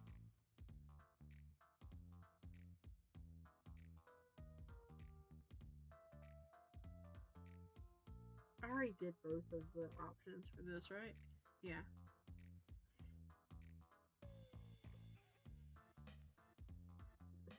We're going with the plan. In rapturizing maybe with Marvis's magnificence, a promise is a promise, and you can't let Zebra down. I mean, you can, but for the sake of getting an ending. You wait for the right moment and start to vault over the barricade as quickly as you can, as quickly as you can manage. You clear the barrier and drop down into the gutter between the stage and the crowd. You're not sure where to go from here. You glance back towards Zebra for guidance, and the crowd has noticed what you're doing alright. The onlookers are swarming with rage at your insolence. Zebra makes his move. He starts to follow you over the barricade, but things don't go as planned. Instead of heroically stopping you from making it to Marvis, Zebra is put upon from all sides by grafting claws. They don't recognize what Zebra is trying to do. They think he's just another conspirator trying to join you in your attempt at Marvis's life. You watch in stunned horror as the two trolls closest to Zebra take hold of each of his arms, dig in their claws, and rip them right off. I don't care if this gets me killed again. I'm enjoying this. And they don't stop there. You barely have time to process what's happening until another pair of trolls descend, helping to tear ruthlessly into Zebra's body. His screams don't even register over the booming of the sound system. Fountains of indigo blood spray hot into the humid air. The barricade and the ground all around you are drenched in your friend's gore. You're frozen where you stand, in that arid gutter between heaven and hell. This isn't how it was supposed to go, was it? You feel the inevitable press of entropy closing in. The trolls in the audience see you, and they've already had a taste of blood. Your legs are stiff as rods as the carnage-caked trolls who made short work of your friend begin to vault over the barricade themselves. It seems pointless to run. You're stricken by a consuming sense of deja vu. You've made a mistake, and the universe is going to clean up your mess. The trolls drop down into the gutter with you, and advance. You close your eyes and accept your fate. Then you feel yourself being wrenched upward onto the stage. Yo, what's Yo, what's up? You can't believe your eyes. Marvis, in all his majesty, has hoisted you up to safety on the grand stage. He's beaming at you with the most beautiful smile you've ever seen in your whole life. This development has certainly given the bloodthirsty crowd pause. Marvis turns to them with an unerring grin and shakes his head. Y'all out here trying to kill my buddy? Sometimes I swear my fans are bigger clowns than I am, lol. His adoring legion seems to find that very funny. You're starting to realize that you really should have brought your concert diaper after all. Now seems like there's been a big misunderstanding. This just be one of my backup dancers. Hey, hit it cuz, show him what you got. He's helping you? You can't say you understand, but you're not about to look a sexy, gorgeous gift clown in the mouth. If Marvis wants you to dance for your life, you'll dance. You start going to town, flossing, shooting, whatever it is the kids are doing these days. A real contemporary breakdown. The crowd goes wild.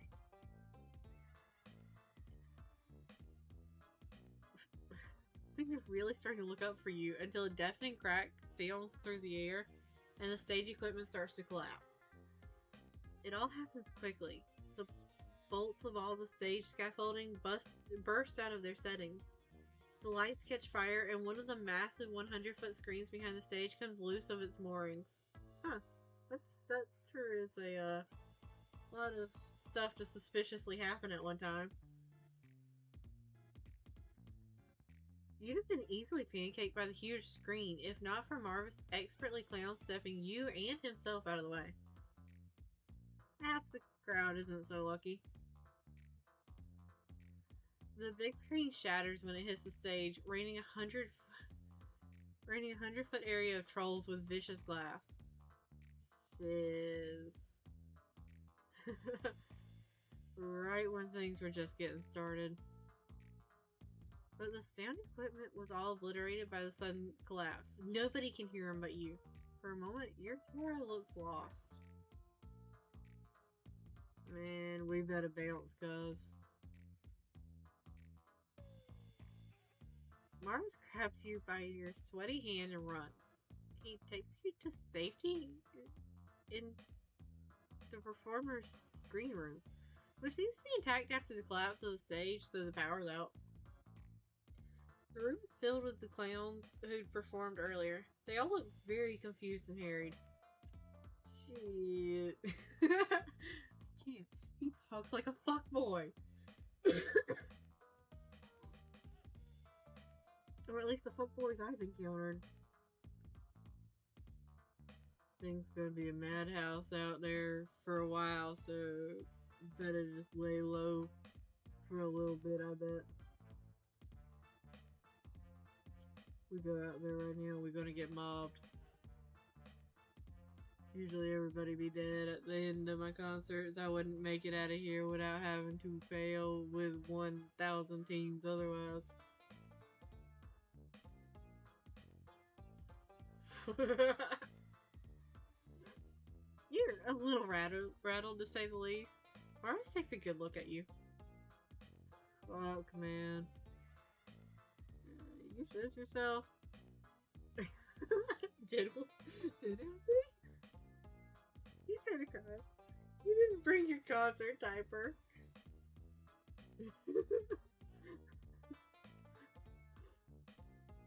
Oh, man. It's like, don't cry. Look, you're hardly the first buddy to ever shiz yourself at one of my concerts. I'm used to the smell. TBH is comforting. Oh. So, I see you have some interests. Syphilis ain't really?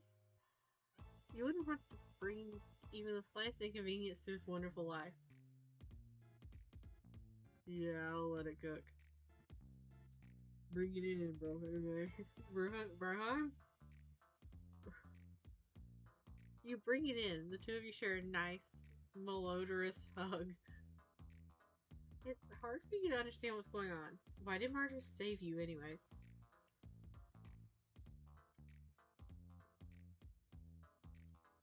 I saw you was hanging out with that blue bro who always trying to get his enough shoot up me and me jugs shizzles.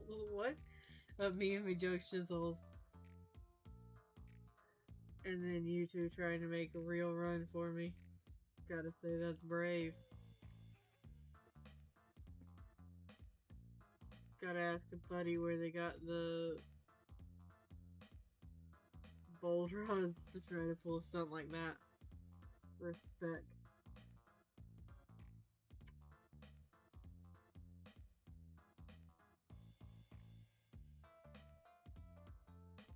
I like the sprite. Oh well, it wasn't really much of a stunt. You were just going along with your friend's ludicrous plan to try to scam him into friendship under false pretenses. But it was a really bad plan, and your friend was killed on the spot immediately. And now you're pretty sure you're cosmically fated to die due to making non-canonical decisions. What you mean non-canon? All it is be non-canon, fam. What can even mean to be non-canonical within the context of an inherently extra-canonical framework? Skeet, bruh.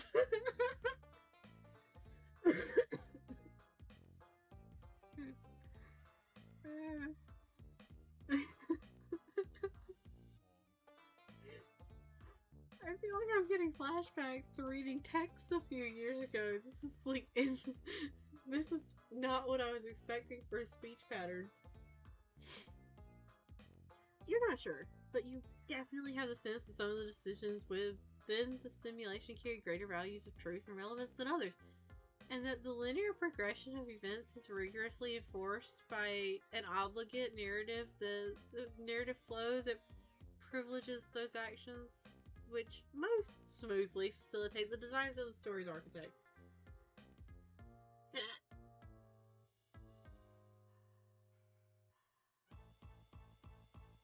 You're sure you can hear that noise that way? But I'll say you, the architect of your own fate.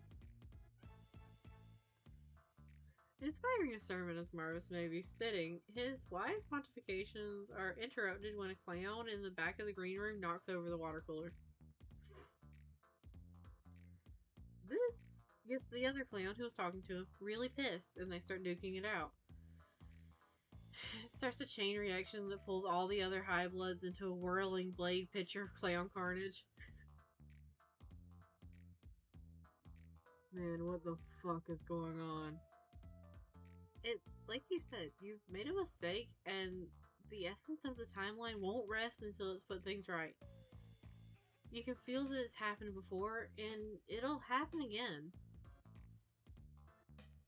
Well, I'm getting the fuck out of here.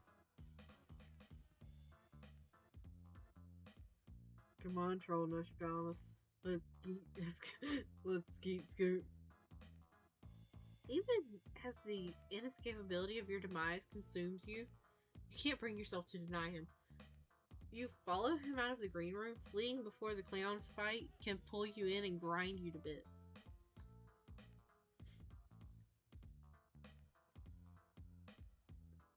Out here, you're the one who has to help Marvis. In the open air, it's an unending procession of teens' quick time events. Some of them are carrying buckets. You just need to keep punching them out until you finally make it to his rich guy clown limo.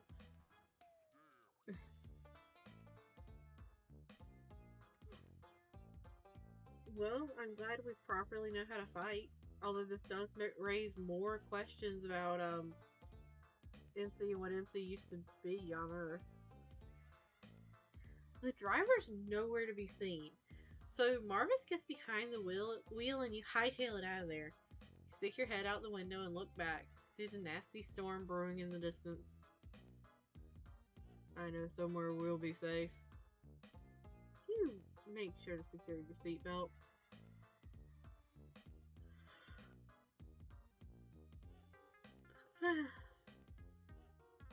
After dodging at least 3 fallen trees, a wayward deer looses, and a lightning strike that blasts the hood of the vehicle right off. Marvis brings you to clown church. Well, so Gary has been teaching them, and it wouldn't surprise me if some of their other friends taught them stuff. Yeah, true. Very true.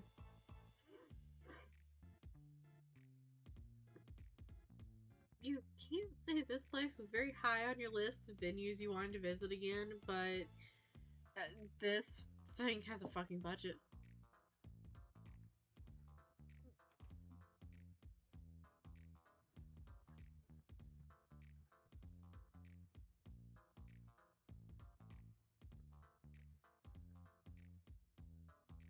Whatever bullshit is power that's coming after you will have no reach here. This be hallowed ground, biznatch.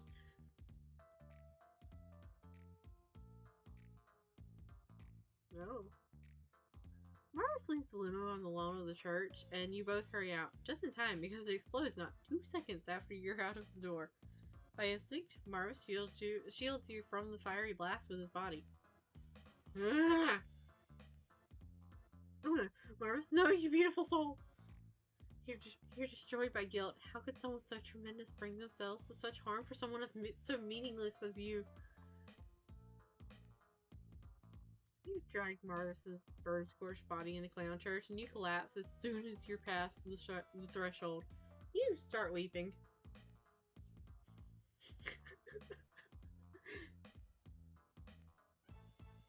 Shiz, fam, I ain't dead, just a little toasty. You ain't gotta cry about it, goddamn. Oh, okay. You help him up and bolt the door behind you. He was right. You do feel safe here. Nothing is collapsing. Nobody is being stricken with a hysterical urge to start a fight.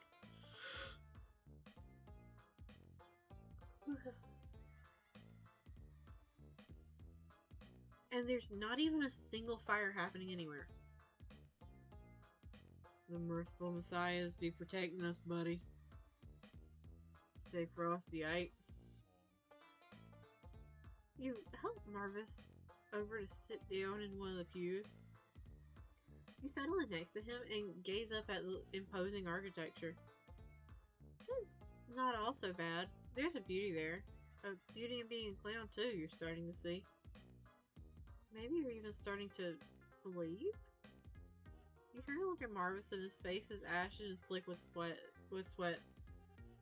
I think that dip in the grill I had hurt a bit more than I thought. Your heart drops in your chest. You ask if he's going to be alright. As long as we stay in here. Yikes. But can you really stay inside clown church forever? You don't. You know down to your bones that even if you do, it doesn't matter. It's something about the air. You can't really describe it. Everything just starts to press down. Down. Like you and everything around you is sinking implacably into the earth. But the ground is coming up to meet you too. You start to perspire. The pressure leaves you weak. You slump against Marvis's shoulder. You feel so insubstantial. Like the entire concept of your existence is struggling to erase itself. You know this isn't something you can fight. What? Are you giving up just like that? You don't know what else you can do. This isn't how things were supposed to go. This isn't how things can be. You can't exist like this. That depends on what it means to exist, fam. Depending on how you look at it, every Bridgerton timeline be fundamental to a metatextual structure of the essence of existence itself. Even an incident that falls outside the strict confines of canonical continuity contributes to a meta-consciousness that be built by and could even be said to be, at its most essential level, defined primarily by the extratextual exchange of interpretation by those who observe it. Each path a translucent fragment that via mirroring or distorting or magnifying certain aspects of the ultimate reality, folds itself invisibly into the fabric of that reality. Itself immeasurable and intangible, but the space it once occupied, indelible.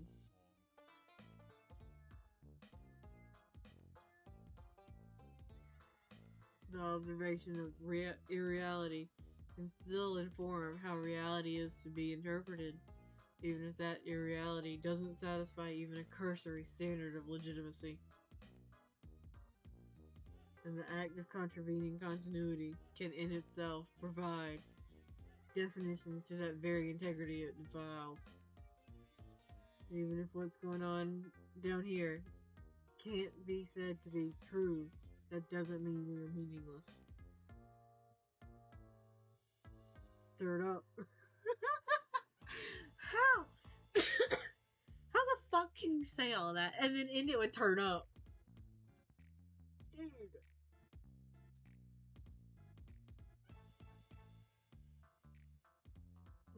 What do I think? What do I think? Do I think at all? This entire volume is wow. You don't know about all that, but you tell Marvis you're glad he's here with you.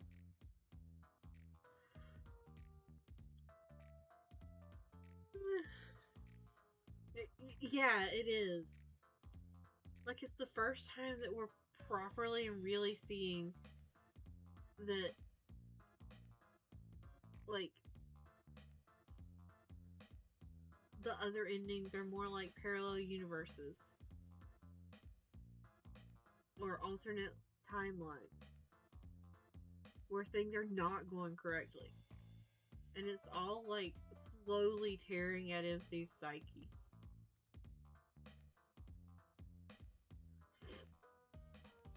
Marvis smiles and puts his arm around your shoulders. In spite of it all, he makes you feel real. You stare into the effervescing panes of clown glass as they shift and scintillate in your vision.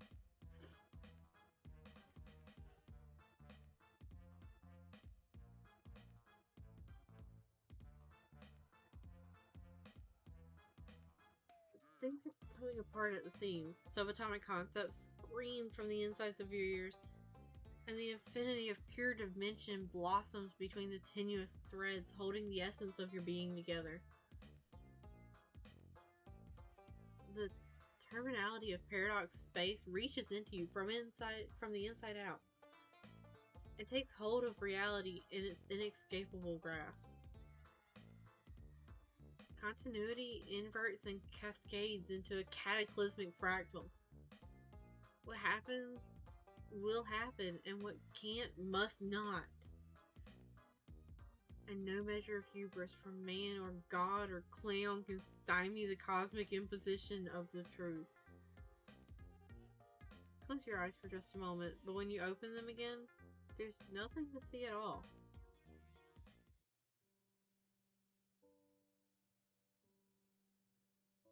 Give me a moment.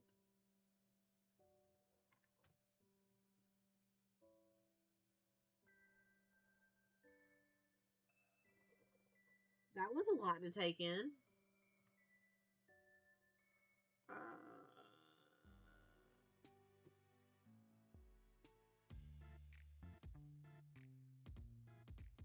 So we're just gonna not do that. Are you kidding? You say? There's no way you're going to vault over that barricade and try to make an attempt on Marvis's life, fake or not. For one thing, the plan is fucking stupid. And you'd immediately die. Second of all, Marvis is a beautiful artist with the soul of a true poet, and you're not going to help anyone attempt to exploit his celebrity for selfish purposes. You conclusively inform Zebra that he'll have to find someone else to help him hoodwink sweet Marvis.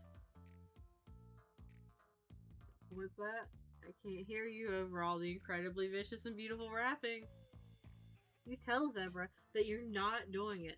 You just want to listen to the rest of the concert and enjoy yourself. Zebra seems horribly taken aback. What? But I thought we were friends.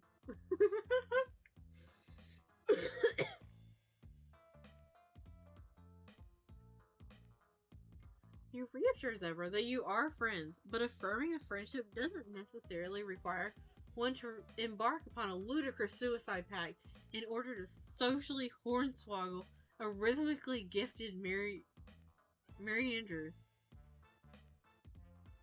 You're hardly Thelma and Louise. Get real. He tells Zebra he needs to find someone else to help him cozy up to the clown's inner circle. Zebra harumphs, offended, and decides to go. He starts to push away through the crowd, down the length of the barricade.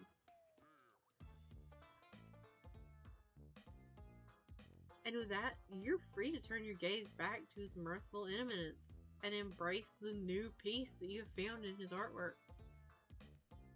But Marvis only keeps distributing dope and the crowd only gets rowdier. Before you know it, you find yourself being wrenched into the rising mass, jostled about, and subsumed by the transcendent power of the music. Wait, really? Finally. No more concerns about seeing him again. Your pitiful little body becomes nothing but a note in his wicked symphony, a raindrop washed away in the rapids. I'm free as Zebra.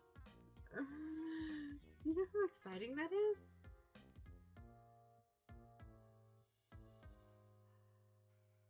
Some time ago, you might have accepted your fate here and allowed yourself to be trampled by the mob.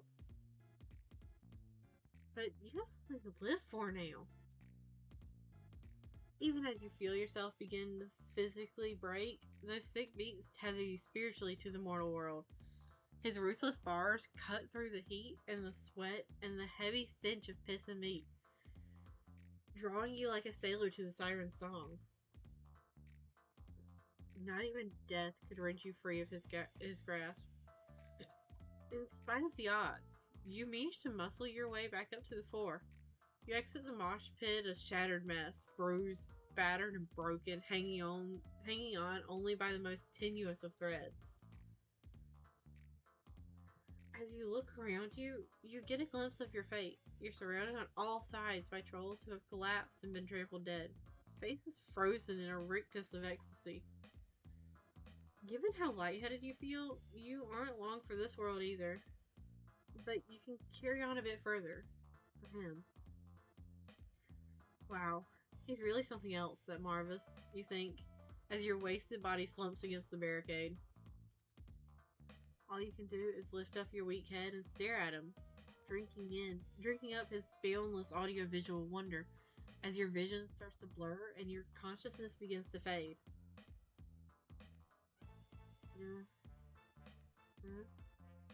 You jerk back to your senses when you feel something splashing on your face. Please let it be water or Faygo. That's not helping me, You cast around wildly for the source of the water. Oh good, it's water. To your disbelief, you see that it was Marvis. He's standing at the edge of the stage, gyrating his hips to the choreography as he looks down at you in concern. It's like staring into the groin of an angel. I just...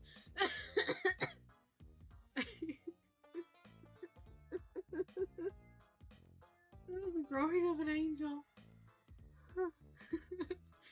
He waits for a break in his verse to cover his mic and mouth to you. Yo, buddy, you alright? Yeah, MC down bad. MC down bad, so fucking horrendous. Yeah! Yeah, the writers, artists, MC, me, a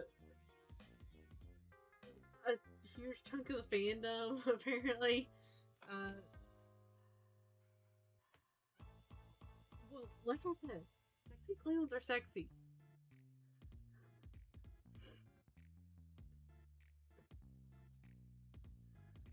You can't believe how gracious he is.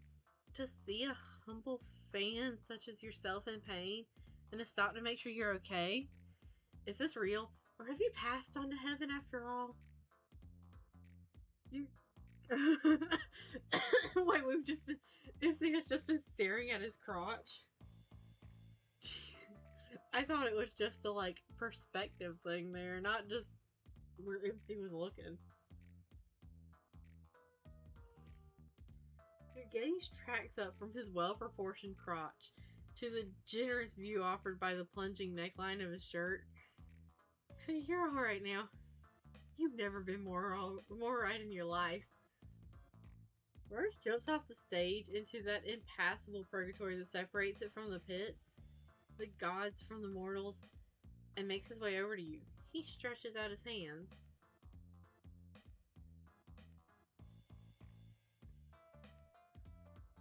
Hey, babe. Wanna dance? Your broken bones are no obstacle. Instinct propels you over the barricade and into his arms. He catches you like you've both been waiting your entire lives for this moment. You've never felt more warm or safe.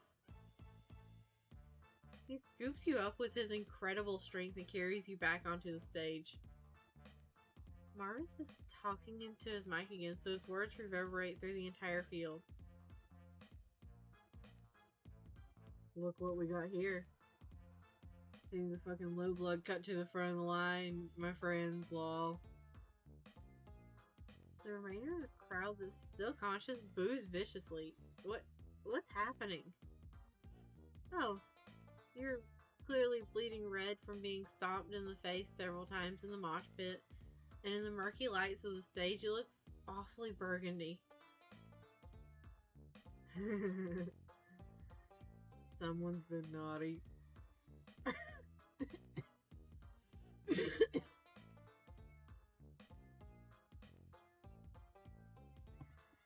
writers really were real bad, huh?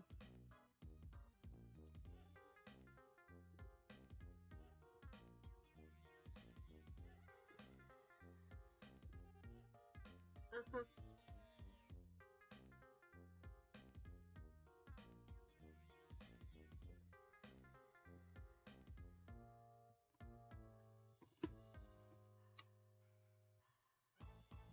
I'm gonna be so bad after this. Yes, you've been so naughty, you say into the mic.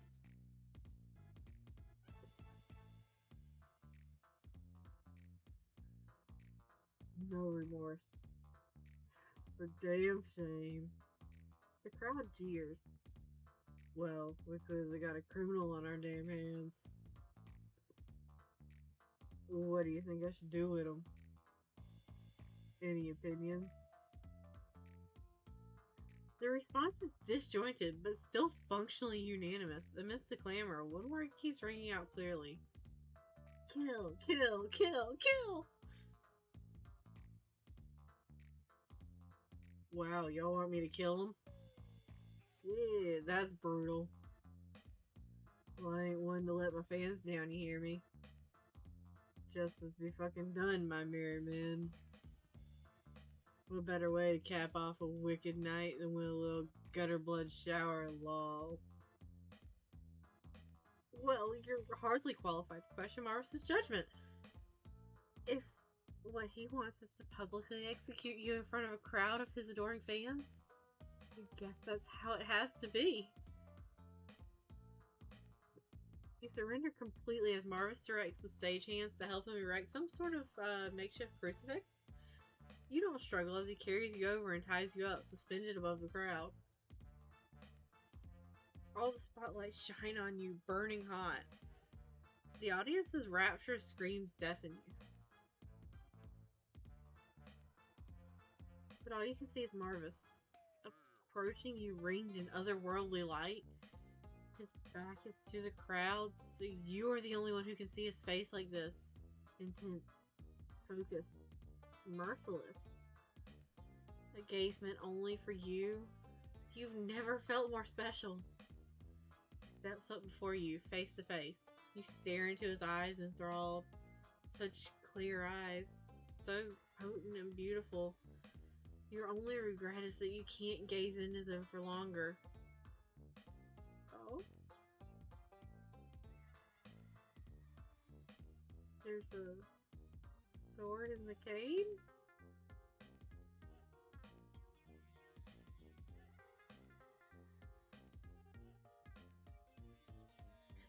Mars takes hold of his cane and in a fluid motion draws out its rapier-sharp hidden blade. The metal glints 1,000 colors in the light of the stage. Almost as awesome as he is. You hope he strikes true. Yours will be a magnificent death. But then, he winks. A fleeting moment of understanding passes between you. Could it be that Marvis is the friend you've been searching for after all? Oh, is it a fool's flight of fancy to dream so? He draws in close, rearing up as if to strike, and as he raises his blade, his jacket lifts up too. What? MC. Damn. And as he raises his blade, his jacket lifts up too, exposing his vulnerable clown pit. If you leaned in just now, maybe, just maybe, you could...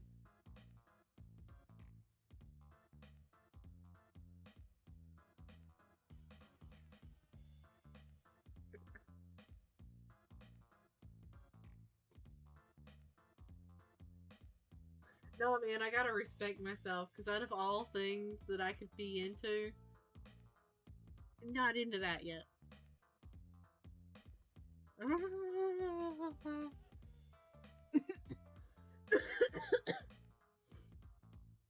So I wasn't expecting that sprite. Marvis brings down the blade. It sinks deep into the wood beside your neck. This was no accident. A jester so powerful surely would not miss. He's sparing your life. You're so humbled that your bladder evacuates on the spot. Urine is as hot as on your legs as Marvis's gaze is on your face. You really wish that you thought to bring your concert diaper.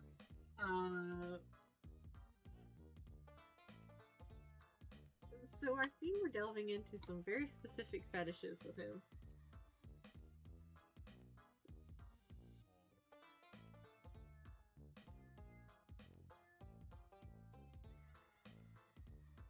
I do not need to accidentally discover a piss kink on stream.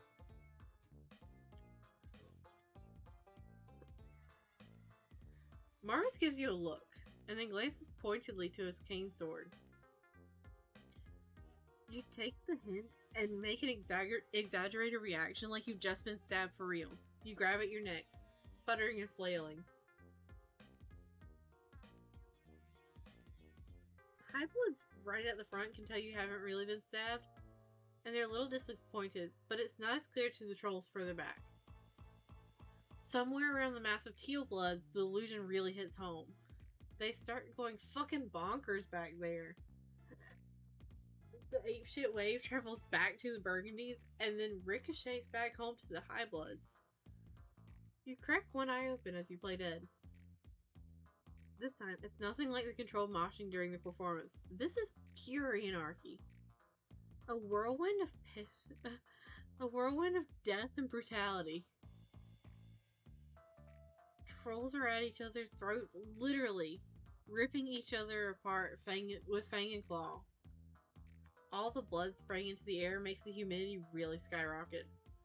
At some point, when the racket becomes less than melodic, the clowns all come for a final encore to drown out the sounds of the screaming. They start wrapping up a real storm. After about 45 seconds, a full 2/3 of the crowd are completely dead on the ground. I understand what was being discussed earlier about needing the giant pit. The performance finally ends once every single troll in the crowd has collapsed either from death or exhaustion. Only once the audience has worn itself out do the clowns call it quits. They all start filing backstage, but for Marvis, who stops to take you down from the cross, Your beloved clown cradles you in his arms like the Pieta? I don't know what that means.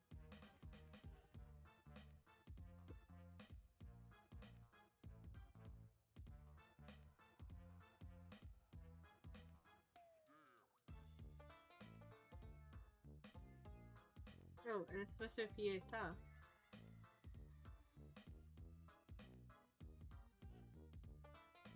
Oh, how did I not know that from my history lessons? From my, like, art history lessons. Gently patting your blood spattered face. You're hanging in there, fam? You tell him yes while continuing to play dead. You don't want to follow his ruse. Okay, gravy.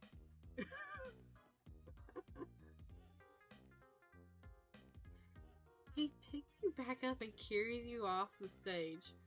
The clowns have a little green room set up in the backstage venue where they're all mixing and relaxing after the show.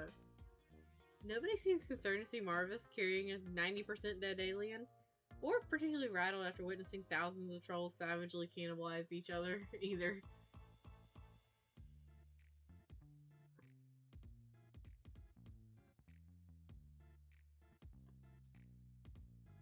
Hey, you want a Sandy?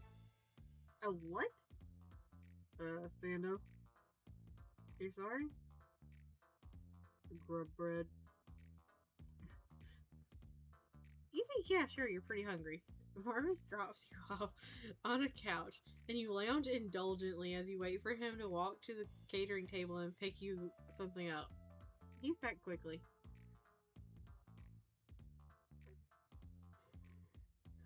So, has MC just never heard those abbreviations of sandwich, or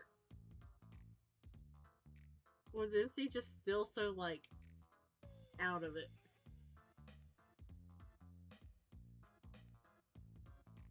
Think you can move your arms or anything, buddy? You say not really. You're pretty sure all of your bones are basically obliterated. Oh, shiz. That's rough. Sorry, man. I guess that's my fault. Lol. Okay, say, you don't question it. You obey him unthinkingly. You nearly choke when he kneels beside you and starts pressing broken off pieces of grub sandwich past your trembling lips.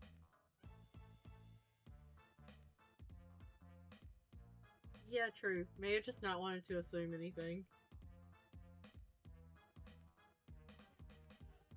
I think they were mostly just out of it, though. Tears well up at the corner of your eyes. How could someone like you be so lucky to touch and be held by the closest thing on this mortal plane to a god?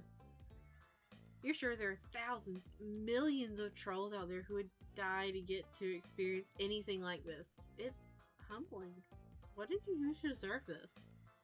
You're so weak from the concert that even moving your jaw is hard, and your starstruck and sobbing doesn't help either. Whenever a sloppy bit of grub paste filling dribbles down your chin, Marvis is right there to catch it and shove it back into your eager maw. He makes unyielding eye contact with you as he allows you to suck the maggoty meal from his fingers. You tell him he's beautiful. A lot of people say that. I don't know about all that, though. I'm just a humble rhyme juggler with a lot of cash money and 10 guys filming what I'm doing. When you're finished eating your sandwich, Marvis kindly wipes all the mess off your face. He's so gracious, you can't believe it. You're so glad the camera crew is here to capture all of this so you can watch and relive the experience of receiving his kindness again later.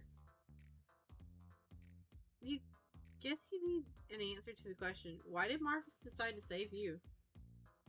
Marvis takes a moment to think on it. Well, I guess I saw the guy you was with. And I was like, she what a sorry MFer. You know that buddy be bad news fam, lol. What? Zebra? No way. Zebra's your friend. All your friends are cool.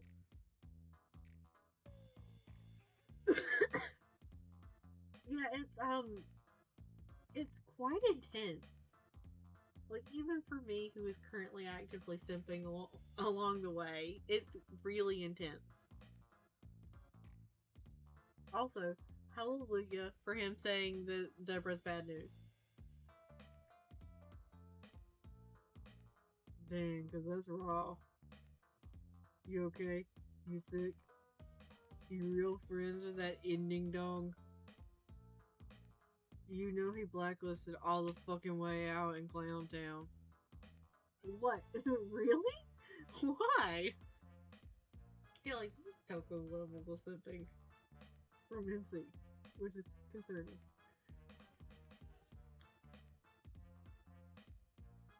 He's just a social climber, man. That big blue buddy be my mo fucking parasite. And he's blacklisted by all clowns? He doesn't seem to know that.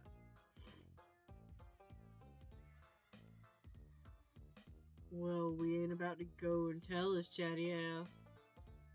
Gonna go and write a wicked nasty review about my business. So we be looking out for ourselves. Us clowns real close knit, you know. Take care of each other and all that shiz. You feel me? You know, if you think about it, clowns are really the most disprivileged socioeconomic subclass. Or socioeconomic class. It's hurting my throat.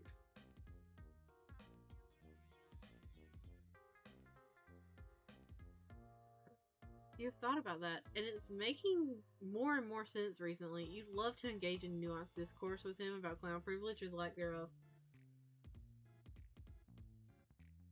Yeah, guys. Though we nominally occupy a position of structural power in the institutional hierarchy of the hemo spectrum, we be subjugated into dampening our powers like no other. Yeah, I do love that Mars is like, my dude, are you okay? Or you consider this thing your friend.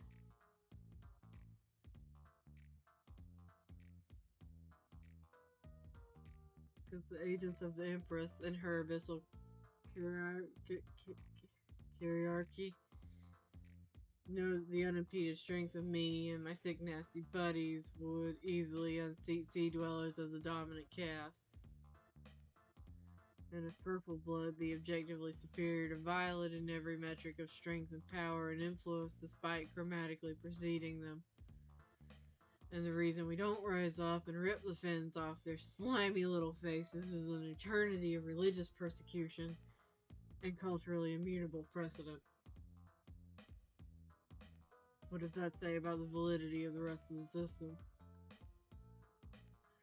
You consider your mind thoroughly blown.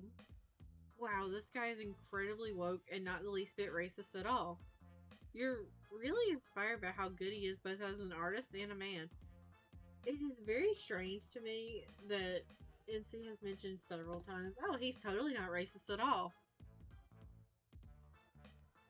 Like, even within, like, the hemo spectrum, it feels like it's getting brought up a lot.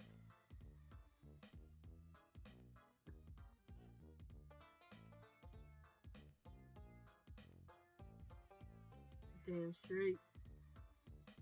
Maybe all this spectrum needs a little chaos to shake things up. Really makes you fucking think here, you hear me? God, you do hear him. It makes so much sense. He makes so much sense. You make so much sense. Together. Marva smiles at you as you hold his hands. You don't want to let go. You're afraid you'll never see him again if you do. You're not sure you can live like that? Maybe you can't always be by his side, but maybe sometimes, occasionally? All you want is to make a friend. Oh, buddy, you want so much more than that. You just don't realize it. course I'll be your buddy. Hey, why don't you have me on Chitter? And next time I got some show, maybe I'll hook you up with some wicked tickets. VI fucking P. V. Rust Emperors represent. Make sure to check out my link in my bio for merch if you're interested. The promise fills you with so much hope and light and joy. You can't believe it. You did it. You've made the greatest, most ultimate friend of them all. Your shining light, your reason for being. Marvis, the truest buddy you've ever had.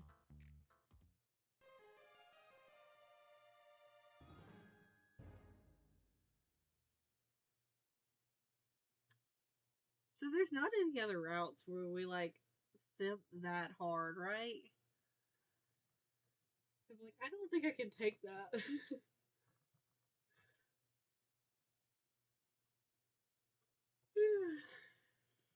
Okay, good. Too bad. I've done all the endings now, right? Fuck.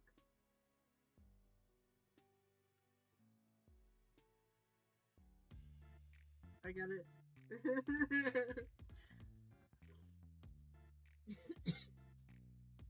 For the sake of getting that ending.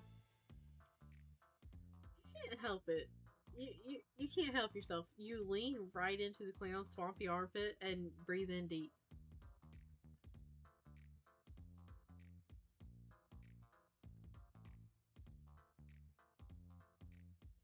There is no escape, but damn, I wish there was. The scent is like nothing you've ever smelled before. It's like this thick flavor of ambrosia glazed over an ogre's musk. Wet teriyaki socks, sprinkled with a seasoning of pure passion. Why did the writers feel the need to describe this in such detail?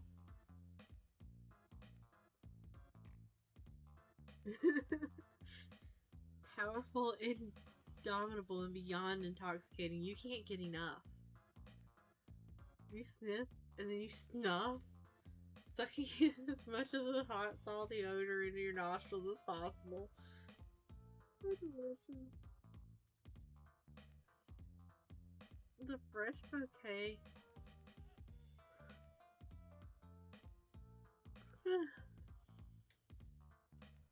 The fresh bouquet of exertion brought about by hard, relentless work, freely flowing as the manifestation of his raw talent. You could spend the rest of your life nestled into this jester's fragrant pit, which might be literally what happens. You hope he allows you the indulgence. Were you so bold, you might even take a hearty lick. No! Oh, how could it possibly taste if the smell alone is so wonderful? Would that you could suckle even a single drop of that sweet jester's hunky tang.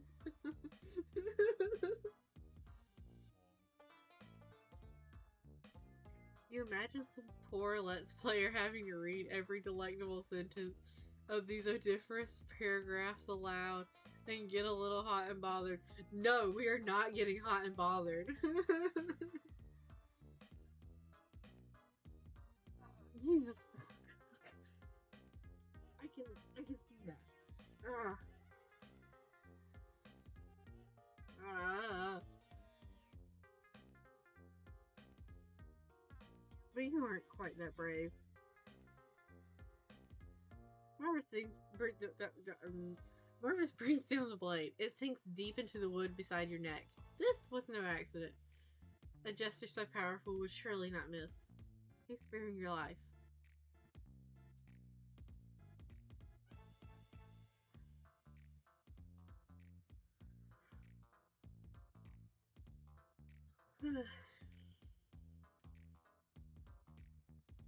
Everything else is the same.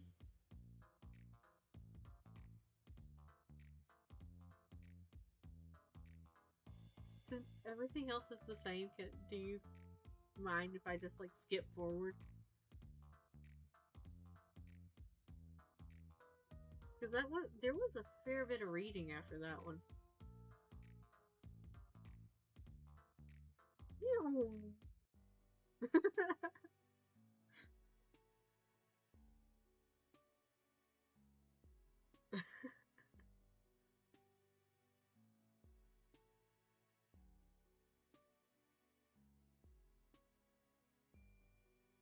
Huh.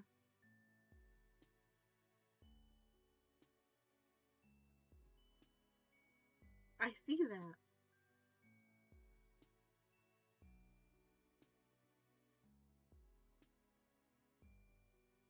Nope, not that one.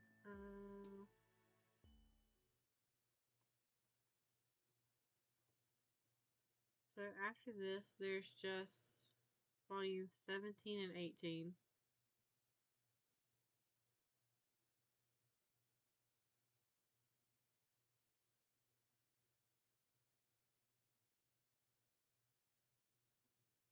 Which honestly, depending on how I feel at the end of volume 17, I may do another double one where I do both of them.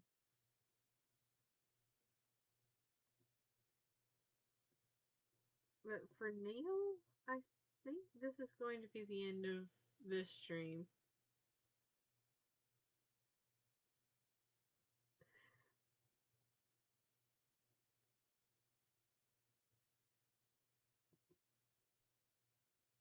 This volume was a lot in a lot of different ways.